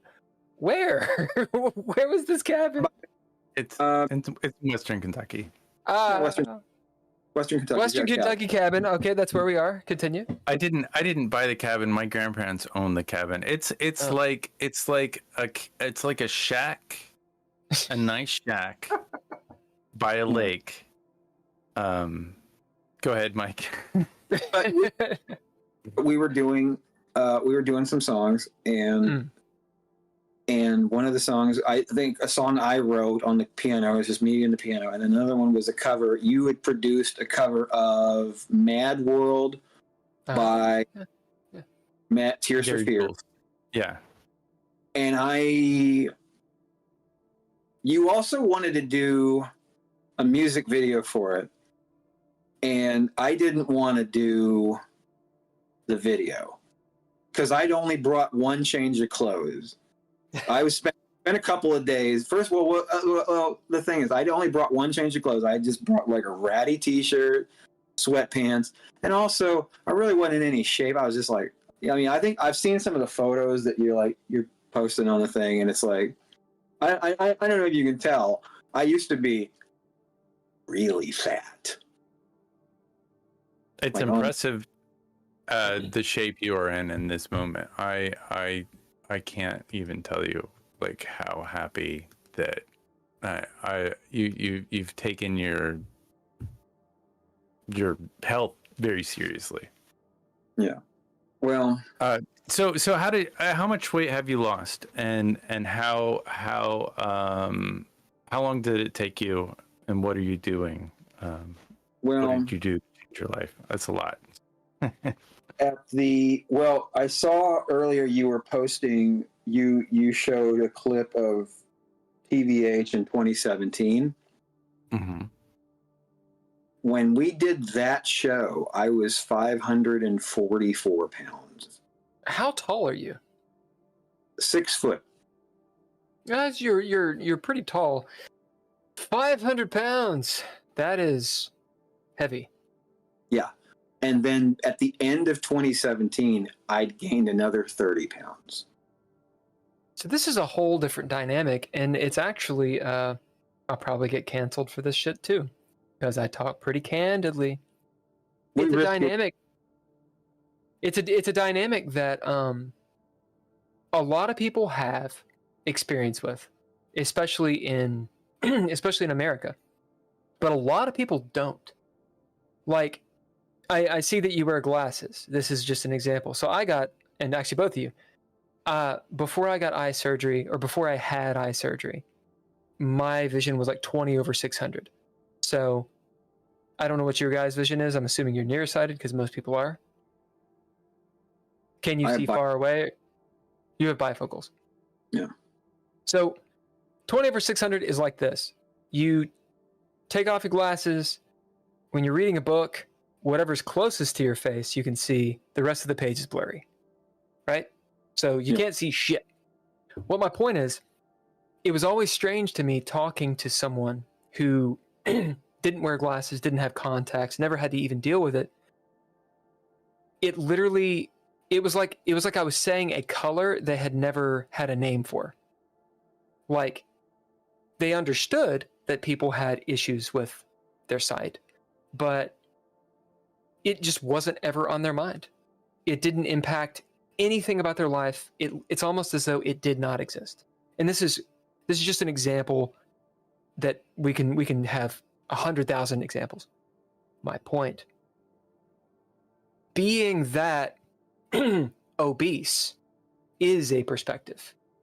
That's wild, and it's you have to have an interesting idea behind it because you've been on both ends of that, and it surely impacted everything you do. Please talk about it. Unless you don't want to. And then No, I will shut up. No, it's fine. It's what it is like, it's probably like my life struggle. When I came home from LA, I've always been overweight, but like never like to the extent that I kept saying I got to work on my mental health. But like I fell into a deep depression, and I was sort of like, I was an overeater. I was an overeater, and I was sort of a sedentary guy. And it's like, and I did that for 15 years. And I gained weight and gained weight and gained weight and gained weight. Yeah, and you have the genetics that do a certain thing as well. Right. And I'm just naturally a big guy. I'm naturally. So, so there's not a lot I can do in terms of like, I'm never going to be like I was never going to be a twink. I was never going to be a twink. Even at my youngest, I was never going to be that guy. But did you want to be? Yes. There we go. Yes, That's huge. That's huge, of course. I wanted to be young, skinny, and beautiful. Well, you are skinny now. I mean, you're definitely like when we recorded it at the cabin that one time when I played you the Mad World and some of the other things, I was really worried about you. You had some toughness walking up the hill, and like we went out on the boat for a little while, and you know, I was just like really worried about you. And you know, couple of years later where we are now, like I'm like, I get my friend, like you're gonna be around and we're gonna do things and be together and create more, and I'm gonna see more of what you do. Your show on the 30th, I mean, you had more energy I think than you've had in any of not this that being said, like you are a performer. So even when you were 400 pounds and doing a show, like you fucking killed it. You nailed it. So it's definitely impressive. If you don't mind me asking, how much weight did you lose? I got down to about 255, 260, that area. It's kind of hard to make. Like once you lose weight, it's like, oh, I get into maintenance mode, and that's kind of hard to stay there. But it's like, okay, but it's like that like, but I'm working on it, you know.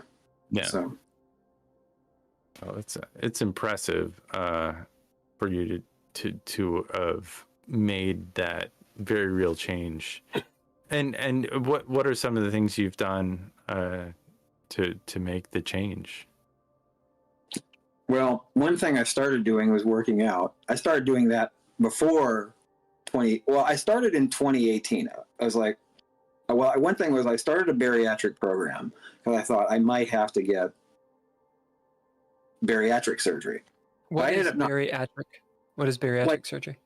Like, I don't know if you've ever heard like bariatrics, like gastric sleeve surgery where they they cut your stomach. Yep. Have to do that. I thought if it ever got bad enough, I might have to. Mm-hmm. But they want you to lose a certain amount of weight before you have the surgery, so it makes it easier for the surgeon to do the incisions. So I'd start losing weight. So I said, well, I have to make changes to my diet. I can't eat the same things I used to eat. So I started losing weight. And I said, you know what? If I can make these life changes, then maybe I won't have to do that. Yeah. And at first I was really struggling with it, and then 2 years in a row I broke my leg. First God year damn. I fractured a bone in my ankle, and then a year later I hyperextended my fibula in my left leg, and I was over probably 450 pounds. And I'm like, were the injuries due to that, or were you like did you decide to, the second one was due to it, because I was on the ground I was on the ground on the floor trying to get up off the floor and struggling because I was too fat to get up off the floor under my own power, and I couldn't, and I slipped and fell and hyperextended my leg. It was it directly result of my being too fat. I see. So, and I realized that if this happens again, I can't be 450, 500 pounds trying to lug all this weight around. Right. They gave me a special wheelchair that was plus sized because it was just like I'm too big for the regular wheelchair. It was it was kind of like embarrassing. And I said, I have to do something for myself. I have to try. And little by little I just kept losing weight. And I just kept until the point where I was like, I'm going to keep doing this to the point where I don't need surgery. And I just kept doing it and doing it and doing it. And now I don't need surgery. Yeah, nice. That's fucking A. Yeah. You're looking really good, man. I mean, weight is I don't know the proper term. Weight issues, problems, however you want to call it. It's a wild issue. It's a wild struggle. Very different from a lot of other struggles. I talk about this not from experience, of course. I talk about it just from perspective. And the reason I say that it's wild in its own right is because it is actually visible. Like, if I have an issue, I have many issues, but a lot of issues. But if I have an issue with drinking, for example, that can be so secret. I can manage that. There's plenty of functional alcoholics, or not even alcoholism, just an issue with drinking habit. Anymore. Indeed, me too. There's, until it becomes visible, maybe because of health or because dysfunction. But weight, it is absolutely visible. You can try to hide it. There's a point where you can't hide it. And it affects your mood. It affects how you're seen, your health, et cetera, et cetera, et cetera. All these things. So what I'm trying to say is, it seems like such an immense struggle. If I have an issue drinking coffee, and I drink loads of coffee, okay? Builds strong bones and muscles, right? By drinking coffee. Yeah. Doctor says so. It is a personal thing. It's personal. It also doesn't have the connotation that, oh, you're fat, so you're lazy. Or whatever slew of things people want to say. It's easily hand waved, it's easily hidden, it's a very personal thing that I can deal with on my own time. But dealing with weight, that's got to be hard. It's got to be a very, very difficult thing to have to deal with. So my point in saying all that is just anecdotal. It's acknowledging it. It's a huge accomplishment, man. I mean, no pun intended. But yeah, it's fucking awesome. I had no clue until you literally said it. And when you said that you had been overweight like that, you could have told me, oh yeah, I used to have a third arm. And I'd be like, oh shit, really? Like, didn't even cross my mind. Which is great, because it means you have at least achieved you're not that anymore. It's awesome.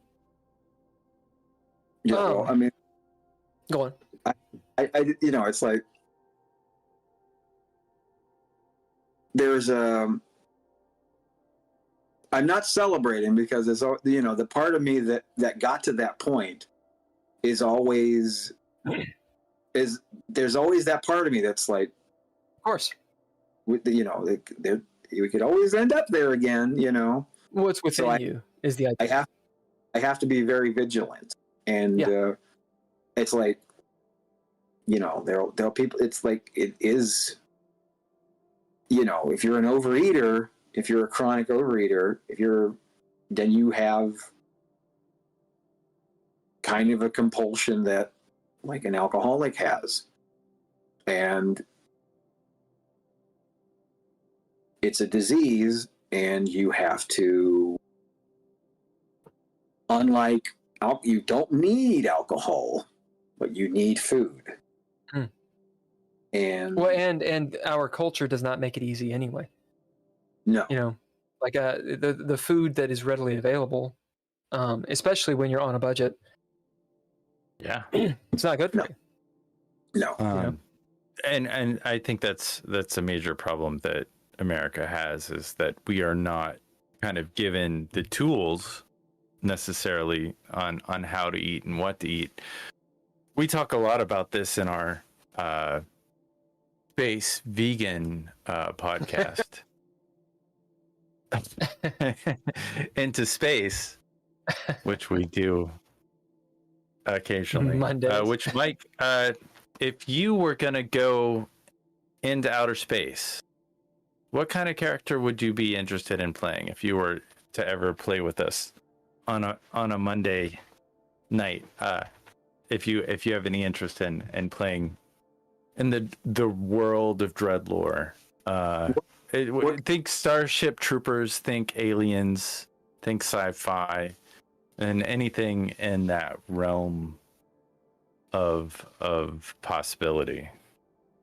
What kind of like, give me some like examples of like I play Space Marine that is basically he has a laser sword and he runs around stabbing people with it and cutting people's heads off that are his allies. But we have, you know, there are computer programmers, there are pilots, there are space wizards, there are aliens.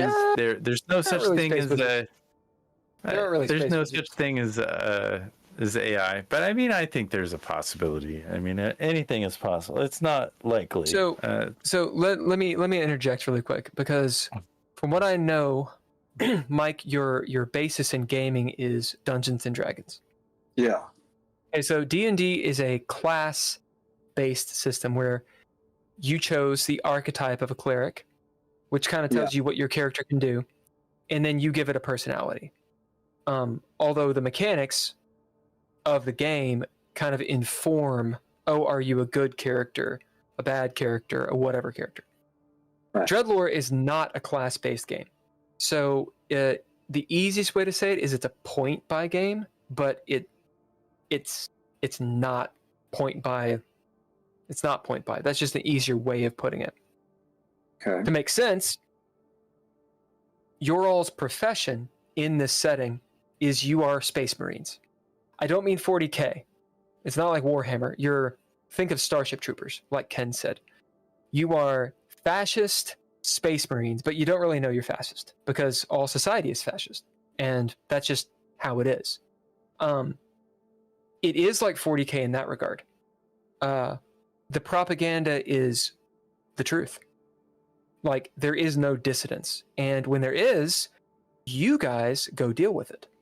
So it's an episodic game that's loosely serial, and they're going to this, they're in cryo sleep, and they're going to a proximal colony that has had a coup d'etat. They're in cryo sleep for like 10 years to get there. They pop out and they've got to deal with, the misinformation that they've been given. And of course, the whole mission they've been told is a complete lie. But the struggle for them is, do they go with the code of their programming? You were told this is the way the world works, so do you go for it? or do they start to struggle with it? What's good, what's bad? That's all on them to decide. So the question is, what kind of character do you want to play? You are a Space Marine. Okay. What are the types of decisions you want to play? And in DreadLore, those are listed as your character traits.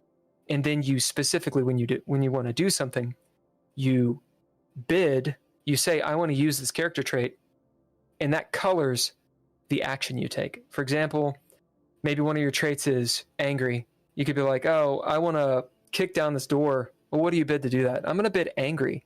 That would be a very different scene than, I want to kick down this door. Okay, I bid strategic. Anger, okay, what do? I fucking kick down this door. I scream, there's frothing at the mouth, pull up my gun and shoot it or whatever. Strategic, maybe you realize, oh, I just, hit it at the weak point or knock out the, what are those things called? It's more of an door. adjective. Hinges. It's an adjective-based game. So, like, if you have an adjective, basically a list of traits of things that you would be good at, that you think that would be helpful to have, you get so many traits, you get so many options to put those traits together. And so it's like when you go to do an action, you're like, well, I'm going to be strategic about opening this door. So I'll take I see the hinge. I take my, there's a crowbar by the door, and I'll pull the hinges off, and that's how I get the door open. It's very much a descriptive based, where you use your imagination, and it's sort of a theater of the mind kind of way of problem solving and scenario. You got a lot of control, activities. a lot of control as a player. And Okay. This is the book that Bill wrote that we all pulled out earlier. That's a thick book. Dude, Yeah. that's you can kill somebody with that book. Yeah, I see that. That's what I was thinking. The idea of the book was, it's a tome. It's all you need. It has a ton of lore and artwork, and it's written kind of like a story. So I wanted people to be able to use it as a reference, which we do, but also you're supposed to be able to actually read through, and it's actually kind of interesting to read through. It's, imagine like the Hitchhiker's Guide to the Galaxy. Like you read it, you're getting a story, but it's also telling you how to be a hitchhiker in the galaxy. I listened to that podcast. Yeah. Like somebody's uploaded it to YouTube. I just listened to Hitchhiker's Guide and Terry Pratchett over and over again. Sorry. It's awesome. It's awesome. That's it. So Mike, what do you think? What would you play? You don't have to play. This is not putting you on the spot. Oh, we're gonna set this thing up some time in the future. Mike, this is putting you on the spot. We're gonna set this in. It's gonna happen. I'd be interested.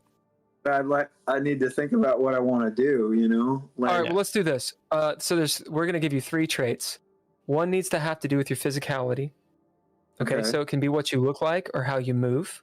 So think of that. Just think of, it could be a couple words. It could be an adjective. Could be any kind of word. Think of a motto, right? Just something fun, whatever. And then think of the first job that this character would have had. What are the 3 things? Motto. Excelsior. Yep. Okay. Motto's Excelsior. What about your physicality? Family. Physicality. Remember, you're a Space Marine, so you've gone through boot camp. You've gone through all that crap. Right. So he's got to be in some kind of shape. Yeah. Everybody is in shape. Everybody's in shape. Okay. So we don't have. The character that I play is Gaunt because he's never spent any time on. There's not a lot of gravity. Point. If you're in space all the time, then you are not as thick boned as a primer, as a person from Earth. And that's a thing. Actually, there's one character that we have, Cherokee Sue, guest star guy, our person, Jazzy Cabbage plays that person. And Cherokee Sue is enormous. He's like 6.5 feet tall, just this thick, he's got chunk on him, just like a linebacker.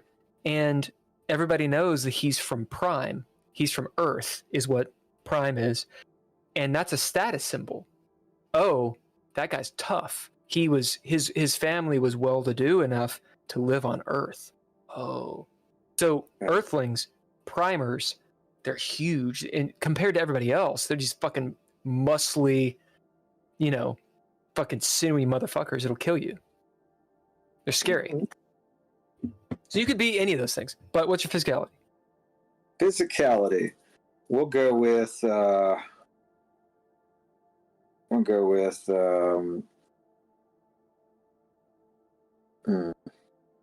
Give you 3 seconds. 3, 2, 1. Go. I'll go with fleet. All right. What is it? Fleet. He's kind Fleet. of fleet Okay. foot. So you got fleet as a physicality. It's kind of how you move and the shape you're in. You've got Excelsior as the motto. And then what's the first profession this guy had? You mean before he got into the Marines, Space Marines? Yep. He was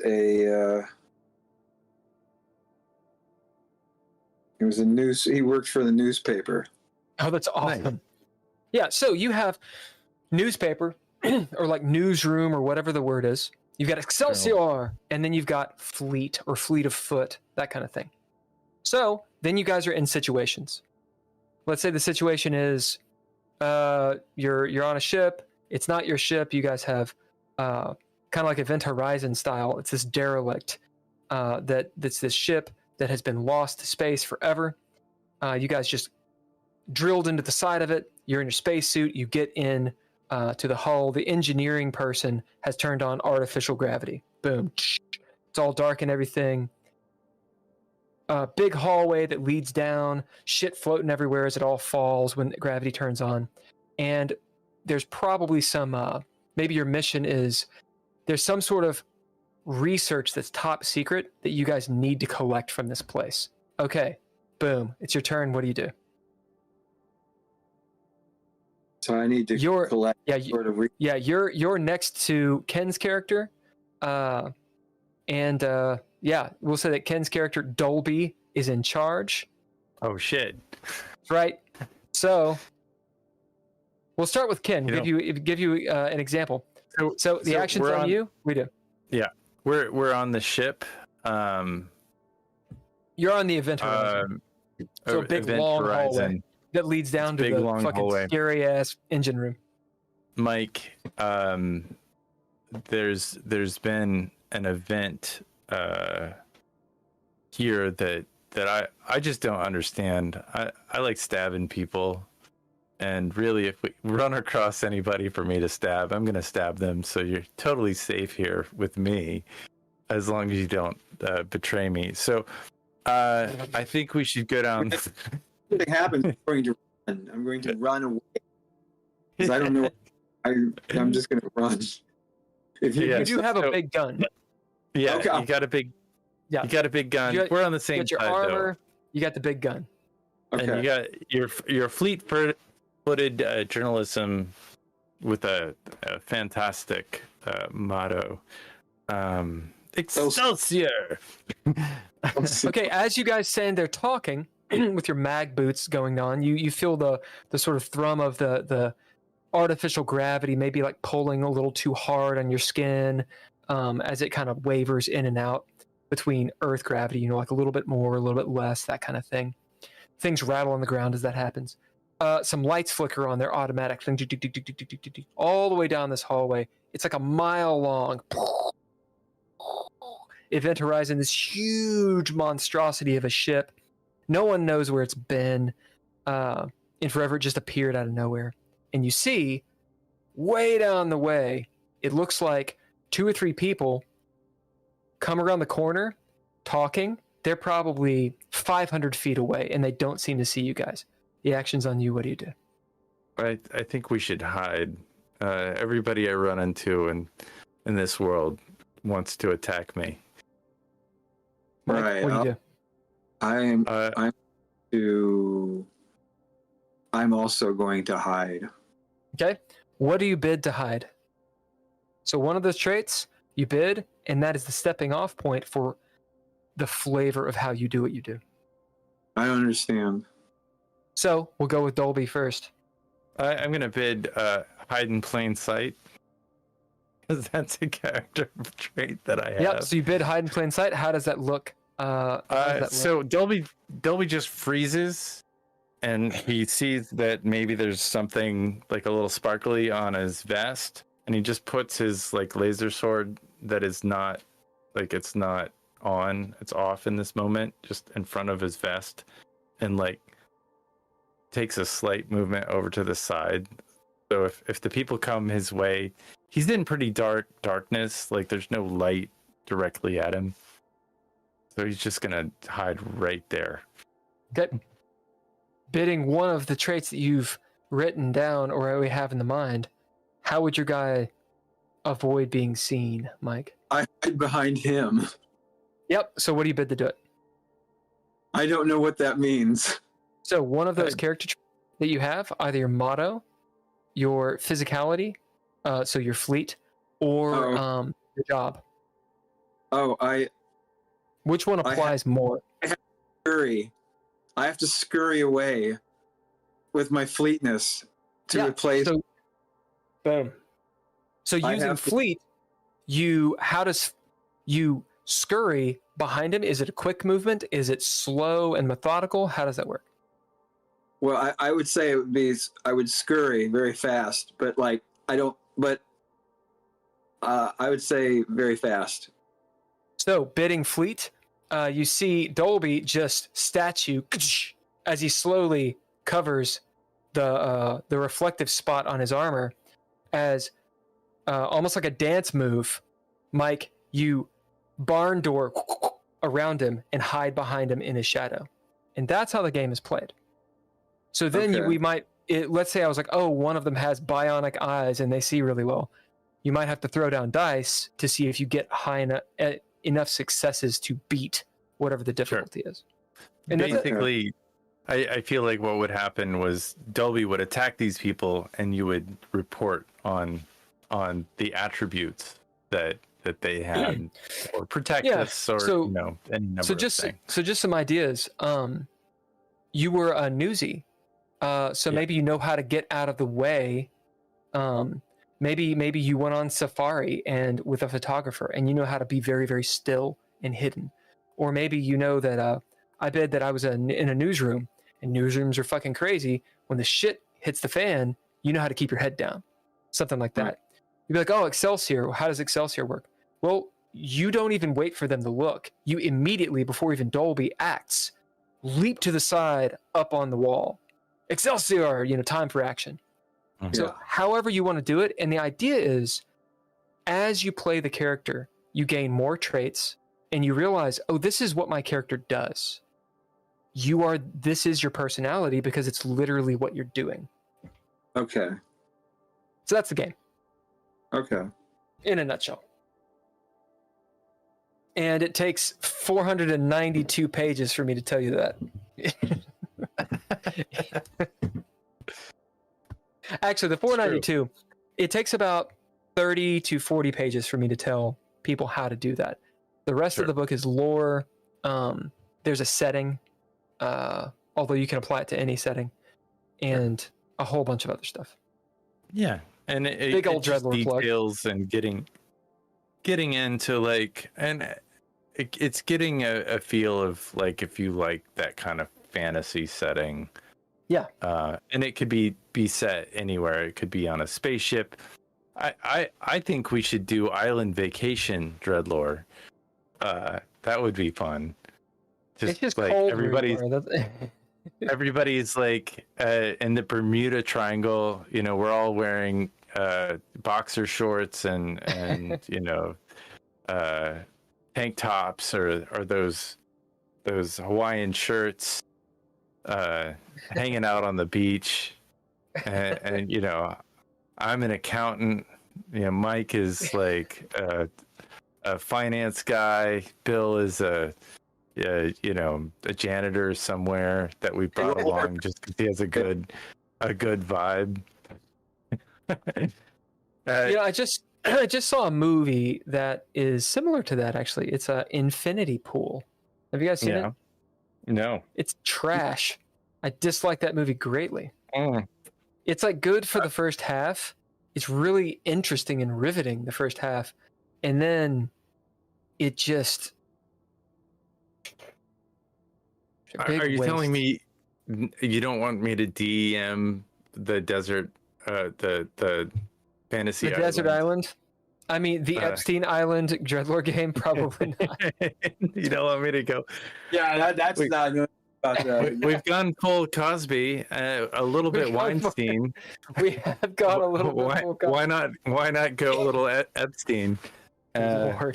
Lord. Okay. Ken, did you have any other questions? I have so many questions. I just could go for hours. But I do think that we've been going for. I'm not sure how far we've been going because I think my computer say Central Time. We've been on for about 4 hours. Pretty good thing. Thanks. How are you feeling, Mike? I feel good.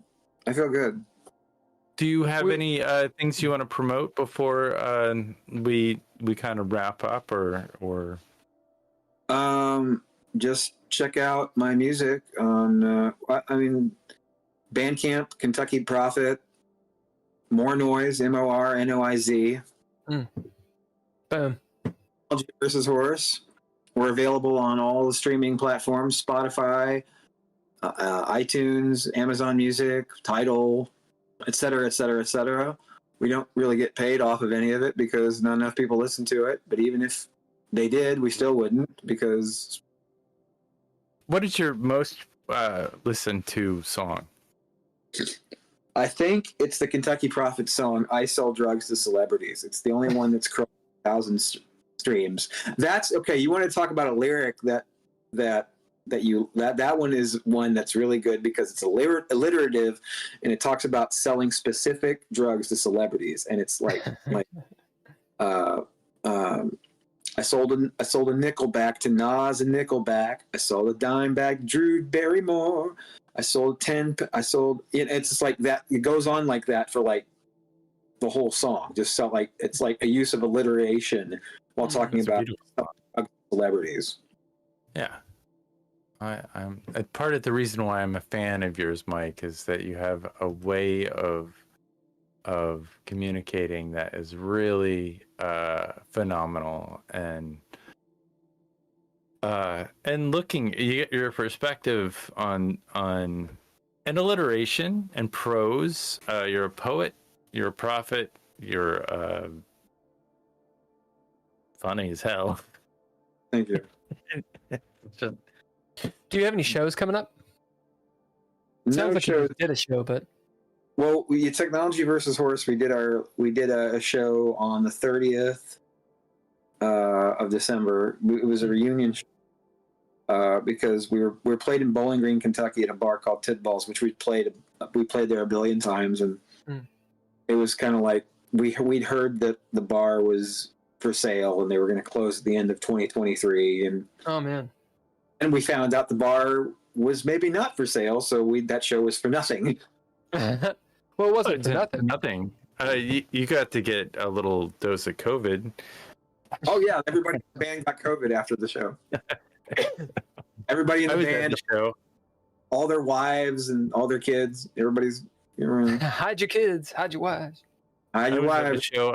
I didn't get COVID, but I didn't like. I'm very paranoid about that stuff, so it's not. I didn't wear a mask, but I definitely I didn't get super close to people. And then yeah, I was smart. When you said, "Oh, I got COVID," I went and got a test, and I was very nervous about it. I was like, taking care of my grandmother, and I typically don't go out at all when I take care of my grandmother, but Technology versus Horse was playing, and I just had to go. I'm clearly a fanboy, so you need a T-shirt, man. You got to get a I t-shirt. have two. I have two You t-shirts. have two. I don't. I have one other band t-shirt. I have a Nine Inch Nails shirt. Hold on. Well, no, go ahead. But like, I think we do have a store. I think we do have a store. Like, it's not like a Redbubble thing, but I think we do have a Like a marketplace. A marketplace where you can buy Technology versus Horse t-shirts. It's not technologyversushorse.com. No, it's not. It's definitely that is a website that no longer yeah. It's like there's Josh Hines, our drummer, has a label called Snow Wolf, and he has a lot of different musical projects. He's got bands. He's got a band called Just Chess Rockwell. He's got a metal band called Starer. He's got a couple of different musical projects, and one of the things he has over there is he has he has like a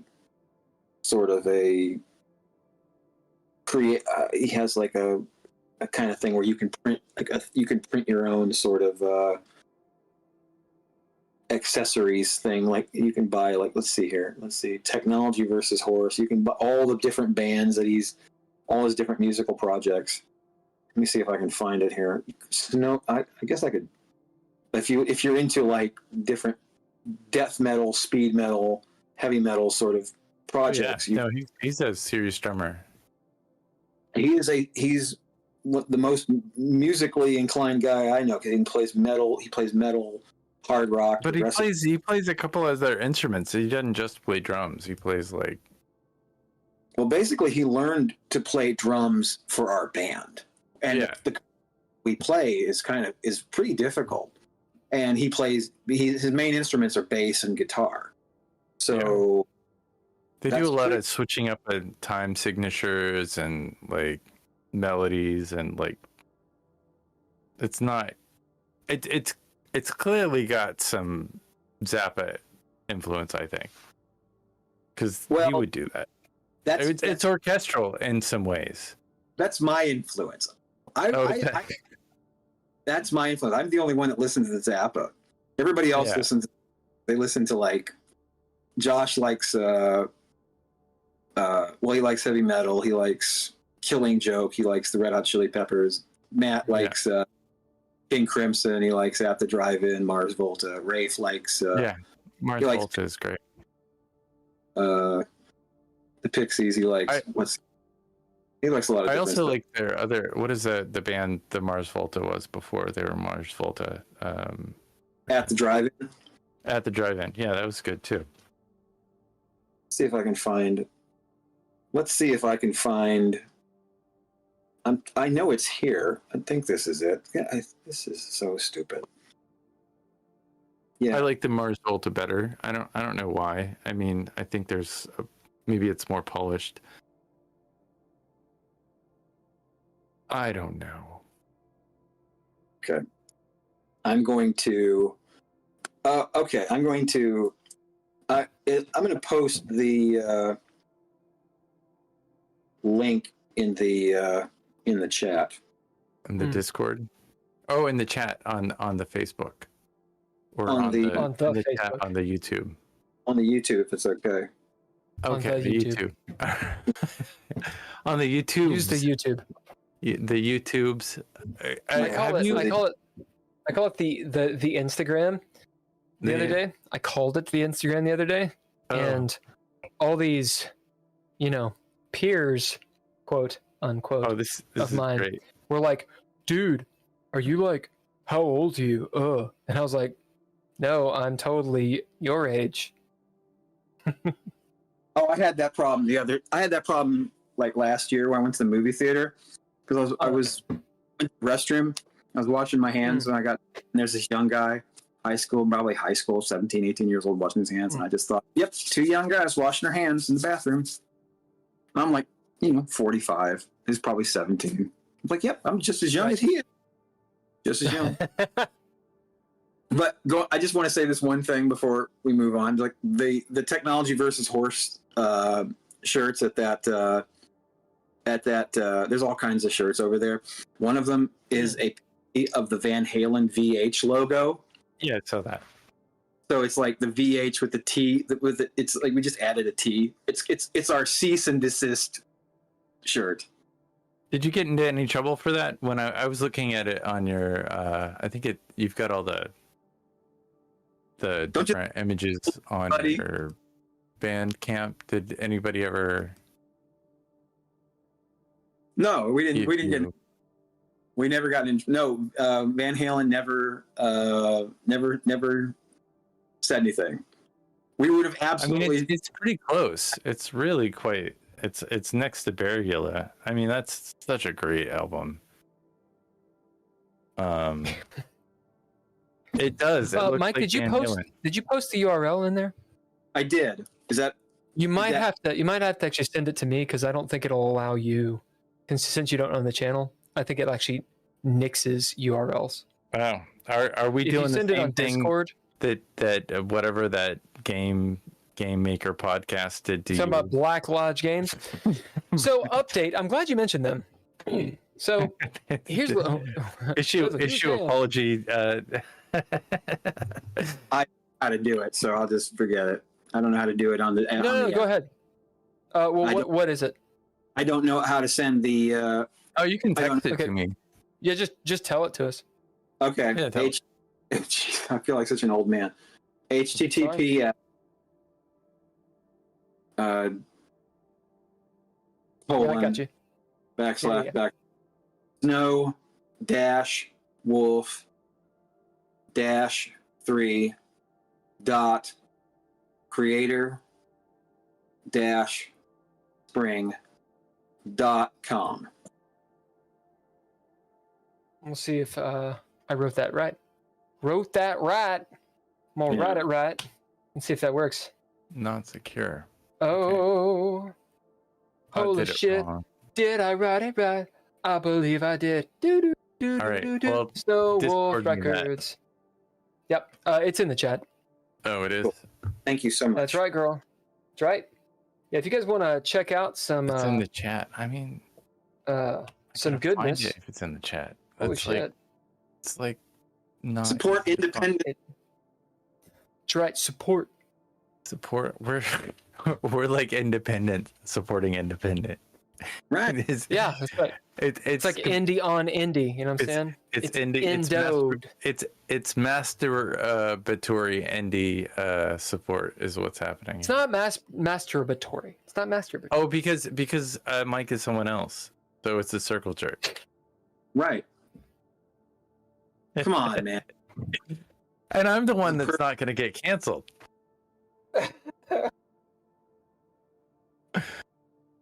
There's that too.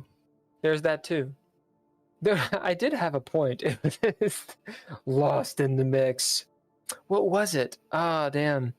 I got too It's many. gonna be a good one. Yeah. It's gonna be a good one.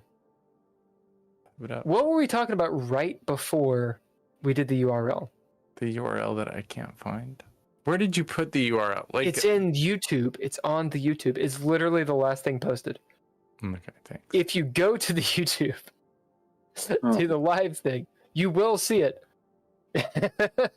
Surprisingly enough. All right, got it. Yeah, because it's there. That's a lot of tabs. I'm actually gonna do this. Hello, chat. If you're in the chat, please say hello. We'd love to hear from you. How come all the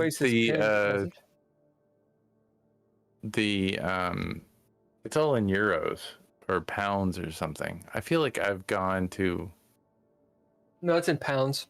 Is it in pounds? No, that's euros. That's euros. Yeah. So it's a lot cheaper than that, actually. They look like really cool t-shirts. Yeah. Who designed your t-shirts?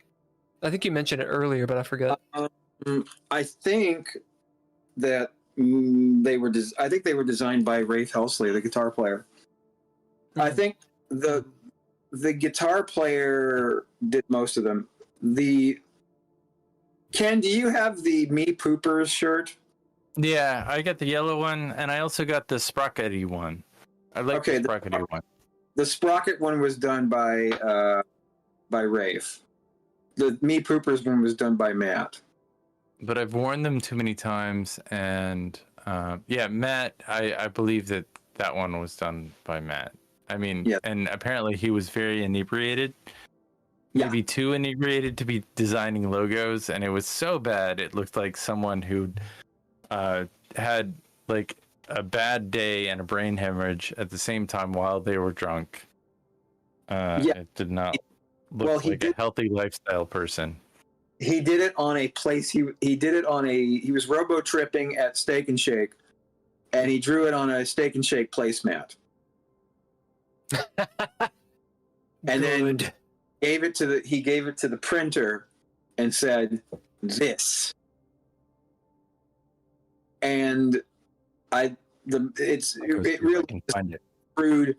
It looks like a crude child's drawing, but it has like bizarre occult references. That's kind of cool. And I was in a. Go on. No, go ahead. No, and it says shirt $5, and we sold it for $10. Yeah, for $5 you could get the T-shirt. No, the shirt on it. It said shirt $5. Like in crayon, he sketched shirt $5. Oh, 10. But you sold it for. Yeah. Yeah. So I used to maybe still do Ren fairs and stuff. You ever been to a Ren fair? On weed. No, not on weed. But I've been on weed. Hey man, you ever been to a Ren fair? On weed. Have you been to a Ren fair? Yeah, one time. Which one did you go to? Oh, it's been a long time. I don't remember what it was. I think it was in Owensboro, or it might have been in Bowling Green. Okay, so there's one called the Kentucky Highland Renaissance Festival, which is in Eminence. Scottsville. Oh, Eminence. Eminence, the KY. It's not near Bowling Green, but I mean, it's what, like an hour and a half away. No, you know what? I didn't go to a Renaissance festival. I saw an exhibit from the Society for Creative Anachronism. That's not the same. Not even close. It's kind of cool though. That's kind of cool. So Rennies, they're like the new carnies. But Ren fairs are cool. Are they cool? They're pretty cool. Sure. I think it's kind of cool. We played and did live steel performances with Ulfheden Viking Entertainment. Give Tim Roberts a shout out. He's one of our Patreon people, and he is the director and owner of Ulfheden Viking Entertainment. Anyway, and a pretty master fighter, martial. Oh yeah, he does stunts. He does fight choreography, and he's been the fight choreographer. He and Jacob Woosley did it for a project we were on, and Tim does a bunch of different shit. I'm a master of distraction. Anyway, in the Viking thing, when I was doing that, of course we started learning Viking mythos, the runes, like throwing, casting the bones. There's this whole community of Norse pagans that we sort of gotten in touch with or had the attention of. And I learned a bunch about the sort of Norse pagan occult idea. Their form of the tarot, the runes, the bones, all the stories, the myths and such. It's pretty interesting shit. And I'm not talking about the obvious racist people that for some reason gravitate toward that. We did not do that. And in fact, helped get rid of many of them at Ren fairs that we went to. Anyway, I think the occult is oh my god, yes. Oh yeah. There's this one dude, we were I think it was an Ohio show. Indiana or Ohio, I can't remember. And it was a Viking festival. we're sitting there practicing because it was all live steel, but it was choreographed, and you know, some stunts and that kind of crap and cool weapons. And we're practicing our scene, and this dude comes up and he's in full regalia, you know, Viking. Just watch the show Vikings or something, and you would know what I'm talking about. And he has like, you know, this weird weapon he's got, and it's weird when you meet these people. It's like the people that don't believe. What are they called? They're not nationalists. It's something domain. I can't remember the name of it. It's the people that don't believe 0% domain elitist. No, it's the people that don't believe that they're subject to United States laws. Sure. Like they can just be like, I'm part of this and I don't claim to be a part of your government, so Is that the 3%ers? Seceding, like when they succeed from the government. Yeah. It's that kind of shit. It's kind of closely tied to preppers and such, Yeah. but it's not necessarily preppers. There's a specific name for it, and I can't remember what it is. Anyway, something domain. I can't. Anyway, it's like talking to a flat earther. Okay, if you're a flat earther, we can give you help. There's a moment in the conversation where it's almost like a code. Like they're kind of trying to find out if you're in line with them. So this guy walks up and he's like, "Oh yeah, you guys are, you know, you're Vikings." And we're like, "No, we're not Vikings. We're dressed like Vikings. We're just into the culture and into, you know, this is the shtick. You know, we do a pirate show too. Like, we're not actually Vikings." And he's like, "Oh yeah, Vikings are great. You know, Scandinavia. Do you have heritage?" We're like, "Oh yeah, you know, sure. I mean, I'm really fucking white, maybe, from the hills, whatever." And he says some word. I can't remember what it was, but I believe it was Tim. Ken, that's not distracting at all. There's nothing distracting about what you're doing. That's good for what I'm trying to say. Keep it up. He says some. There it is. He said, "I want some of this." Oh, not this one. It gives the bubbles. I don't. Okay, actually, never mind. That gives like the rain. The rain and the fog. Word. Yeah.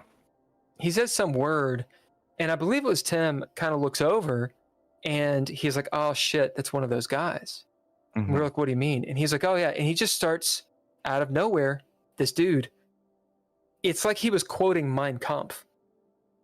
Like just nasty shit. Not really racial slurs, just the kind of like have you ever encountered abject racism or abject bigotry? Yeah. I don't need to look closer than my family, but go ahead, Mike. Yeah, a couple of times. Yeah. I go on Twitter. Yeah, but you know, like in person. Yeah, I mean, in person, we had. It's almost like a joke. Like you're like, wait, really? We had the Ku Klux Klan in my county. You know, they're throwing out leaflets on the corner. And, yeah. I mean, and then I remember doing a show at Tid. No, I don't know if I did a show at Tidballs, but me and a friend were at Tidballs years ago. This is like 2015. Me and my friend Sarah were hanging out. And this guy just comes talking to us. And he's just talking to us. Yeah, seems normal. And it seems normal. and then he says a word that I'm not going to repeat. Yeah. But then you hear it, and it's so wild to hear that word in the wild. Yeah, it's almost like somebody sticks a smelly thing in your nose, and you just go, you know, you're like, wow. It's pretty brazen. I can't believe you just did that. You know, like. Well, it's also breaks context. it breaks the social contract, is what it is. Yeah, it does. I mean, I'm a firm. That's the right way. I'm a believer, we'll say, in freedom of speech. I think there's no words that are off limits. I hear that.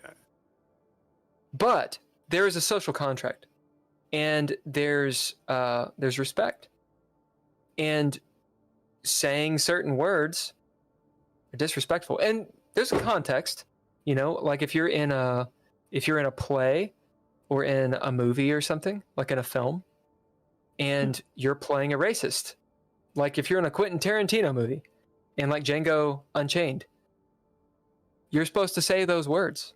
That's right. Because you're not, it's part of a script. That guy at the bar, that was not his. Yeah. He thought he was amongst I can say this. Right. Because same level. Because we look the same. And that's my friend was like, even though my friend Bowling Green is a safe space. It's a safe space.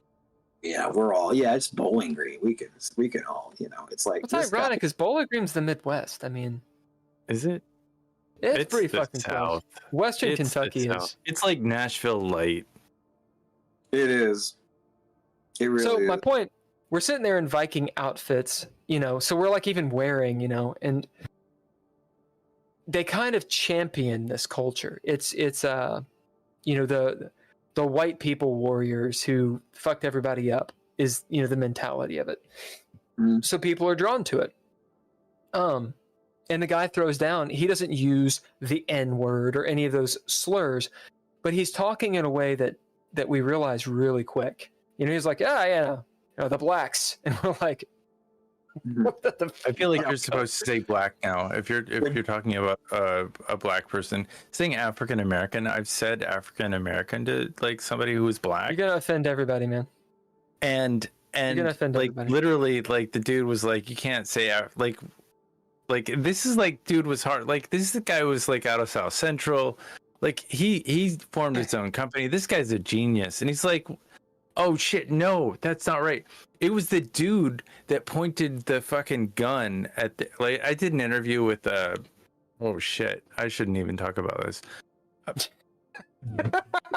So this guy, like he's a gun rights activist, and he pointed a weapon at a federal agent, a black. He's not making militia. A good case for himself. It's a black militia, and I said African American in front of him. He's like, no, dude, like you can't say that. I was like, okay. Will not say whatever, that. man. People are gonna be called whatever they want to be called. Because my own for himself. He may not say, he may feel that way, but that doesn't mean he speaks for every other. Yeah, who the fuck knows? I mean, like he doesn't speak for everybody. He clearly doesn't speak for everybody. He's a really interesting, smart dude. Like that's the thing is that nobody speaks for everybody. Like that's I think the point we're driving, or that at least I'm driving. Someone's gonna get offended however you do it. Part of communication is the willingness to try to understand one another. So if I'm immediately offended by what someone says, then it means I'm not listening. I mean, if they're trying to be offensive, it's one thing. But if they're not trying to be offensive, it's like, well, then why am I getting offended? And moreover, who gives a fuck if I get offended? Well, what does it mean? But I mean, I think that, as a bunch of white guys, the guy's name was Grandmaster. You're not white, Ken. Stop acting like you're white. I mean, like you can't pick and choose, motherfucker.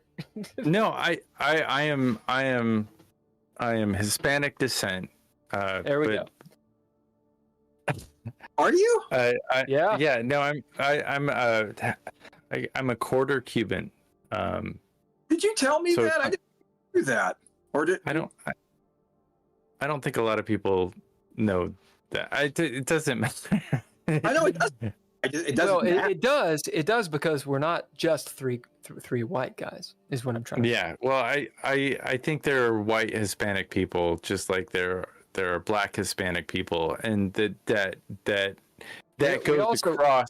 There's also a American, lot like, more line. African American blood in us than maybe a lot of people would like to admit. Sure, and we're all black. I mean, don't even fool yourself. You're black. I mean, Yeah. Conan O'Brien may not be black, but everybody else is. Well, I can point to ancestors that are definitely black. I'm just not. Anyway, it doesn't matter because fuck. Yeah, My and I'm point. also Jewish. That doesn't make Are you Jewish? me. No, not at all. Because in the Spanish Inquisition, my family became Catholic, not Jewish. You turned away from God. Good job. Well, no, I'm an atheist, so I totally did. Like, sorry. Okay, so but this my point racist. is I said African American to Grandmaster Jay, who got convicted of pointing a gun at a Fed, and the dude is smart.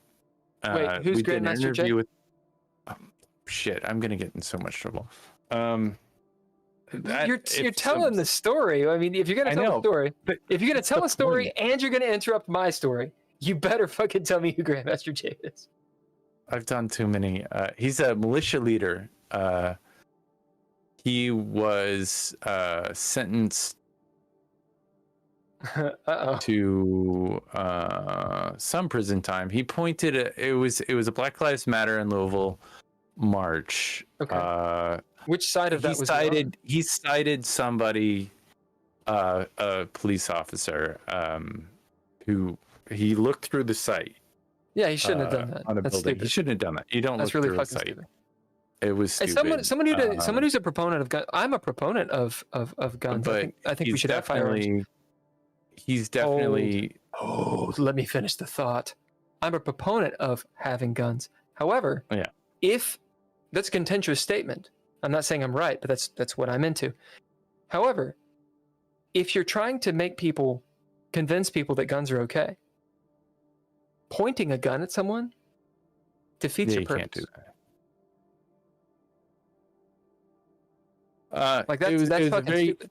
It was a very compelling interview, and certainly it happened during a very contentious time. With what went on with Breonna Taylor and with Okay, so Black he's a Lives lot of emotions Matter. and A lot of emotions. You know, he was super hyped up. We did an interview. It's really engaging interview, but like that's where I was told. It's like I used it for a long time, and you know, my buddy, Fantastic Negrito, and like. Dude, when he's he told awesome. He is when he awesome. told me the name of his band is like okay, and being Spanish, I know Negrito is Little Black. It's so it's not. It means something, or it means something different in other cultures. You don't have to disclaim that. Yeah, but the point is that, you know, I hear African American and I get cringy a little bit in my own head. It's just like I've been told. It's like Native American. It's like, Well, they don't want to be called Native Americans anyway. they don't Yeah, they want- like people. Go ahead. Names, Oh, say that again, Mike. You blipped out for a second. names of their tribes. Yeah. And how the so- fuck am I so- going to know you're Choctaw? Like, I don't know. Yeah. You see what I'm saying? Like, so do people need name tags? Like, there's a point of absurdity, right? No. It gets to be an absurd nature. Let me Yeah, but finish the story really Okay, quick, and I'll okay. never fucking talk about it again. Long and the short of it is, this guy throws down the racial rhetoric, and we're like, dude, I don't think that we're in the same. I don't think we're speaking the same language. We're not like that. We're just entertainers, etc.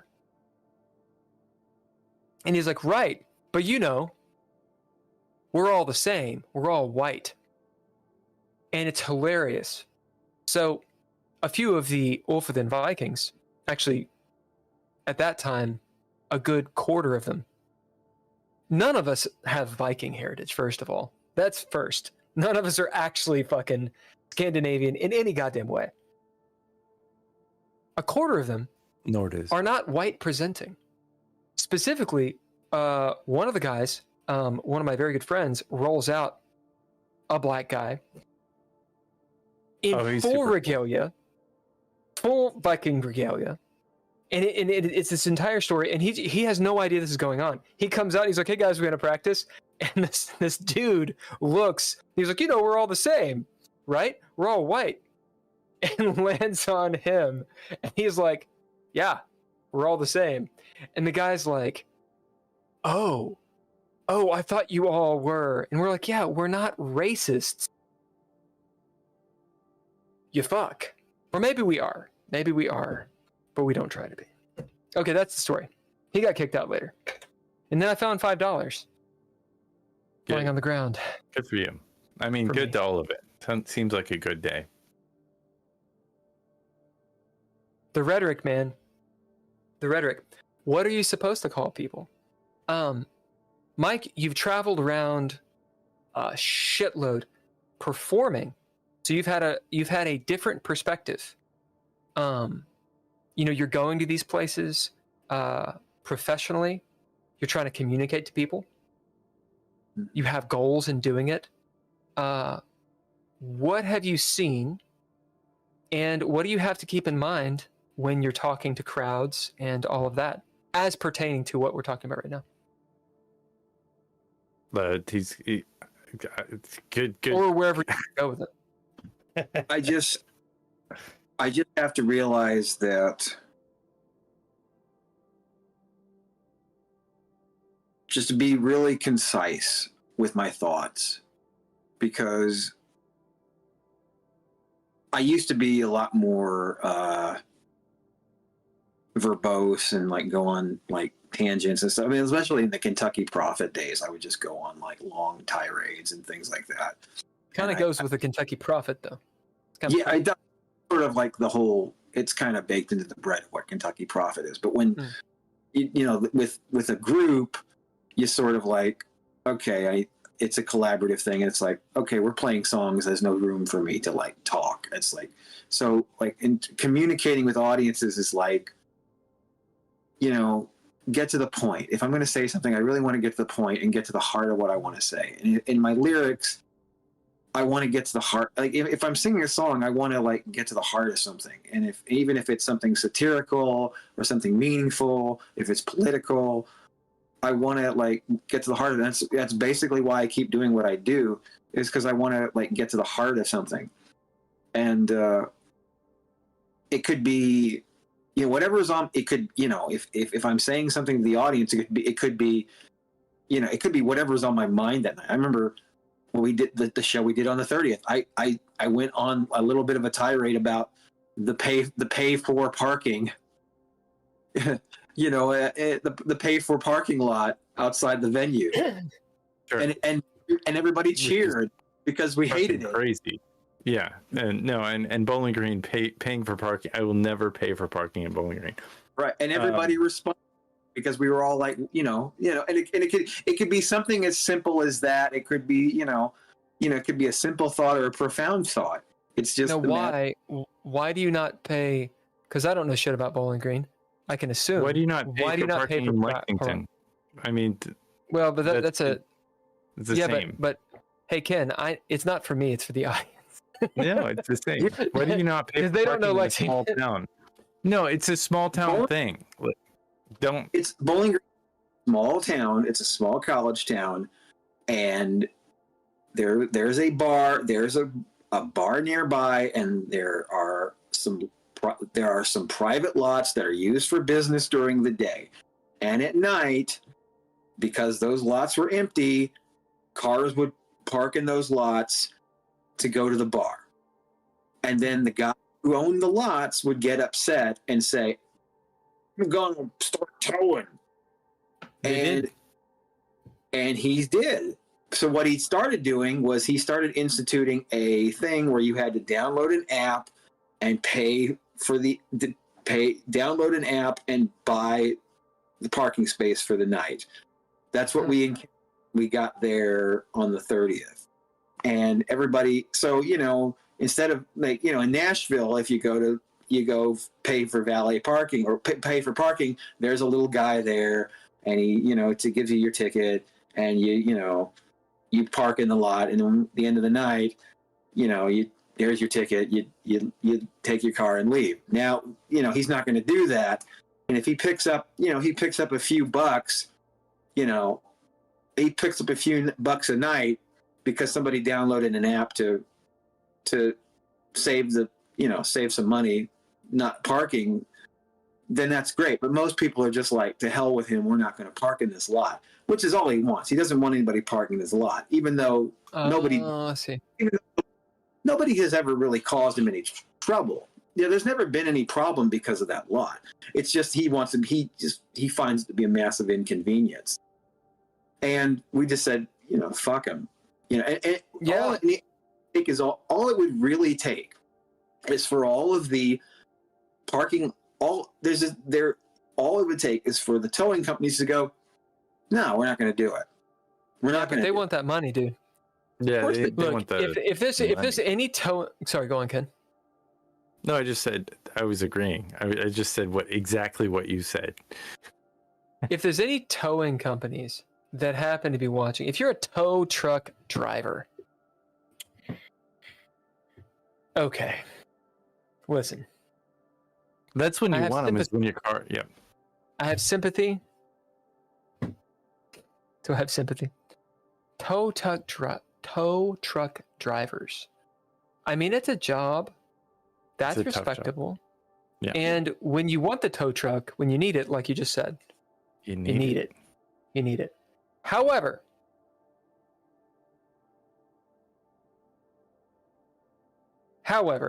if you're fucking stealing people's cars and then extorting them for them, fucking die. Yeah. Okay? You're a fuck. Don't fucking do it. Fucking, like, it is your goddamn choice to be a piece of shit. Fucking don't do it. I'm gonna channel rage. Like, don't do bullshit, man. Don't fucking steal people's shit and extort them. Okay, I'm done. Yeah. Yeah, and it's like, it's really inconvenient to, it's just an inconvenience to the people who It's awful. It's people who it's basically a big middle finger to the community, because it's like, if we were parking in that lot during the day, he's absolutely right. We should be towed. Absolutely right. Because that's a business lot and people rent those spaces during the day. Does he own it? He owns that. He owns those lots. He owns those lots. Them out to businesses, and people use those spaces. So those spaces are used for business. So if people park in those spaces during business hours, he's right to tow them. But after after 5 o'clock, nobody's using them. So what's the point? Why can't I? There's this idea of, like, I understand why people are what's the word? Enticed by ideologies like communism. Not to go stupid here, but the idea of private property being a problem. Like, oh, I own this lot, so I can fuck everyone over because I own it. I can do what I want with my own property, even if that infringes upon others and causes other people issues. Think of like leeways. Like, you have land, for example, and there's, I don't know, lumber on it that you want to cut, but so-and-so won't let you have the leeway to get the trucks in to cut it because they want your fucking money. And they own the land. Big rant. It happens in Eastern Kentucky a whole lot, and Appalachia in general. This is an argument against private property, right? Because isn't the community more important than that one dude's pride or entitlement, right? He pays taxes on that. He owns that for now, as long as he's alive. And then feels the entitlement of, well, I can do what I want with it.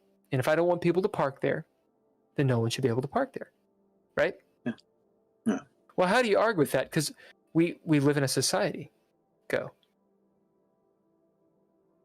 This is volleyball. I just boop. The thing is, it's like he's developed. Well, I mean, like, he's done it. He's like, look, here's my app.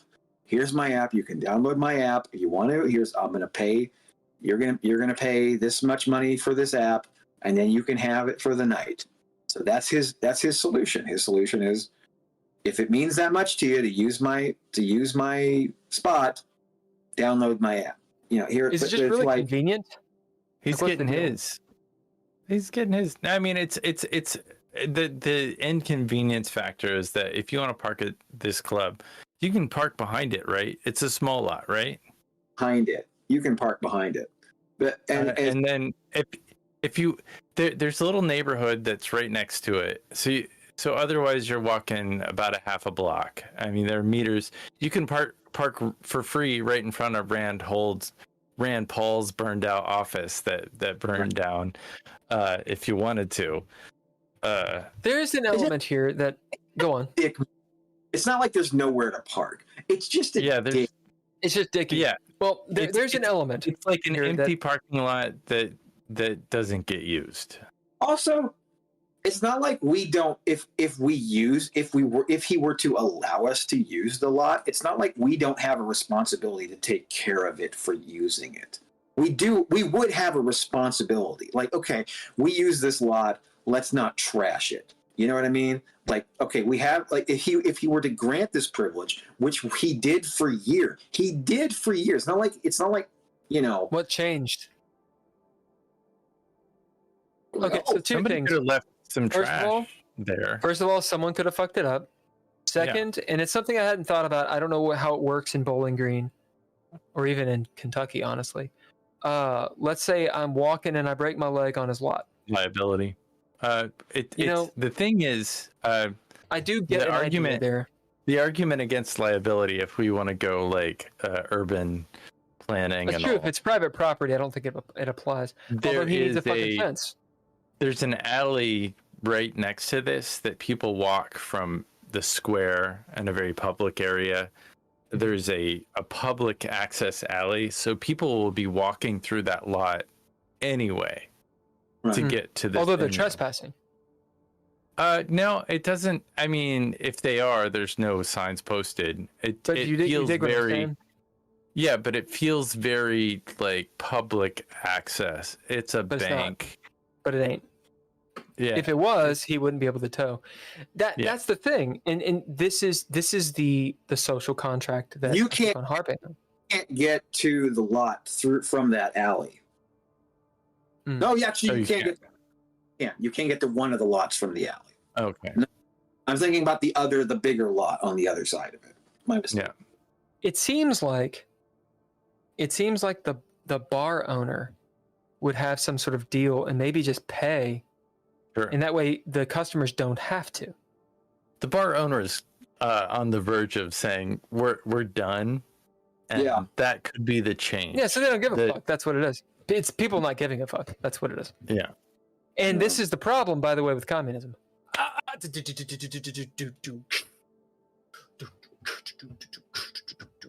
Because people think that if nobody owns anything and everything is everyone's, then everyone will take care of it. They are wrong. Try living with a roommate. Because you have the same trash can and you have the same kitchen. I don't see the communist argument, but Dude, communism is not a good idea. It's also never been put into practice. So we don't know if it works. Yeah, well, I mean, for real. Utopia fucking works. Democracy technically works, but you see what happens, and we love to bitch about democracy in its current state and capitalism and all these things.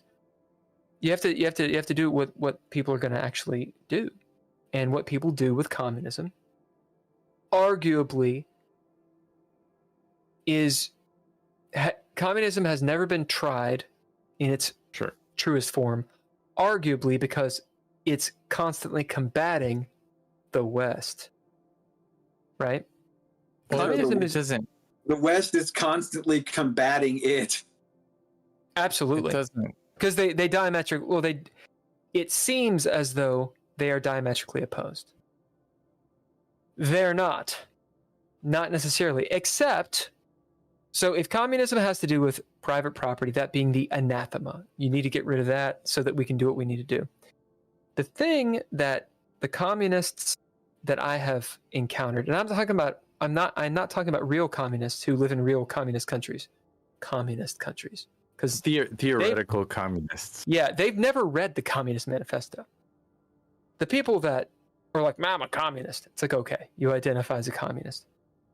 Communist Manifesto is great for about 2/3 of the way, and then it gets fucking awful, because this is what communism is. This is what Friedrich Engels and Karl Marx said to do. They were like, hey, murder, kill, overturn, coup d'etat, in any way cause absolute anti-disestablishmentarianism, cause havoc in any way to destroy the governments that are existing so that we can rise up from the ashes. Yeah. Communism is incredibly violent, warmongering, because it's a necessary evil to get to what we need. That's in the Communist Manifesto.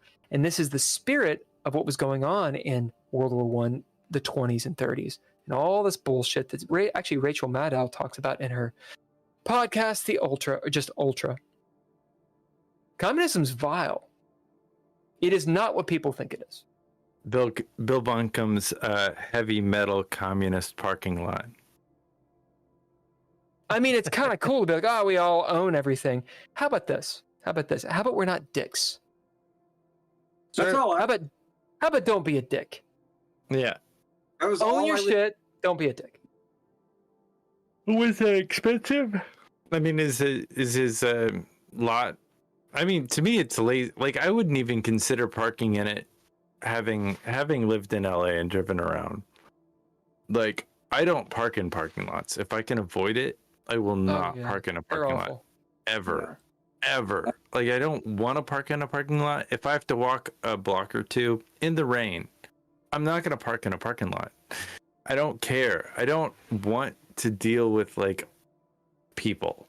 Like, and that is a thing. When I think of a parking lot, I think of, like, I got to deal with some shithead that, like, has a parking lot, and I don't want to deal with it.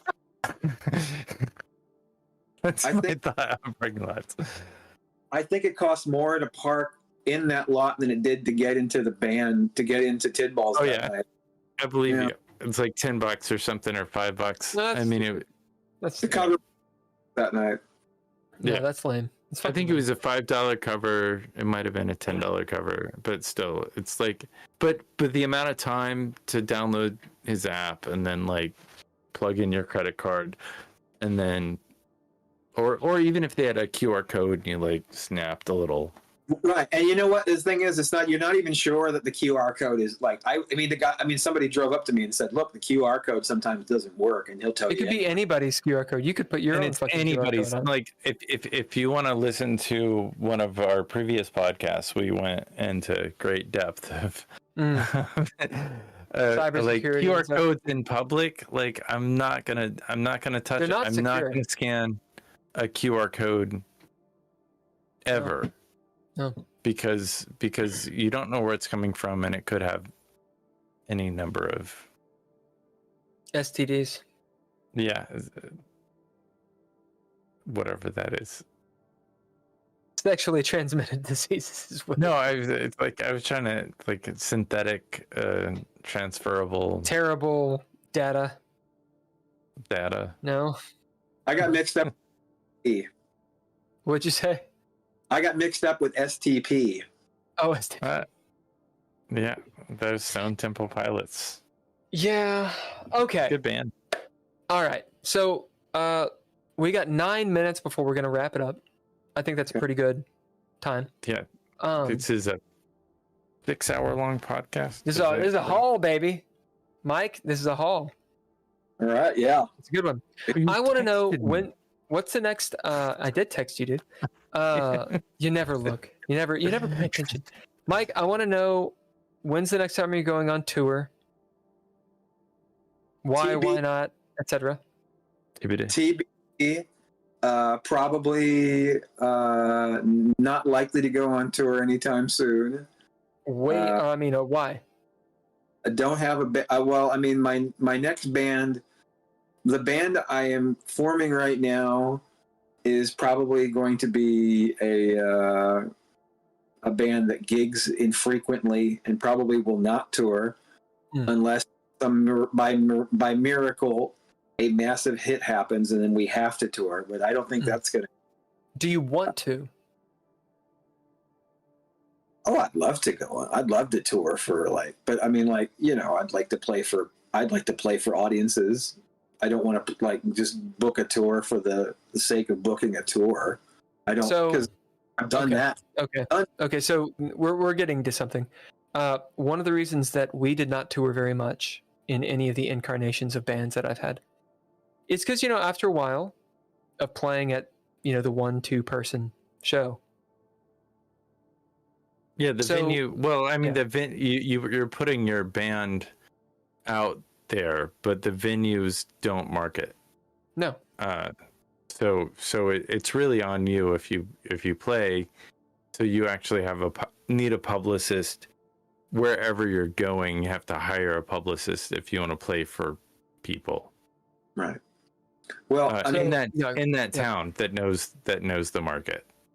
I knew that Kentucky Prophet was over when I played a show in Greenbrier, Tennessee at a coffee house, and 6 kids showed up. And I was like, okay, I'm going to get through this. And I did my songs. I just closed my eyes. 6 kids sitting in front of me, 6 teenagers sitting there. I'm just going to close my eyes and do my set. I'm going to close my eyes. I'm not even going to look at them. Holding the microphone in my hand and singing my songs. And after a few songs, I finally opened my eyes. All the kids are gone. And who were in front of me? A goat and a rooster.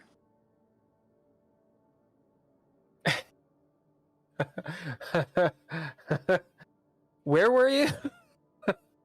Greenbrier, Tennessee, north of that is the bit, because that's good. That's gold. You need to fit that in somehow. It's a good goddamn story.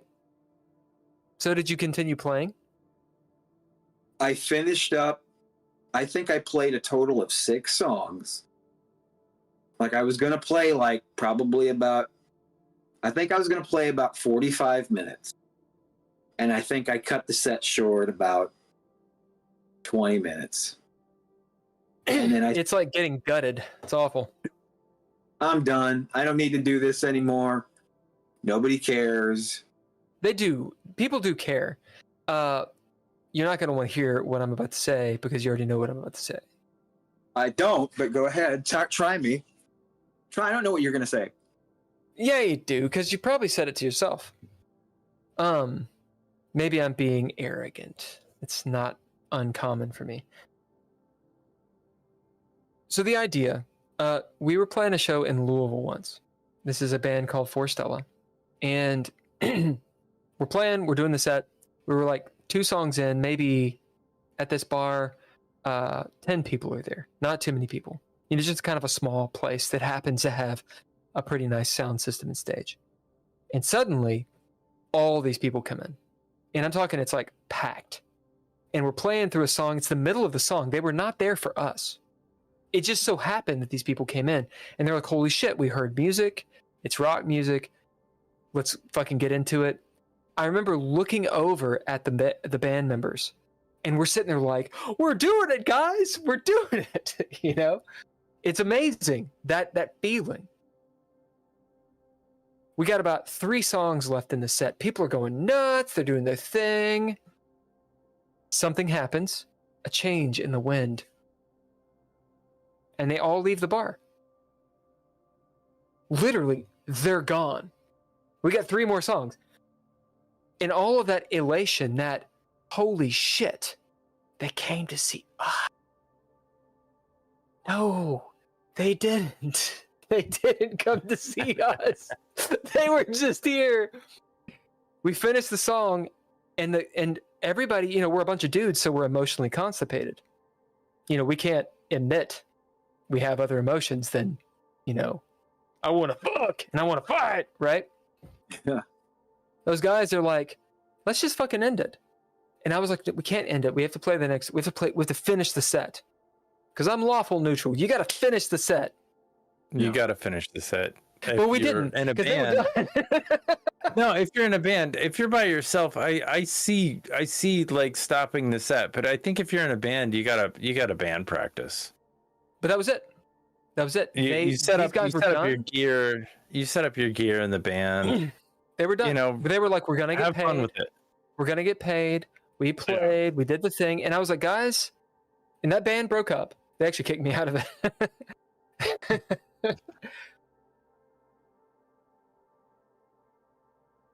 I was like, guys, it is important that we finish this. And I didn't realize it at the time.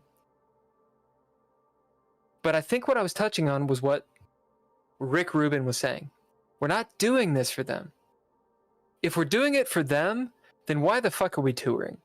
We need to create a buzz on whatever it is and make sure people are there and have a show for people. Hey, we know the people are there. We do all the legwork. But that's not what we're doing. You can't we as artists you can't try to do it all. Briefcase in. You can't do it. Yeah. And then we beat ourselves up because we're internal. We beat ourselves up and we're like, oh, it doesn't matter, what I'm doing is bullshit. But we're actually, if we were able to actually step outside of ourselves and objectively look, we could see it's not actually reasonable, this line of thinking. My point, if you want to tour, then tour. But if you want to play to a crowd, you got to get the crowd going somehow, and then you play to the crowd. And your content will matter to who it needs to matter to. That's my thing with this fucking book. My thing, can I interrupt you? I just want to add to it. My thing was I was in a noise band, and so what we would do is they would have us in LA, you know, come and play a show, or me just come and play a show to end the night, to get people to leave because we were playing noise and it was loud and it was abrasive. And so our goal was to get people to walk out the door. And we felt pretty good about it, like, because we liked the music we were playing and we knew that they didn't get it. So, like, my experience is starting out with a pretty full room and ending off like nobody there. Did you ever have someone staying though that was like, "Fuck yeah, dude"? Well, yeah, no, of course. I mean, I, you know, and that was even weirder because you were like, "What's wrong with you?" I was playing this noise show at a place called The Hive. I don't know if it still exists in downtown LA. We cleared out the space. Everybody was gone. The artists were gone. Everybody was gone, and there were these like two girls like hanging out after, and I guess my ride had also left, and they gave me a lift home. And so it was a great night. I spent the night and everything. I mean, it wasn't a sexual thing. It wasn't a sexual thing, but it was definitely like they liked. I was too awkward for them. Like I kept being awkward. Could have been something. It's fine. It's not. I'm not. I don't really focus on that aspect of it. It's just like somebody's gonna stick around and like what you're doing because you're human, and like I don't think humans are in Los Angeles, son. Yeah, but no, there are humans there are humans everywhere, and like not everybody's gonna get it, and that's fine. Not everybody's like, certainly I used to specialize on getting people to not like me for some reason. I don't know why I did that. It was because I was an asshole. Like, and no, I wasn't you weren't an asshole. You were hurt, and I was hurt and wanted to be accepted. And so I understand. I did the punk point. scene. The point is that that's over now. We don't have to do that. I just want to be liked. I want to like other people. I'm not going to play noise to like clear out a room. I'm gonna just like be a human, and I'm gonna do what I feel is best. And I totally agree with you. You know, I don't like this. but I don't like you totally agreeing with me. No. I see the fact that if you're with a band and you're playing with a group of people, like you finish it out. But I also see that if you are solo and you don't have that much invested and the sound system isn't necessarily amazing, like Mike, you would have finished the set if like the venue was awesome. If you were standing in a theater with phenomenal speakers and you were vibing and feeling and like you were in a good headspace, like you would have like I would just go right now and to the opera house locally, and I would bring my keyboard and my thing and like just play just for the fun of it. Ken Mike, you quit because you were down, right? Oh, I was very down. That's why you quit. Down. So I see a kindred spirit. I understand clinical depression. Okay. Yeah. Ken is a fan of yours. Your music is good. Just accept it. Yeah, but my best friends are fans of his too. So I mean, it just come on. Yeah, I know. I'm just saying, you're not going to convince someone. Okay. There's reality and there's not reality. And if you believe you're shit, then you're believing in fantasy. You're not shit, obviously. So, are you going to go on tour? Or are you just making music? Or what is it that you're actually going to do? I'm just making music. That's all I'm doing. Fuck it. Occasionally there will be a show in the future when we get things situated. We get a bass player and we get our finished and released. We will probably play shows locally, and then hopefully I will be able to do more music in terms of hopefully I will be able to submit more music to publishers and producers to be recorded by other artists, which is what I ultimately want. So that's actually what you want.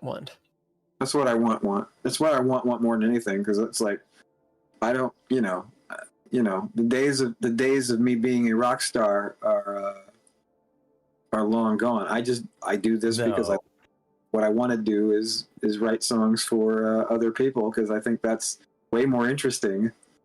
I think you should do it. I think you should do it. I think what I think doesn't matter, but I think you should do that. Put together a tour as well. No, because you like to perform. I know you like to perform. I don't think he should. I never want to tour. Like, I don't want to play live. I don't want to. You don't want to play live? People. Playing live's awesome. Yeah, I do like. Well, I mean, yeah, I want to play live with a band, maybe, where we rehearse and it's easy and everything comes naturally and people don't have like positions. No, fuck that. I want people to see me. I want to get on a stage and play the shit out of some music and to communicate to people. You had opportunity to do stuff and play in a band with me. We're not actually talking about me, Mike. Yeah. And you decided you didn't. He's a great performer. He's a fantastic performer. But Mike, do you like performing? I do. I think he's absolutely a performer. Like I saw him perform 20 days ago. It was a put awesome together a show. Performance and do it. I mean, I don't know how to. I don't know how to get. Yeah, I know it's hard. It's hard. I'm very fucking aware that it's hard. If it were easy, it wouldn't matter. Put together a performance. Have something sitting out there that you do. Like Bill is high off at like his first year in LA, and he's like, the synchronicity. I'm not high off my first year in LA. I'm not high off of it. There's nothing high about it. LA, man. Oh, it's fine. It's LA. Doing things in LA, it's like I probably wouldn't be where I am if I hadn't been if I on to LA, but I'm glad I left LA. It's rough town. I'm glad I left. It's a rough town. It's a rough town. It is a rough It's hard town. to be here. It's hard to be here. It's hard to be there, and I'm sure it's gotten harder since I've been there, since I left there. I just don't understand why. I do understand why. It's difficult to be here. You know, there is a manic energy. Because the whole time I was there, I thought, I'm on the verge of a breakthrough. I'm on the verge of a breakthrough. I'm on the verge of doing, because I was close to because it's the epicenter. It's the epicenter of the entertainment industry. And you think, I'm on the verge. It's where all the nightclubs are at. It's where the industry, the television industry. And you think, because you're there and that's where the nerve center is, you think, I'm on the verge of something. I'm on the verge of something. When the reality is, at least in my case, I was in a sweaty apartment in Sherman Oaks, California, making demos with my roommate. And your roommate was a phenomenal fucking musician. Like I made music with him as well, and like yeah, but the reality is we were no closer to making it than we would have been had we stayed in Bowling Green. We were no closer to a record deal we were no closer to a record deal than we were had we stayed in Bowling Green. So this is a perspective. I wasn't there. It's a perspective. I got a metaphor. It's a shitty metaphor. Ken, go ahead. I have a metaphor too. Like my buddy, like who I worked for, he was a manager with Interscope and managed major bands. That you all know, and we've talked about a few of the bands that he managed during this time. Doesn't matter what I gave to him, like I was never gonna get a gig with them, and none of the artists that I brought to him, like they were never good enough. It didn't matter, like they were not gonna get signed. I probably played Mr. Neutron track for this guy. I played Fantastic Negrito, like one of his prior bands, and he turned down. It didn't matter the quality. It wasn't what they were looking for, and what they're looking for is 20, if not younger. And they want something that, or the model at the time at least was 10 to 15-year-olds will dig. And that was never us. We, in any of our bands or ideas or concepts. Ironically, go on. That's surprising. You would have thought at that point they would have really dug the cover of Physical, because me and Taylor did a cover of Physical that I thought would be really like. I don't think I ever got that. Yeah, it would have been like. I mean, it's like it would have been like. It was just. It sounded like we took that Olivia Newton-John song and just trashed the hell out of it. But it kind of like for 2001, 2002. If somebody had done a really kind of heavy, hard rock version of Physical by Olivia Newton-John, the way we did it, I think it would have done really successful. If you'd played him that, maybe that would have no, that's fine. What happened was I played him all this stuff and I played him all this creativity, and it made the guy like me, and so I got work, and that's what I got referrals. And people like connected me to other people. They didn't do shit for my friends. And still won't. They like me, they'll answer my phone call. That's awesome. But it doesn't matter. I mean, it does matter. Because you said earlier, and I never stopped thinking about what you said earlier. It's like, you talk about why Mike don't or me? people you Oh, well, you shouldn't ever quote me or even think about anything that I say, sir. You said earlier something about like, I'm a different level of actor than you are. Like I'm further into the system than you are. I mean, it's because they have it doesn't matter what they say. They could talk about you all day long, and the connection is with that one person. It's not with a different person. Right. It's kind of like what Mike was saying earlier. And when you guys were talking about, fuck, I can't remember the dude. That John Black, is that his name? Frank Black. Frank Black. But Black. You know, there's a system. There's a system, and from the outside, it looks like one thing, but it actually isn't that thing. Which is odd because with business, it is that thing. Like if you want to get a job done, for example, a film, you just make the film. Like, yeah, but you the get hard the part's money not together. making the film. Hard part you is not making the. Doesn't matter. Making the film is easy. Distribution, getting people to watch it, that's what's hard. Right, but what I'm talking about is making the film. Yeah, but like it. But that's me being an actor. That's the answer to the band. You want people to show up at the concert. It's not about making the music. It's not about making the song. You could have a great song, a great band, all the right places, but like if you don't have a promoter or somebody doing the thing, nobody's going to be there. This is a cyclical conversation. Sure. So we're all musicians. I'm a musician. I maybe used to be a musician. We've had this conversation. I get it. But it's a cyclical thing. It's a one thing and then another thing and then another thing. It's the argument that a person has. We've already addressed this, actually. You have to have that yes and mentality. I made notes. Oh, good. Yeah. The idea of, well, I can't do it because of this, and if I did this, I can't do it because of this, so I'm now back to square one. Well, go fuck yourself. Yes, it is that easy. Make the fucking film. It is as easy as doing it.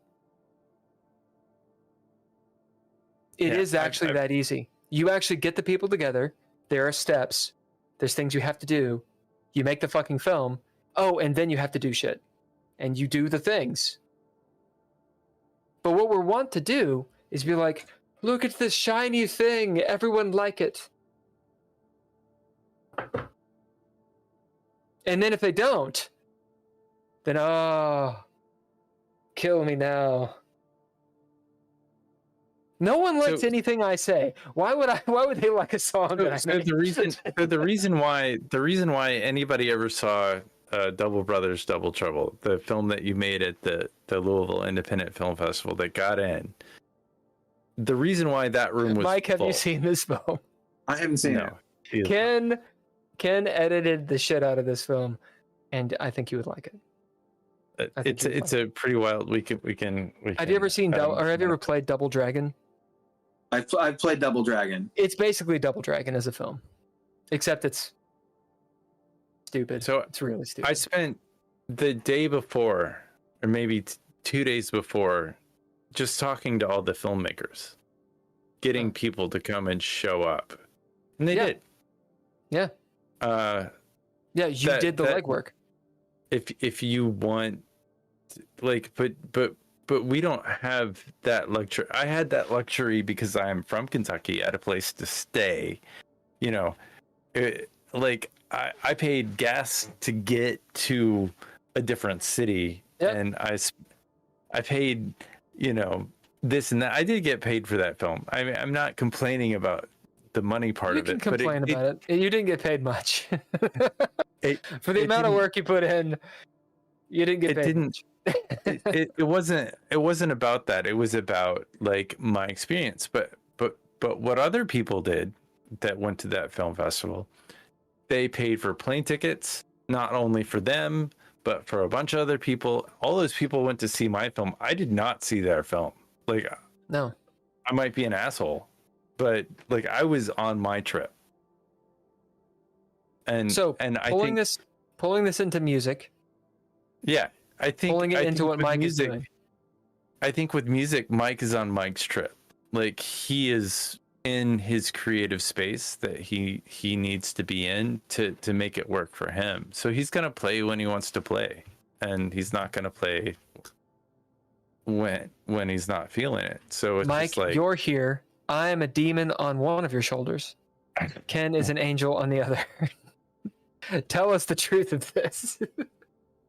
Well, a part of it is, I mean, like, okay, right now I have a band in development, and I guess Technology versus Horse, whenever they decide to awaken, I awaken that sleeping minotaur.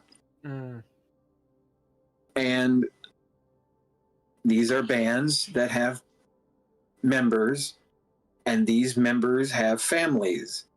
Yeah. And that is a reality that has to be dealt with. Yep. These have families that have to be taken care of. These people have jobs that have to be, they have jobs to take care of their families. And that's important. So, like, that is why it is important to do, okay, it's like we can take a night off to go do a show. That's okay. To take like a week off to go do a tour, that would take more moving around and taking some sacrifice. And that would mean taking time away from the people they love and putting more of a burden on, like mom putting burden on mom to raise the kids, Right. while they're all rock star in a bar with who knows how many people. Could be 200 people in the bar, maybe 2 people in the bar. Who knows? You know, and is it going to be worth it? Like, It needs to be worth it. You know, again, yeah, and we would have to hire a publicist to get our name out there in towns that we haven't played in. Yeah, we would have to do things like that in order to get people interested in us. Would I like to do something like that? I would love to do something like that. I think it would be interesting. I want to play for audiences. I want to play for people who are interested in hearing what we have to do. But there is a reality of supply and demand. We have to create demand before we can meet that. And there's no reason to tour if there is no demand. Do you have a Patreon? But it's also an infrastructure. Like, you don't have the infrastructure in place. You don't have people in place to like manifest some of this stuff as well. Like, it's like with filmmaking. I've got a film where I would make money. I would get paid to do this film. All I have to do is find 1 or 2 elements that are difficult to get, and it's like I'm right on the verge, and the film's gonna get made. But I just don't have the infrastructure in place to put it to pull the trigger on it. I got actors. We should talk, sir. Yeah, I might be able to help you.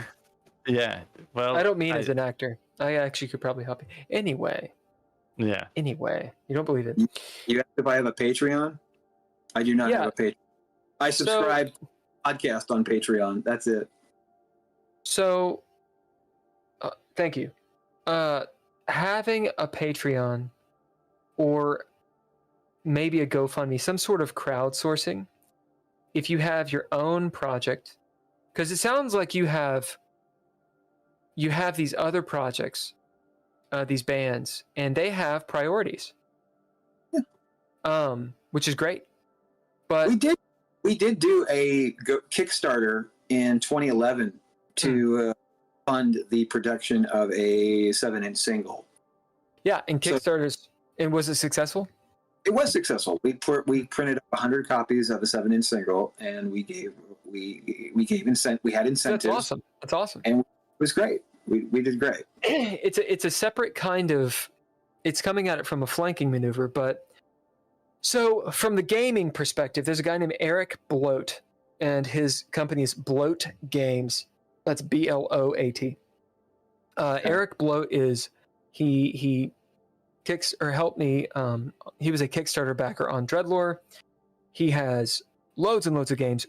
Really cool guy. He might be on the podcast at some point. Very solid dude. At any rate, my point of saying this, we should have a drinking game for this episode of how many times I say this is my point. He wants to create games. He loves role-playing. But what he's done is he's created this business around Kickstarter where he comes up, it's pretty much a small operation. He creates these games. He figures out the artwork, maybe with an artist, whatever. He puts it out there, boom.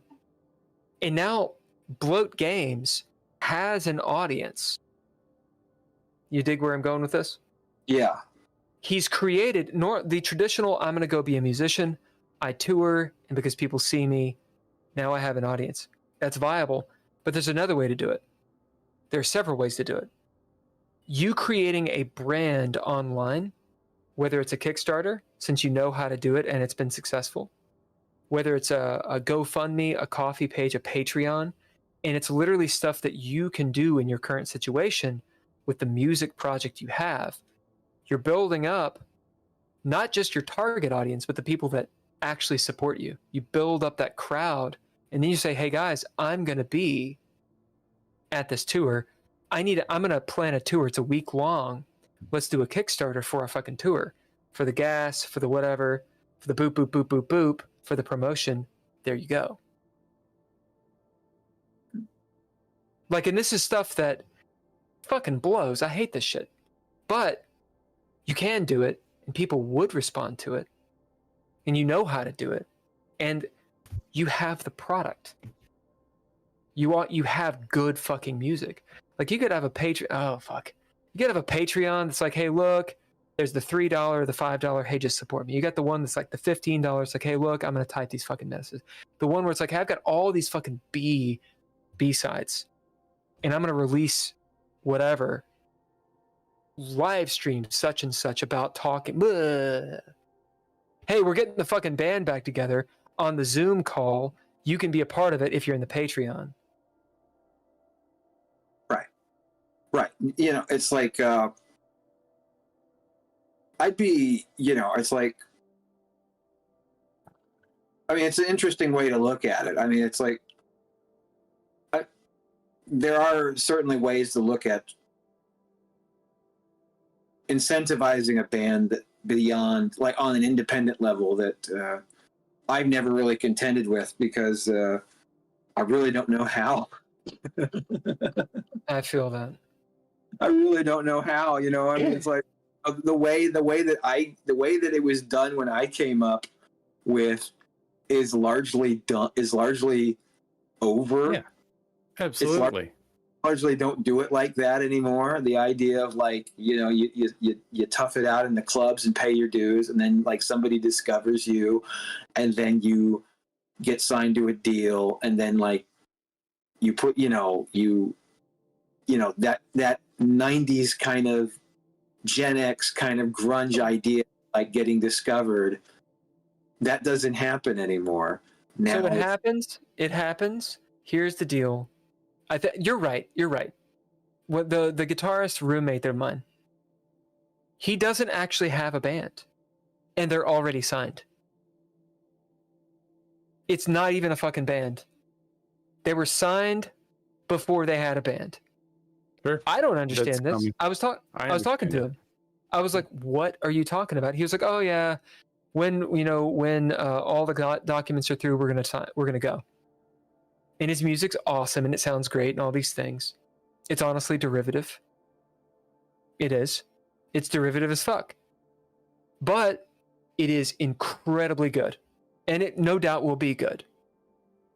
Kind of mathy metal, hardcore, whatever the fuck you want, with a female vocal. You know exactly what I'm talking about. They're signed. They have a tour. They technically don't have a band. I get it. But things that do exist, set up, what is the tour you want to do? do a Kickstarter for it. There's a lot of legwork, a lot of back end of figuring that out, and have it kickstarted.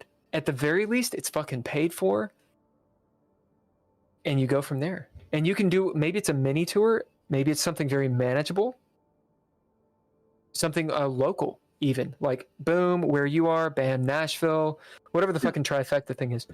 Do that. And you start building up that, and maybe it's not even, it's an internet thing. Dang, you pick one of the social medias and you're like, hey, we're here. Totally real. I bet it would work. Right. Yeah, worth a shot. Why not? Okay, I'm going to shut the fuck up. I'm going to give you guys the last 5 minutes of this.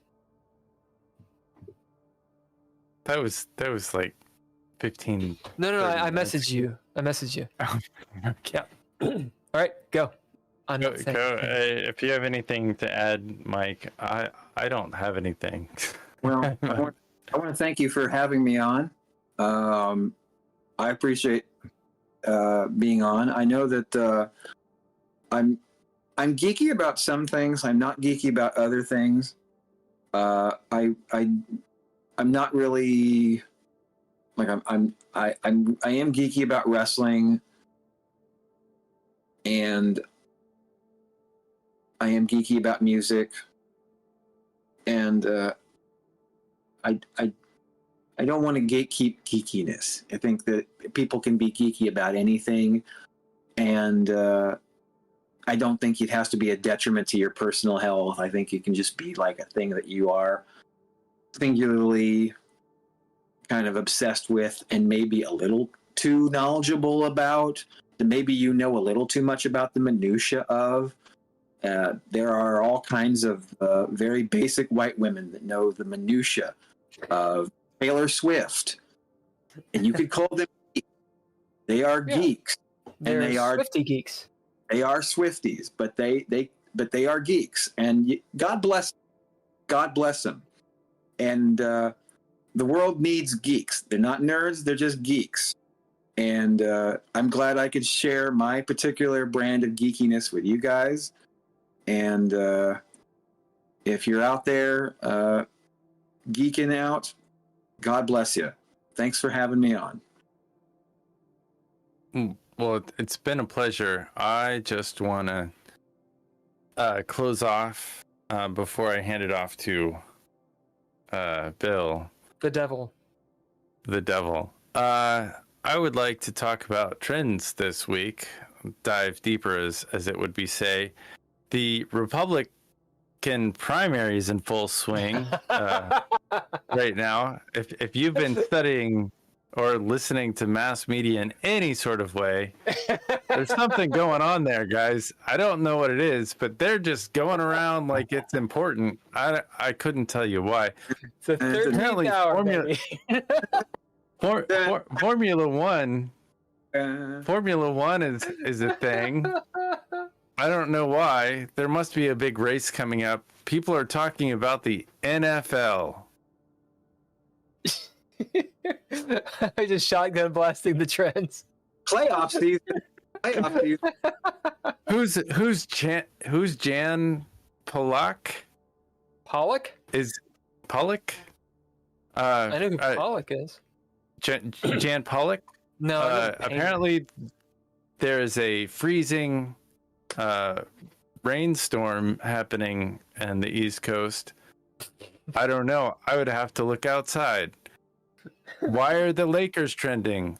I don't know. They're probably playing basketball. Why is the Wizards of Waverly Place trending? I don't know. Selena Gomez. It could be her. Law and Order SUV. Why are they trending?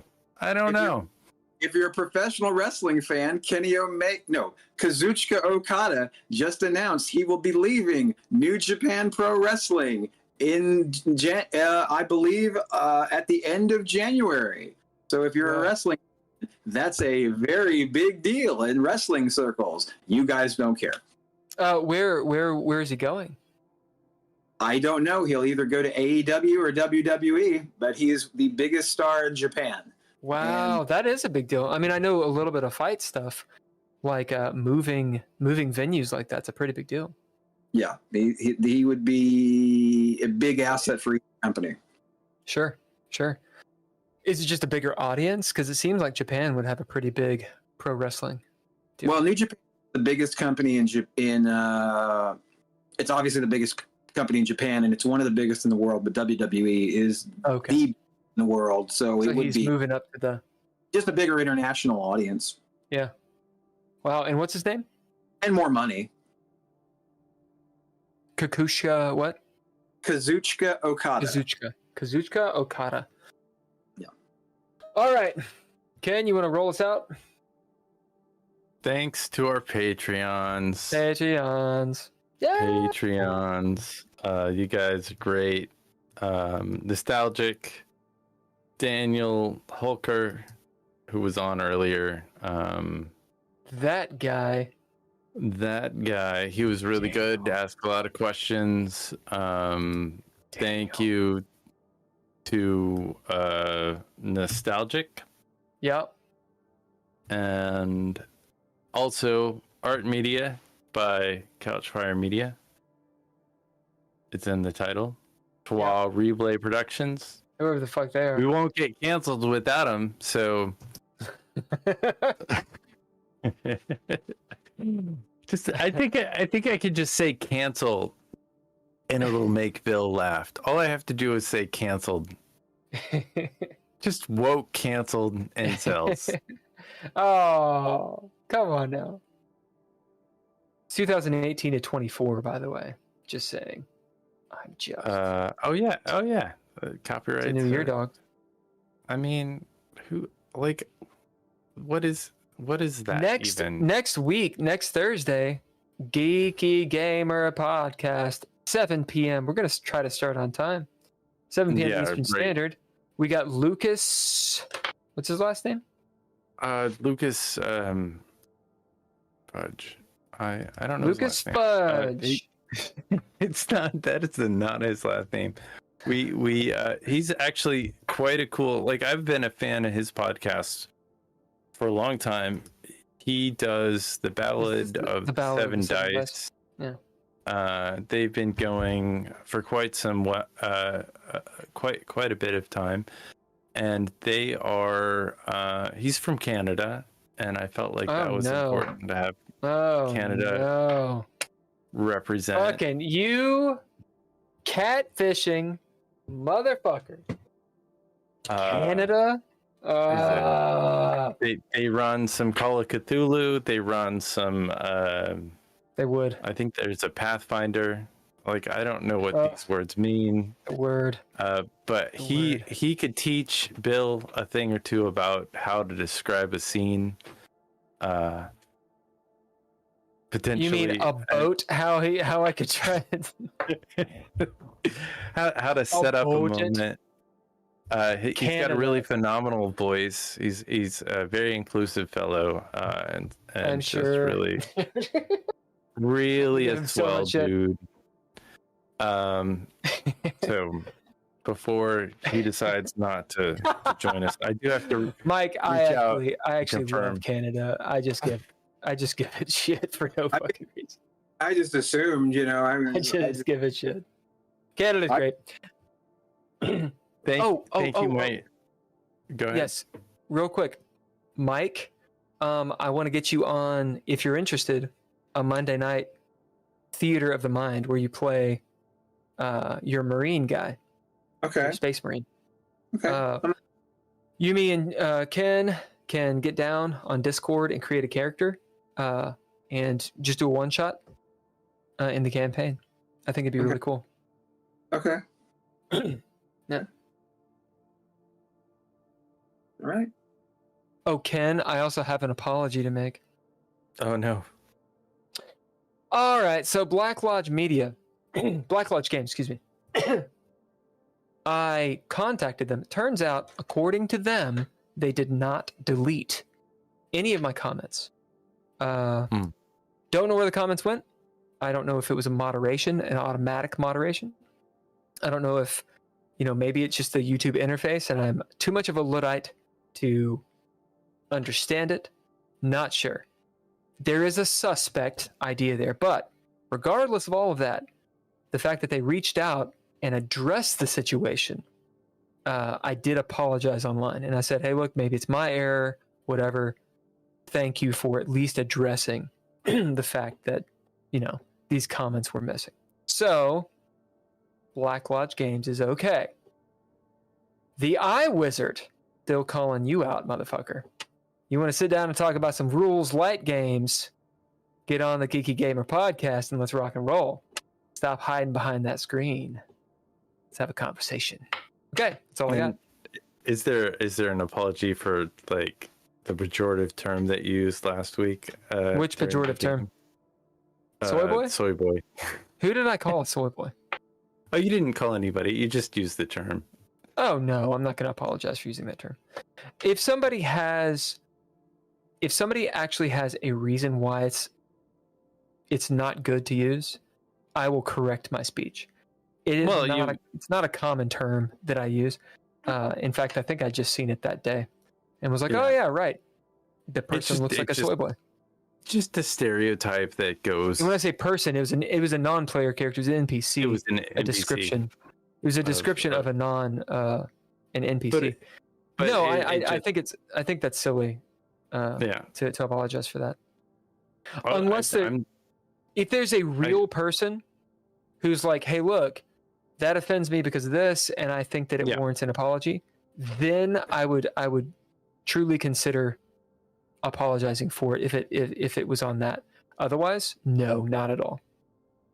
Well, that's where we are. And tune in next week to see if we find anybody who gets offended. If you're by offended, anything. please jump on our comments, subscribe, like, message the us. bell, man. We're available. If anything offends you, please. Hey, we also have a Patreon. If I offend you, first of all, you can go fuck yourself. Second, we have a Patreon, patreon.com/DreadLore.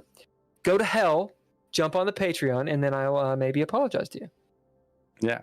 Money will make Bill apologize for just about anything. About every time.